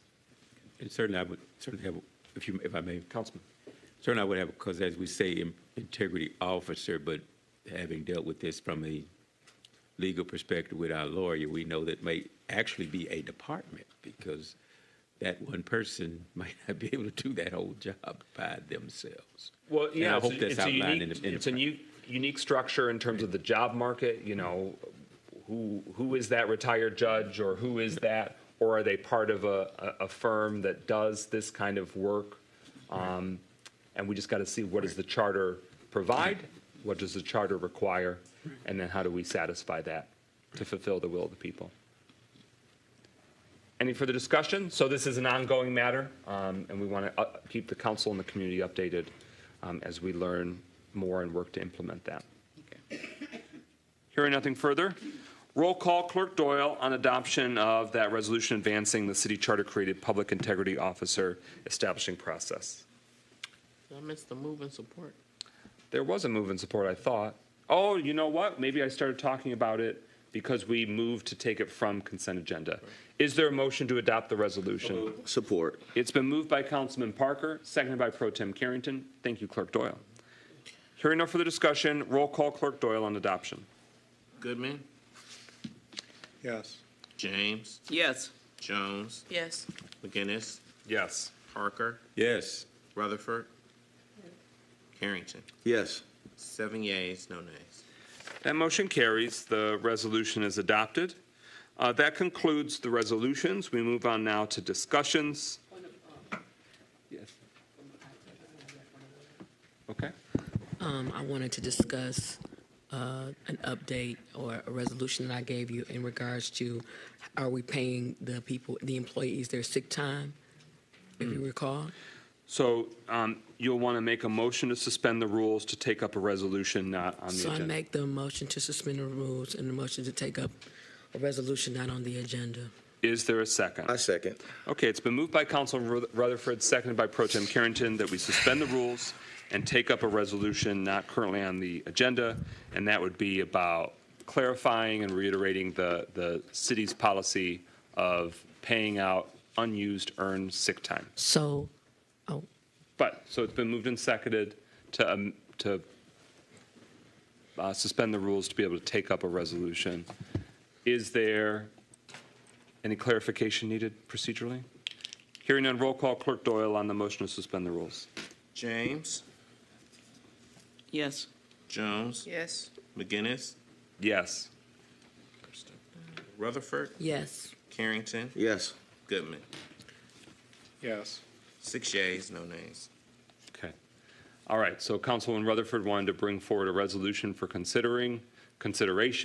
That resolution would state, be it hereby resolved that it is the policy of the city of Pontiac that all unused earned sick time for city employees be paid out in full, that be the policy of the city of Pontiac, that is reiterated, and to request an update from the administration on the implementation of that policy. Is that your? That is my resolution. So you are moving that. Is there a second? Second. It's been moved by Councilman Rutherford, seconded by Pro Tem Carrington. And so now it's on the floor for discussion. Anyone want to speak to it? I do. Okay, Councilman. Good evening. This is a real issue because the employees have sick time that they deserve to be paid for. It is my understanding that the administration is about to try to do something in the coming weeks to put it in a bank where the money, where it sits and then only certain people can apply. That is not the will of this council, because if you have sick time, you should be paid for your sick time. It has also been brought that they've met with other entities discussing this and didn't discuss it with council leadership. The only reason why I found out about this is because of a post that was on Facebook, even though I'm fasting from Facebook. I would like to say publicly that everybody who has sick time should be paid for the sick time that is allowed. Deputy Mayor has said this. The HR has said this. The employees have said it. And we're waiting for this mayor to do the right thing and make sure it's paid out. Not pay for other things, but give people what they've earned. It is not right to tell somebody that you can't have your sick time when we can afford it. It's only a drop in the bucket. To speak accurately, per what was said in the last 2 weeks ago, it's only about $500,000, I believe. I might be off, but that was from his own staff saying, just pay people what they want and then implement a new plan. That is not the will of this administration. And I fear that if we do not say this publicly, that in 2 weeks, a great presentation is going to be given to sell to them that, hey, they're going to put it in a bank or whatever they want to call it. I mean, I know the terminology, but it is wrong to tell somebody that they can't get paid for time that they earned. So I'm asking this council to unanimously vote to send a message to this administration, even though his deputy mayor has said do it, his HR has said do it. The staff has said do it. Pay people their money. It's just like GERS. People matter over politics. People matter over politics. Pay them what we owe them. That's it. I did inquire with the administration on what their verdict or implementation was on the matter. We still await that final answer or information. I want to say I sent that Friday. It could have been Thursday of last week. Any further discussion on the motion before us? Councilwoman James. Yes, I'd like to hear from administration because we have previously done a resolution with the recommending to the administration that these funds are paid out to whatever is owed, because originally what we were presented is they would pay out up to 80 hours. And this, we put in a resolution that said they were to pay the full amount. That was what I thought the issue was. And so if that resolution has already been approved, I would like to know what the administration's current position is, rather than do a new resolution. What is their current position to the original resolution that we have written relative to them, rather than doing the 80%, which they proposed, for them to pay the full extent of the individual sick time that's due to each employee. And I think there was the director had an estimate of what that would be to pay it all out. And what we need to know from administration is what their current standing is on this. Yeah, so City Council voted January 7th to say that, the payout of the unused earned sick time for all employees. And then at the following council, and we also authorized the initiation of a posting of a budget amendment. Our last city council meeting, January 21st, we amended the budget, but we did it at that rate so that it would provide for the full payout of all unused earned sick time as estimated. And we made that, I believe, $500,000. So the question is now in terms of how's the administration's implementation of that resolution, that budget amendment. The Councilman Rutherford's motion would not undermine or negate that. In part, it would just crystallize or clarify that, that there's no ambiguity that is, in fact, the policy, and we were asking formally for a status update. But the administration, of course, can give a status update or where they stand now if they're willing. Yeah, let me Mayor just Grimal. begin by saying that $500,000 is real money. That's not a drop in the bucket. That's what it costs to do 21 streets of speed humps in the city. So it's very real money, and it's not something we take lightly. Let me also say that we have listened to both employees and city council around the concern about taking away sick time without compensating employees for it if it's taken away. I also, though, want to note that the city's attorneys have indicated that personnel matters are solely within the discretion and purview of the executive branch, that city council cannot determine personnel policies for the executive branch, and we will be making a final decision on what we're doing sometime this week. Okay. For a first time, Councilman Goodman. I'll keep this very brief. While that is absolutely true, Mayor, the City Council likes to, sometimes weigh in on all these matters because it seems that when left to the administration left to its own devices, does not always make the best long-term personnel matters, as we've had to intervene and say things before. So while that is absolutely true, that is completely within your purview as the executive branch, I do believe that it's within council's ability and purview to at least say what it is that we would like for the employees that we control the pocketbooks for in terms of city money. Further discussion? Clerk Doyle.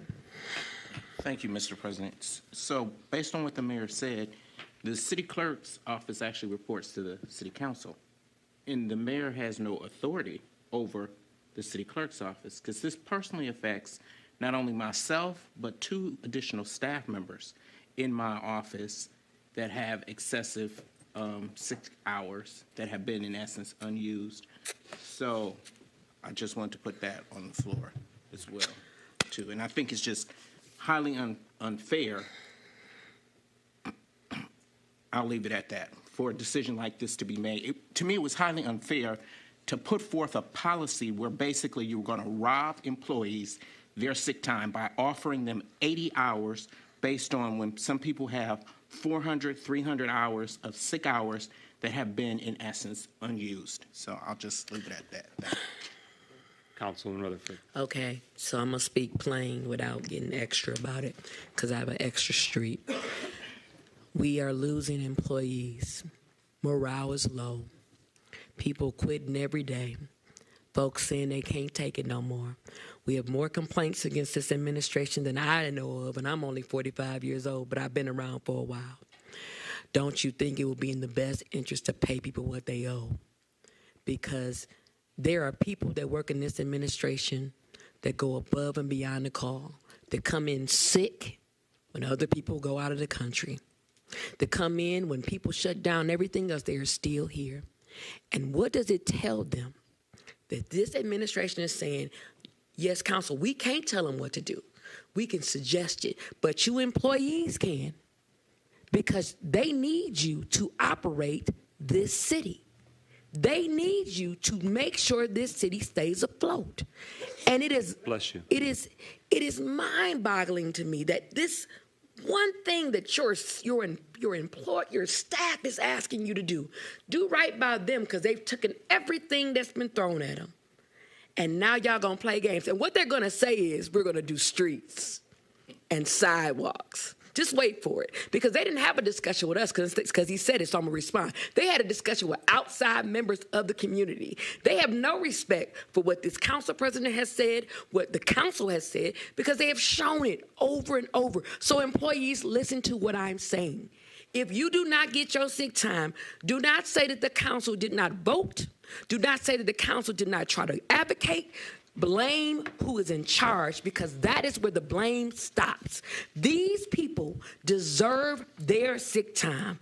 They can find a way to fix everything else. We got CBGD money. We can do other things. Pay them the money, because it isn't us saying it. I want to say this. It isn't just us. The deputy mayor said it.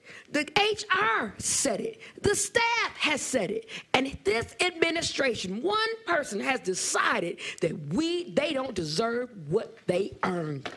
And he is playing with them. It is a recession coming. People are starving and they need their money. And I don't care about nothing else, but that's not right. Play politics with something else. Give these people their money, man. So just to take a step back to give the community context, the administration's identified that the current policy for employees of having really just sick time, that those hours, it wasn't as clear in terms of paid time off. They're seeking to move to a paid time off system or approach. But the existing system of that sick time exists. And so in order to move to that new system, it's got to be addressed or resolved. They announced in December what their strategy or approach was, and so staff, understandably, was concerned, had a lot of questions in terms of how that's going to work and what does that mean. And council started to learn how many employees that impact and how vast it is, that there are hundreds of hours, because employees, veteran employees, right? You've been here for a minute. That's how you're accumulating these hours. They essentially came to work. They didn't get sick, thank God. They didn't have to take that time off. And because that was the city's policy and that was the city's system for their employees, they may not have been making top dollar compared to other employers. But this benefit, that avenue for that was being able to be banked, so that way if something terrible happened, they were protected, and if they needed to. But to the clerk's office point, many of those veteran members of the clerk's office, they've gained those hundreds of hours because they were loyal, worked through elections, worked through the different challenging scenarios. And so I actually, there are a few council members just now are saying, while that may be true, I'd like to get more clarity from legal opinion and the city attorney on this determination that personnel matters are solely the mayor's domain, because we had this same showdown over compensation over a specific department head. So putting that aside, there's many times that the city council is required and mandated that we approve what are the policies, what are the approach, what's going to be permitted when it comes to employees writ large. I interpret our sick time or our paid time off policy, that's an operational citywide. So while that may be ultimately the legal decision, I need to know that with certainty. This council needs to know that for this and other policy decisions. But the clerk is making a great point, so we can take that up under our suspension of the rules next, specifically for the clerk's office. Not that I want to be in the position of we're doing one for the clerk's team and not for the rest. We want it all for the rest. So city council is required to, on the personnel, amend the budget to say yay or nay. And so we've said, yes, we've amended the budget so that can be fully done. We've previously stated by resolution, this is the policy of the city. We're trying to clarify it further. Now that I've heard some questions about what was the intent of council. We've heard from council, their intention is that it's the full payout of all unused, earned sick time. If some of the direction that was referenced tonight happens, or what's been referenced with the policy that was proposed in December, if you are terminated at some point, zero payout. If you have hundreds of hours, there's still that 80. Now, they can change that. They can amend that. That's what we're asking for final clarity on. What's that working? What would that bank look like? So we need some further clarity. But are all council members, for a first time, Pro Tem Carrington. And then you good? Okay. Yes, thank you, President McGinnis. I just want to say that these are small wins, but have a great impact on employee morale. So I think that this is something that if I was sitting on the other side, I'd definitely try to implement this particular approach. But I'm not sitting on that side. So I do support this council, and I support the employees of this city. We do have a resolution, and we have another one here to definitely show our support. So I say let's vote, show the support. Any further discussion on the resolution before us? Yes, ma'am. I just want to thank the council for putting the employees first, because that's what it's about, because we need them to work and to make this city function. We are working at a deficit. We don't have a DPW director. We don't have a city engineer. We don't have I don't know how many job vacancies we have. And wouldn't it be great if people watching this says, they might argue and disagree, but they take care of their employees. And yes, I'm going to say it because everybody else will be nice about it. We take care of our employees. They may not like everything we do, but this right here is an easy fix. Deputy mayor has more time than anybody I know. He want to get paid too. He ain't gonna say it, but he got time too. And everybody deserves their sick time. That's it. Any further discussion on the motion before us? All right, hearing none, roll call Clerk Doyle on adoption of the resolution. Jones, Yes. McGinnis, Yes. Parker, Yes. Rutherford, Absolutely, yes. Carrington, Yes.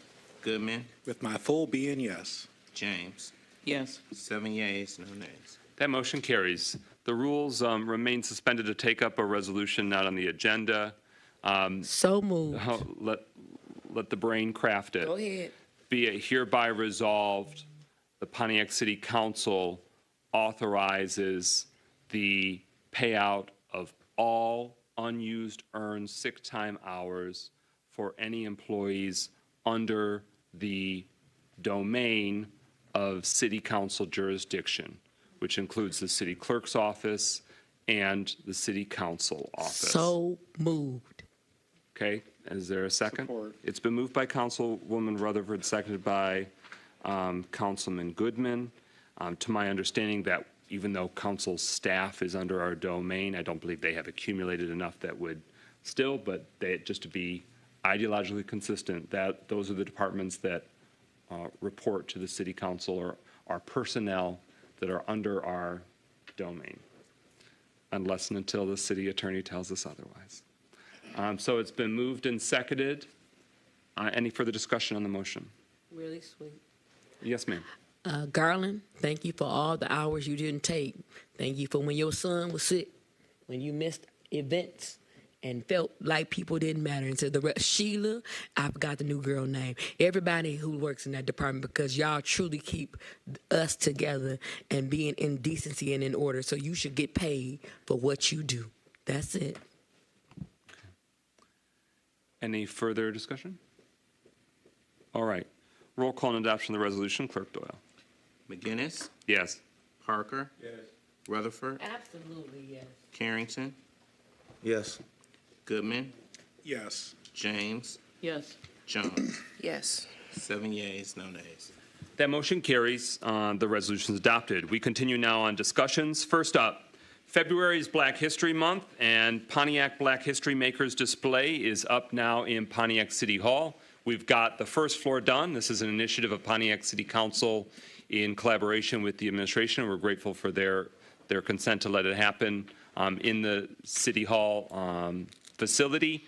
We still have more exhibit to put up. It does take a lot of time. If there are community members that have a suggestion on others that can be honored, other milestones and landmarks in Pontiac's Black history, the City Council welcomes those submissions. Please let us know your thoughts. I do want to also, before I turn over to my colleagues, news today of one of the last two surviving Tuskegee Airmen, literally lived just down the street in neighboring Bloomfield Hills, Harry Stewart Jr. He was 100 years young. And he just passed away this weekend or within the last few days. So we send our condolences and remembrance to the impact that he and his comrades in the Tuskegee Airmen units had on the course of humanity, the course of history, and shaping our community and where we call home. So God bless you, and your memory will forever be a blessing, Lieutenant Colonel Harry Stewart, Jr. Other discussion on Black History Month?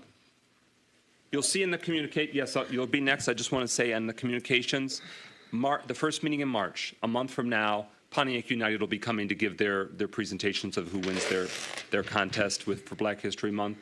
So we've got that in the communications, but something to look forward to. Councilwoman Rutherford. I would just like to personally invite everyone to the Black History. We have a weekly series going through Trinity. I think it's great because they actually are going to be talking about some council members here, saying that you guys are a part of Black history. So you should please try to come. This Sunday, our theme is HBCUs, HU, you know. So y'all should come watch the show. Thank you. Councilwoman Jones, you want to share about one of your projects that you're working on February 22nd? Yes, that would be great. And for reference, it is number 40 in public communications. But there will be a Youth African American History Forum, February 22nd from 1 to 4 at Silver Lake Church of the Nazarene on West Walton Boulevard. There's going to be a raffle, family-friendly raffle, so definitely bring your kids. There's going to be West African cultured food, performances by African dancers and drummers, and a lot of invaluable information. The admission is free. Transportation assistance is available. Call me, text me if you have any other questions, and I hope you see you there. Thank you. Further discussion on February being Black History Month? and the Pontiac Black History Makers Display. All right, hearing none, we're at the next discussion, seeking Pontiac City retiree benefit status update. A housekeeping item for colleagues.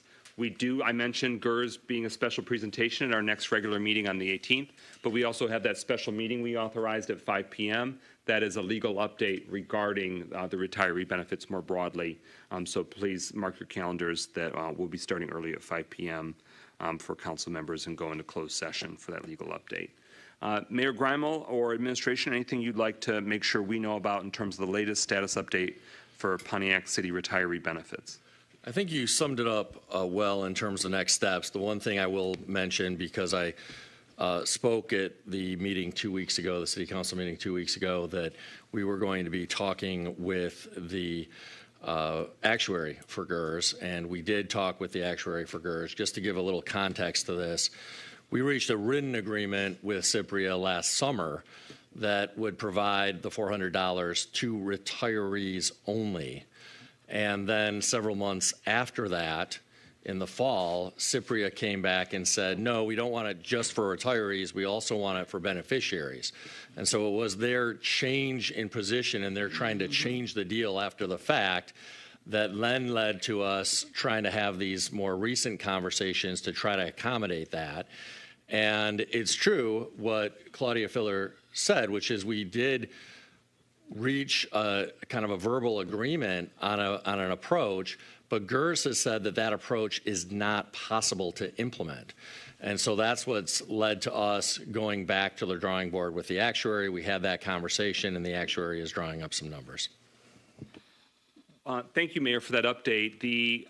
What Ms. Filler shared this evening caught my ear because it was new to me or new to my brain once more, that when the $400 monthly benefit was going before, she stated that it was for employees and beneficiaries, et cetera, or retirees and et cetera.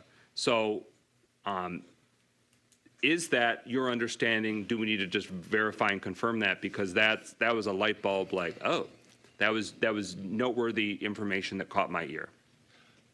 Well, it was to anyone who lost health insurance before. And so it really was determined based on their status for health insurance. Okay. So that gets complicated because in some instances, beneficiaries were entitled to health insurance, and others, they were not. Okay. Thank you. I'm going to go back and review her remarks because the council may have some other follow-up questions to make sure we fully understand what she presented tonight as Cypria's understanding and position. And we also are required by ordinance that before we can change any benefit, anything, we must have an actuarial study. That's my understanding of the ordinance. And so she identified some, past actuarial studies that may not satisfy that ordinance requirement, but I still want to make sure that council has received for a frame of reference any past actuarial studies from any entities that administration may have, but just so that we have them fresh and current, even if they are a bit dated. But is that understanding correct, Mayor and Deputy Mayor, that our city's ordinances state that for us to make any change, probably expand anything, I don't know about reducing, which we would never want to do, but is an actuarial study required, mandated for any action for those benefits? That study must be done prior to that decision. That's right. For any enhancement or increase in benefits, state law requires that an actuarial cost study be performed. Okay. And we still have not had a city-initiated actuarial cost study begun or performed related to any of the proposals. Yeah, it hasn't been completed in part because we've been trying to figure out this beneficiary question, because it was really in the context of that actuarial study starting that Cypria said, oh, wait, we don't want it just for retirees. We want it also for beneficiaries, even though they had previously agreed in writing it would just be for retirees. So, yes, that's really finalizing that piece is necessary in order to complete the actuarial cost study. Okay. Further discussion? Councilwoman Rutherford? Once again, I want to apologize to the retirees. We have one that's sitting in the audience tonight who has been waiting in waiting. One of the first women to be in the position she was in. She's actually Black history walking, talking. And all she wants is what they deserve. And so I'm sorry that once again another retiree has passed. I'm sorry that I feel like I failed y'all because we can't get this done. I take it personally because I was born and raised here, and I have to look at people here every week and tell them we gonna get it done, and we still ain't did it. So I apologize. I'm sorry. I'm sorry. I'm sorry. I'm sorry. I'm sorry. I'm sorry. I'm sorry. I'm sorry. I'm so sorry. I'm sorry. I'm just sorry. I'm sorry. Councilman Parker, did you have a hand?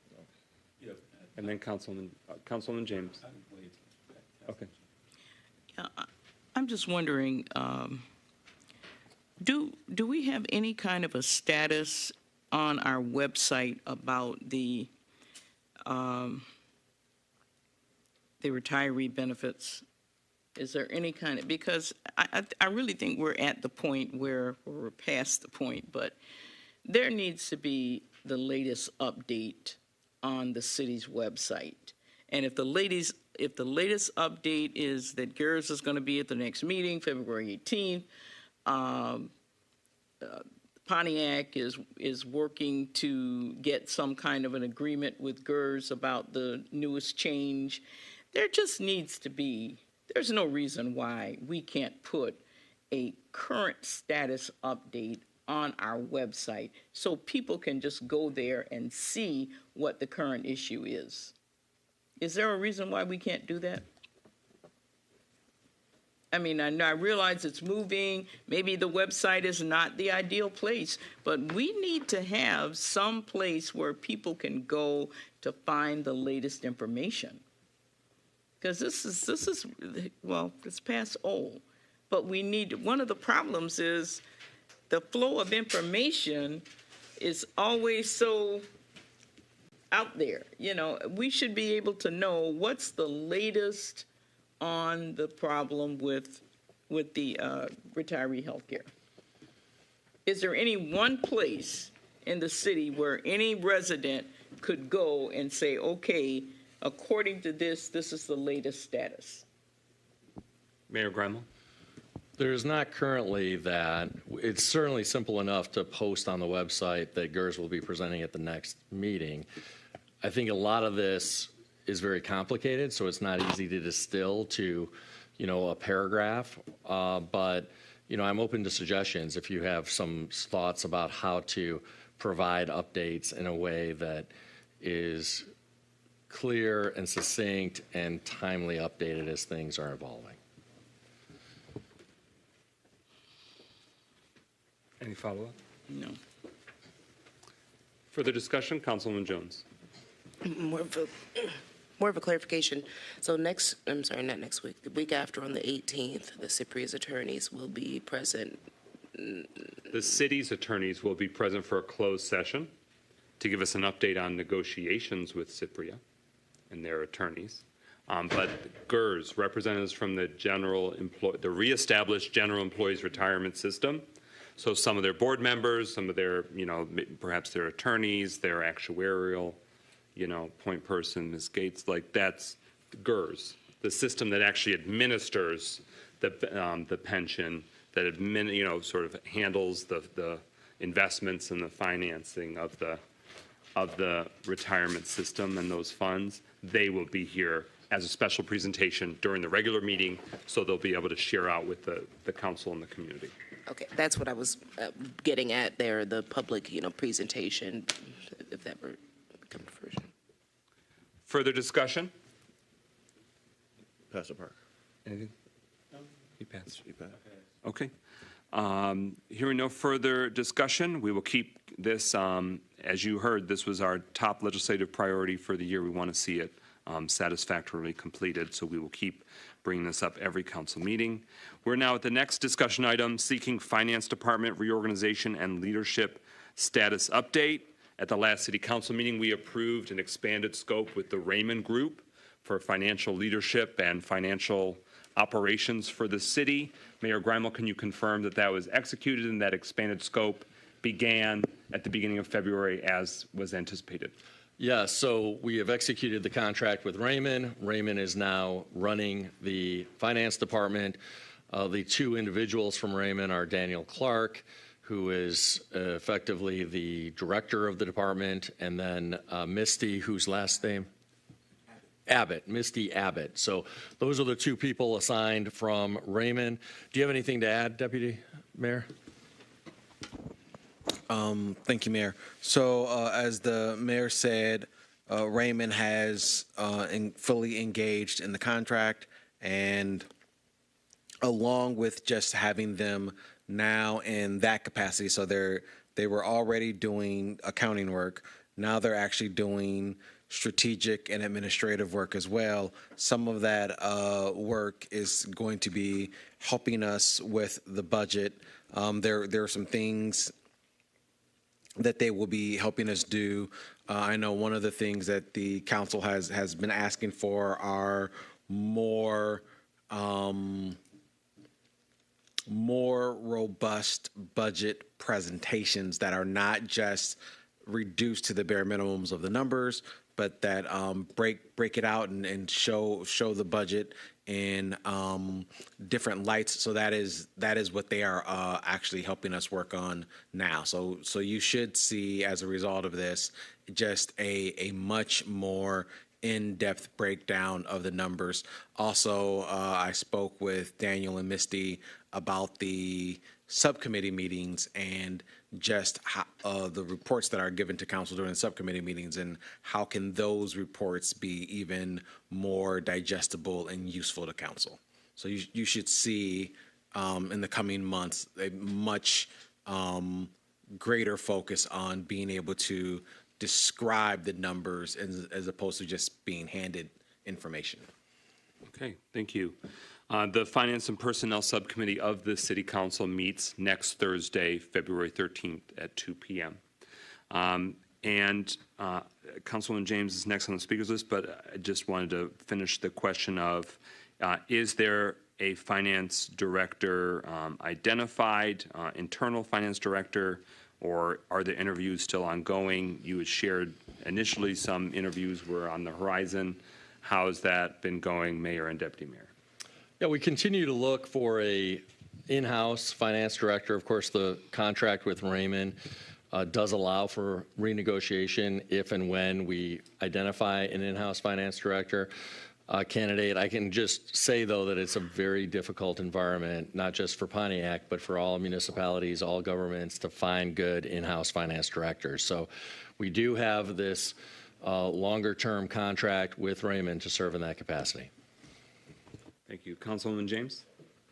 Yeah, while we're still talking finance, is Raymond working with administration to put together the plan for financing the Youth Recreation Center and also the report that was sent to council? And we do appreciate that administration took the opportunity to have that evaluation of our chances of getting a budget to get that done. It was very well done, but has administration made any decisions to move on that?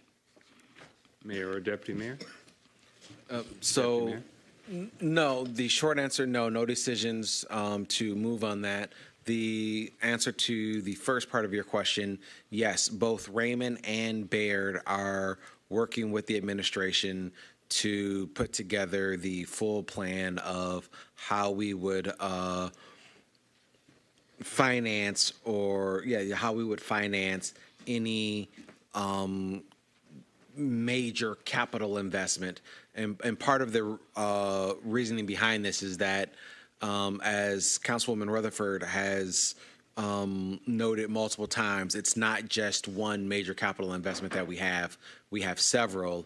And it would be imprudent for us to say, well, we can do this one, and let's just do this one. We actually need to plan for all of the ones that we know are on the horizon. Okay, except that with the rec center, we already have people on the payroll. And we have pending decisions that need to come to council probably as soon as the next council meeting, where we need to make very, very crucial decisions, and to make those with absolutely no idea of what administration, what direction you're going to do, or what you're going to do is really not a sound decision. It's not sound thinking, because we need to have the tools that we need to be able to make the decisions that we have to make. So with that in mind, I would say that we need some idea of when. You say that the two are working, Raymond and Beard are both working on this. Is there some idea of when that would be done and when it will be presented to council? I don't have a definitive answer for you on that question tonight. Okay. Any other question, Councilwoman James? No. Okay. Councilman Parker? Just follow up Okay. to that question. You said you won't have it tonight. Put your mic on. You said you won't have it tonight. Can you give us an estimate of when it could be ready? I will definitely have it by the next subcommittee meeting, but I should be able to give you a more definitive answer this Friday. Thank you. Any other questions for Councilwoman Jones? Just a quick question. Could you confirm how frequently representatives from Raymond are present on city property per week? Administration, you have the floor. So representatives from Raymond are currently on site at City Hall 3 days a week. And then they will also be here for council meetings as needed and for the subcommittee meetings. Thank you. Any other follow-up to that? Councilwoman Thank you. Jones, okay. Any other questions for council concerning this particular item? Okay, hearing none. President McGinnis, the next item is Trinity Health Oakland Hospital in Pontiac has announced they are doubling their emergency department unit. The $48 million construction project starts in June 2025, runs to 2027. Emergency room will remain open throughout construction. And this is just informational for the community on this particular item. Next discussion. Michigan Strategic Fund approved the Exchange Flats transformational brownfield project in downtown Pontiac, including at the former Oakland Press building site. This is game-changing for our community as well as for the downtown area. Pro Tem? Yes. Councilwoman Jones. Point of information, I just wanted to confirm that we did not skip number 13, or the previous number 13. Number 13. Or do I have the right copy? Yeah, we still have to do that. Okay. Okay, I'll turn the floor back over there to you. Okay. So since our last city council meeting, the Department of Public Works Director has resigned, so there's no longer a DPW Director for the city of Pontiac. We wanted to make sure that information was public. We also want to ask the administration, have you identified an acting or interim DPW Director? What's the game plan for stabilizing the leadership of that crucial department at a crucial time of year? Mayor Grima? Yeah, so the former DPW director notified us last week that he was leaving. His last day was yesterday. And as is our practice in all departments, the deputy DPW director becomes the acting or interim director. We should have a longer-term plan by the time of the next council meeting in 2 weeks. So we should have some more details in terms of a longer-range plan. But as is always the case, the deputy director is now the acting director as we sit here tonight. Councilman Parker. Well, let me ask, is this to Mr. Jimenez still? Is this Mr. Jimenez still? When that's deputy? So no, Mr. Jimenez is not the deputy. The deputy is Patrick Muller. Patrick doesn't want to move up? Never? Temporary? Sometime? Well, he is serving as the acting director right now, yes. But has he ever thought of moving into the permanent position permanently? Because it seems like as that position has been vacant a little bit of most of his time here, that he just say, I might as well just do it as opposed to keep getting in and out of it. Okay, thank you.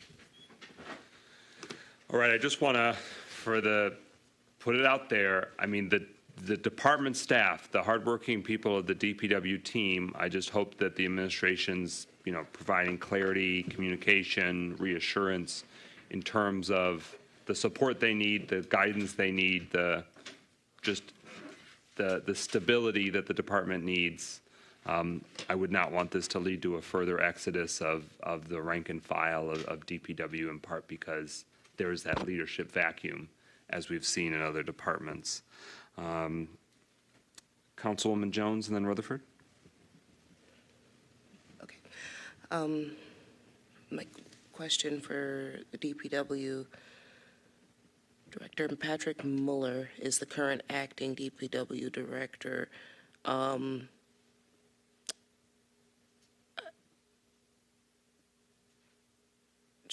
Okay, never mind, pass. I lost my train of thought. Councilman Rutherford. So we didn't deal with the fact that the engineer resigned and also the community relations specialist resigned. And so my question is, who is doing the community relations for the administration currently? What is put in place? Also, for the engineer, what does that mean for the upcoming projects? What I'm referring to, so that we have clarity, is Motor Street. I'm referring to the other projects that are coming down the pipeline. What does the administration have in place to immediately address the community needs? And the reason why I say that is because most people from the community need someone to talk to from the administration. And I just want to know what their plan is so that we are not bombarded with a lot of questions. There's a lot of fear going on. And I'm going to give you an example of what I'm referring to. Currently, this administration has stopped doing the extended hours at the Bowen Center. Want to know who's going to address that. Secondly, we're still worried about warming centers, and what is the administration plan to help us as a council implement a different plan? Who's going to address that? So this is not to take a dig. I'm asking for real clarity.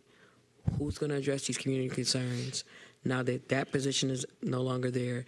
And also, who's going to address what we're doing with Motor Street since the engineer is gone? And I'm talking about the sidewalk, so you understand who's in place to deal with it. I yield to the administration to get clarity.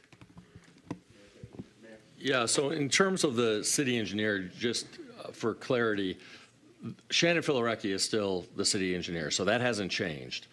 At least as far as I'm aware. Okay. I'm getting a puzzled look, but yeah, Shannon Filarecki is still the city engineer. The deputy mayor just confirmed that. So there is a person who did administrative work with her who is not an engineer, who left the firm and is now at a different place. But Shannon Filarecki was and still is the city engineer, so I want to be clear about that. And as a result, there's still people overseeing the sidewalk work that's occurring in different portions of the city, or will be occurring in different portions of the city beginning this spring with the warmer weather. In terms of the community relations specialist, she's been with us for over 3 years. We appreciated her service. She did announce last week that she was leaving, so that position will be posted, and we anticipate filling it in due time. So I just want to make sure I'm clear. The only reason why I said engineering is because you guys sent a letter January the 31st. So I assume when it said senior engineering tech that he was a part of the engineering team. So that's what I was referring to. Like the gentleman, we can't say names because for legal reasons. That's what I was referring to. Okay, got it. So not the city engineer, but a position, I always thought he really specialized in right-of-way work. Okay. So I don't know, I haven't seen the specific email you're referencing. January but it sounds like what the deputy mayor believes you're referencing is a person in DPW who specialized in right-of-way work. He has not yet left, but he has announced that he will be leaving. Okay. So we'll follow up on behalf of council to see what comes next, what's the game plan. And I just want to say thank you to those employees for their service to the city.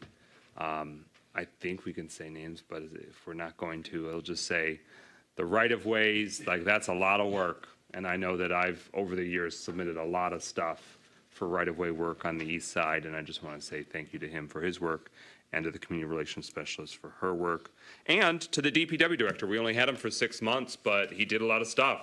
He moved us forward, and it's a shame that we have another leadership vacancy there at a really crucial time, not only because it's still ice and snow season, you know, there still could be some Michigan headaches to come, but also the crucial transition of the space and operations and functions of DPW that we want to make sure that that is handled. Councilwoman Jones, then Councilwoman Rutherford. Quickly, for time's sake, can anyone from the administration's office speak to why the DPW director resigned? And I'm asking because potentially we might be able to identify, you know, pathways to remedy this increasing turnover rate that we're starting to see. Understandably so. Some people, you know, they find different jobs. You know, some come and go. But for a long-term plan to kind of keep our employees in-house, you know, I'd like to know if anything that you can share publicly has been shared with you regarding his resignation. Excuse me. Are you all done with your question? Yes. Mayor Grima? Correct me if I'm wrong, Deputy Mayor, but I believe he left for an opportunity in a bigger city. Is that right? Yes. I did get a chance to speak with Director Ragsdale on his last day, and I will, for the sake of his confidence that he shared, I will share that with you one-on-one, but don't want to put air out his business if he didn't want it to be publicly aired. But yes, it is literally true that he has a new job. That is a true statement. But he did submit to us in writing his resignation 3 days before leaving, so that's a concerning sign. Councilwoman Rutherford? I just want to say Rags did a really good job of trying to help us get on the path of securing a permanent space. And when I had difficult questions, he never backed down. He never ran from it. He might have got frustrated, but he always kept it a buck with me. And for that, I'm so saddened to see him go, especially the program where he was starting to hire returning citizens. That has not been done before in that department. And I appreciate him for giving those gentlemen chance and women chance who otherwise wouldn't have been able to get those job opportunities, because he provided security and stability for men who just simply needed a second chance. So I just want to publicly acknowledge what he did in the 7 months that he was here. That's all. Thank you. Any final discussion? Hearing none, we'll revisit that question to see how that's progressing. DTE Energy is conducting work on Pike Street between Mill and the library entrance this coming Saturday, February 8th. So that day, it's straight up closed at Mill Street on Pike. You can still get into the library parking lot that day, but after that day, after that day, there will be single-lane closures with traffic maintained for about 2 weeks, with the road expected to be fully open by Monday, February 24th. It's getting rowdy again.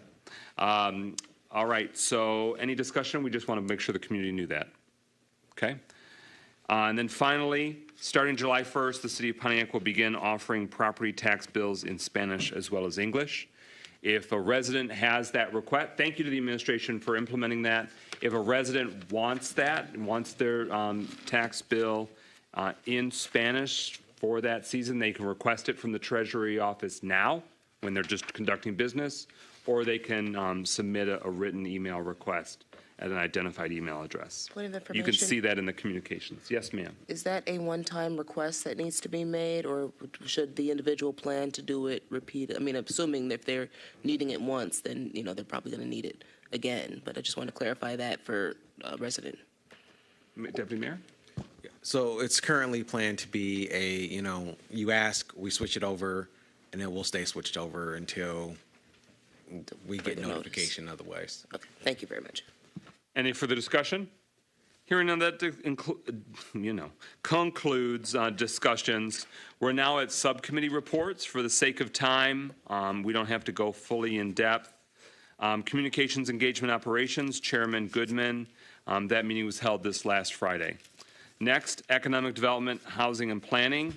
And I want to acknowledge, I shared at the beginning that council person is no longer assigned to that. I want to thank Councilman Rutherford, when approached with that, voluntarily agreed to that as well.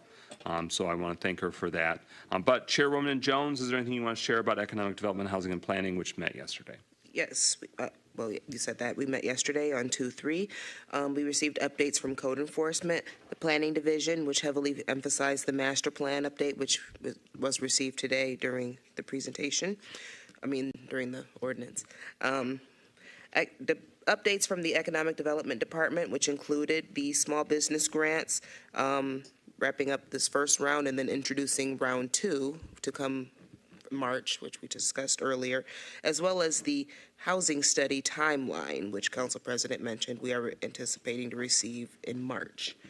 In addition to that, we received updates from the building department, which included ongoing demolitions and upcoming demolitions and other project updates. For a quick rundown. Thank you. Councilman Goodman, was there anything you need to say about communications engagement operations? Just very quickly, things that you probably already know. Daddy-daughter dance coming up soon. It's on? Yeah. And then the other main one being that there's still updates happening at the 50th District Court that are taking place because, there's a lot of updating that needs to happen, and we're working through that. I would even say slowly but surely, but actually moving at a decent pace. And then we've upgraded some things in terms of storage space here in the City Hall. So that's it. Thank you. Facilities and Property, chaired by Councilman Rutherford. Anything we need to know? Yes, I'm so excited that it was a 25-minute meeting, and I'm going to tell you why. It's because they did what I asked them to do. Let me give you some examples. What we needed them to do. Not we. Excuse me, I'm correcting myself. One of the things, we have a temporary place for the DPW department. I'm very proud of that. They have fixed the things that needed to be fixed in 50th District Court, as far as what I can tell. They have a long-term game plan on getting a permanent facility for the city of Pontiac for DPW. I think that's amazing because the plan, if and when they debut it, I'm so supportive of, because it brings everything back home. The staff has been working double time during the winter months. The only complaint that I have is that just this weekend there was an accident on South Boulevard because the streets wasn't salted, and we got to do better about that. We got to do better about into the subdivisions. So the facilities and properties meeting, we didn't discuss that, but that happened on Saturday, and I did share that with council leadership. And so to the person that asked, I'll continue to push the plight to make sure that we get this street sorted, that we work on those holes on Earlmore, and that we finally have a permanent place for DPW. But I am very proud of them, and I said it openly, for them to find a place to temporarily make sure these guys are safe and getting their needs met. So thank you to the administration for that.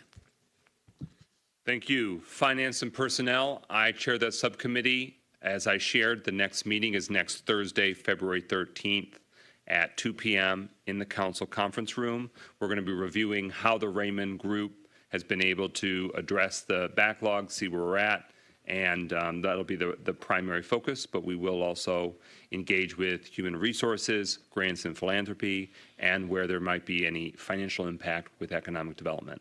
Grants and Philanthropy has done excellent work, and I want to thank the administration for how they regularly track now all the open or awarded grant projects, grant award funding, so that way the council can have effective oversight in tracking that.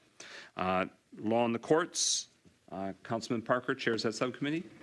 Thank you, Brother President, but due to my emergency, we did not meet this month. The next meeting will be March 24th, I believe, in March. Okay. Thank you. Parks, Recreation, and Public Works, Chairwoman James. Yeah, I'll just give a quick overview. First of all, Martin Luther King Bridge, which everybody is concerned about. That design work, it was a 38-week design window. That window is on target. It will end July 14th. And after that time, they will select the construction company for that bridge. And once the construction firm has been selected, I would think sometime in the summer months, we will have an idea of what that construction window will be. So there would be some timing put to finally the Martin Luther King Bridge. I would say sometime in late summer.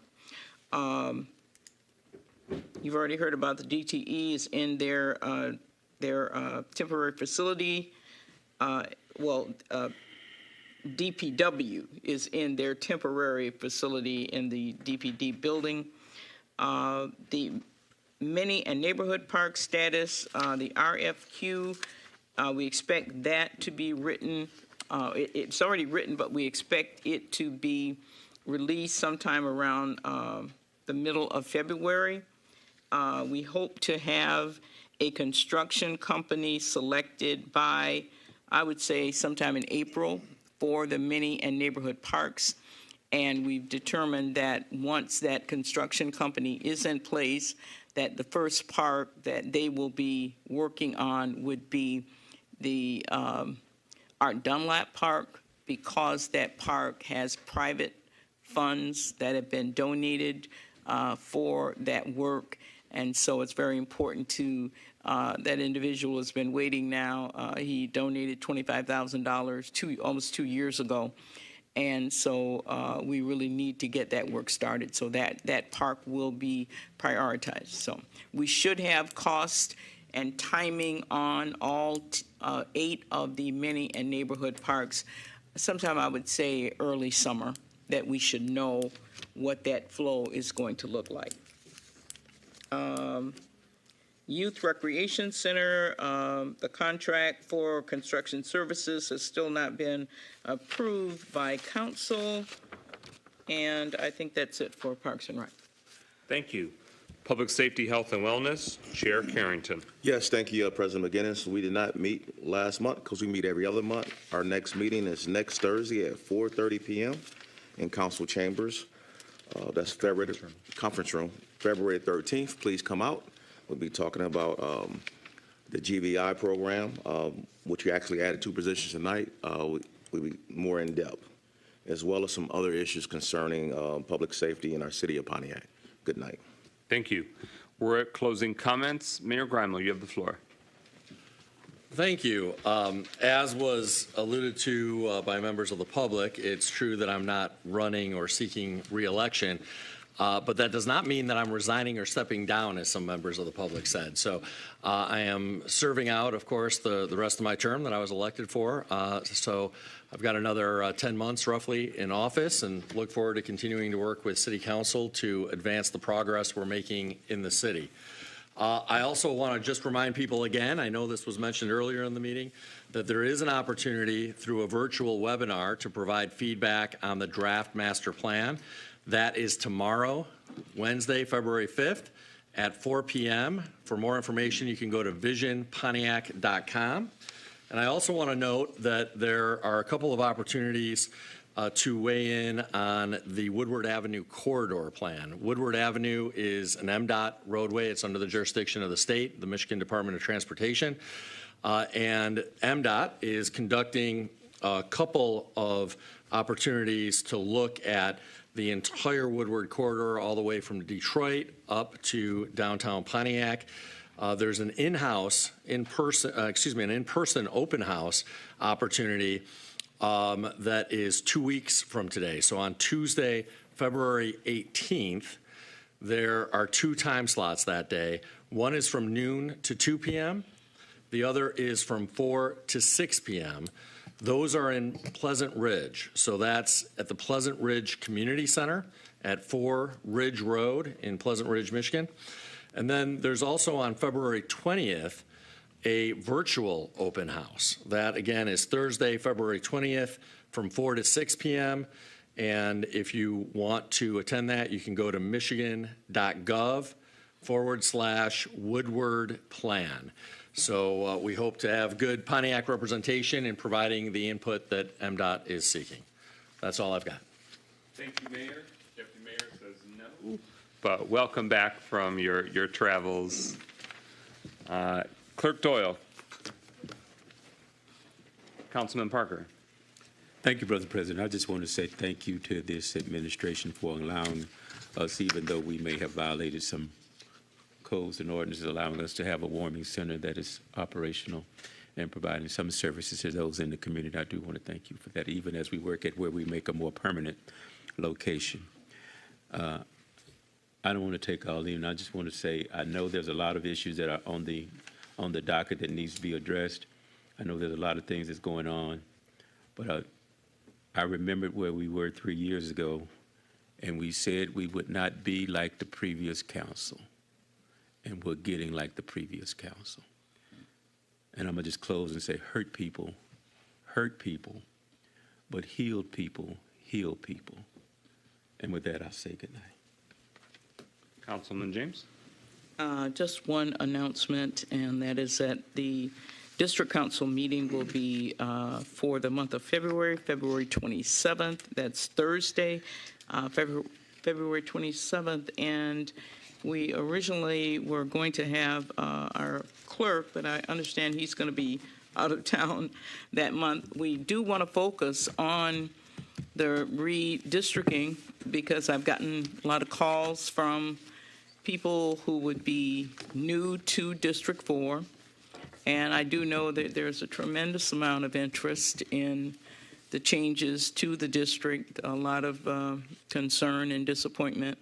So we definitely want to make that a priority. I'm not sure how we're going to be able to work that out with clerk being out of town, but hopefully we can get someone there to address how this redistricting is going to time out. You know, when do we officially take on the new district as opposed to what the current district is? So a lot of questions that people are asking, and so hopefully we'll be able to get some questions at that February 27th meeting. Our meetings are at the Newmont Moriah International Church across from the Dollar Tree store at 6 p.m. Again, that's February 27th, 6 p.m. at Newmont Moriah Church. Thank you. Thank you. Thank you, District 5. Thank you, District 4. District 3, Councilman Goodman. I will keep it really brief. I want to give a really big thank you to a lot of people who have helped out in the past couple of weeks, because there were multiple residents who have not had heat in the city, especially like in District 3 over in North Hope Farms. And the fact that the fact that Channel 4 and Channel 2 came out when I asked them to be able to cover and put pressure on the management. The Oakland Press wrote a story about it. But really to give a huge list of support to Dream Center. Antoine did a whole lot of great work, like buying a bunch of additional heaters, because I was able to buy some to help out some residents, but Dream Center went above and beyond and bought a bunch of them for people who are not only in North Hope Farms, but also, I believe, over at Carriage Circle. So, like, I really want to give them a huge shout out, because it's already hard enough as it is, like being in your house when it's cold. Normally, that's made dramatically worse when it is like -20 outside and your heat just is not working. Period. So to be able to see the fact that I was on the news and call me like the very next day and say, hey, what else do you need, and to get right on it immediately. Even shop to get the heaters that where I told them to, so you can get them cheaper. But really trying to go above and beyond. I from the bottom of my heart need to say thank you. But with that is my closing comment. Thank you, District 3's councilperson. District 2, Councilwoman Jones. Okay. District 1, Councilwoman Rutherford. Motion to get an extra minute, please. Thanks. Dear Pontiac, from 5 years old, I've loved the city of Pontiac. My family first lived on Maxwell, then Summit, then South Anderson, then Moreland, then Orchard Lake, and West Rondell. I attended Emerson, Bethune, Lincoln, Washington, and Central. I sang at the last concert at the Phoenix Center. I danced at the last Delta Ball at the Silver Dome. I raised my daughter here. I brought my home here. I finally became a member of Trinity Baptist Church here. I wrote my first gold album here. I was saved by Pontiac. I rep the city all day because they love me, flawed and all. Because I love the city that saved me, I want to say I'm sorry. I'm sorry I'm not perfect. That my passion and pain causes me to make mistakes. I'm sorry I want everybody to be warm and to not be homeless. See, I appreciate Lakeside Home because Lakeside Home gave me my Section 8 voucher, which then allowed me to get my house. I appreciate the city that loved me because Dr. Willie B. Aldridge sent me to college, and Robin C. went to my student conferences, but my mom couldn't go. See, we have to be stronger after everything. And so because of this, I forgive everyone. I forgive you because Psalms 37, verse 3 says, trust in the Lord and do good, and he will make your righteous sing. To my daughter, I'm sorry. To my family, I'm sorry. To the district that I love, I'm sorry I'm not perfect, but I'm trying. So instead of praying on me, pray for me. Instead of trying to divide this city because I don't fit in your box, let's heal, let's keep working. Let's move this city forward because the city raised me. The city made me who I am. And I may not be perfect, but I'm trying every day to be better. So I forgive you because I can't say I love this city if I can't love my enemies. And I love them all, even if they don't love me. On another note, I want to thank Career Dress today because we were able to donate thousands of dollars worth of clothes so that women can get dressed and men can get dressed for interviews. I want to thank District 1 and the prayer circles. I want to thank my mom, because my mom,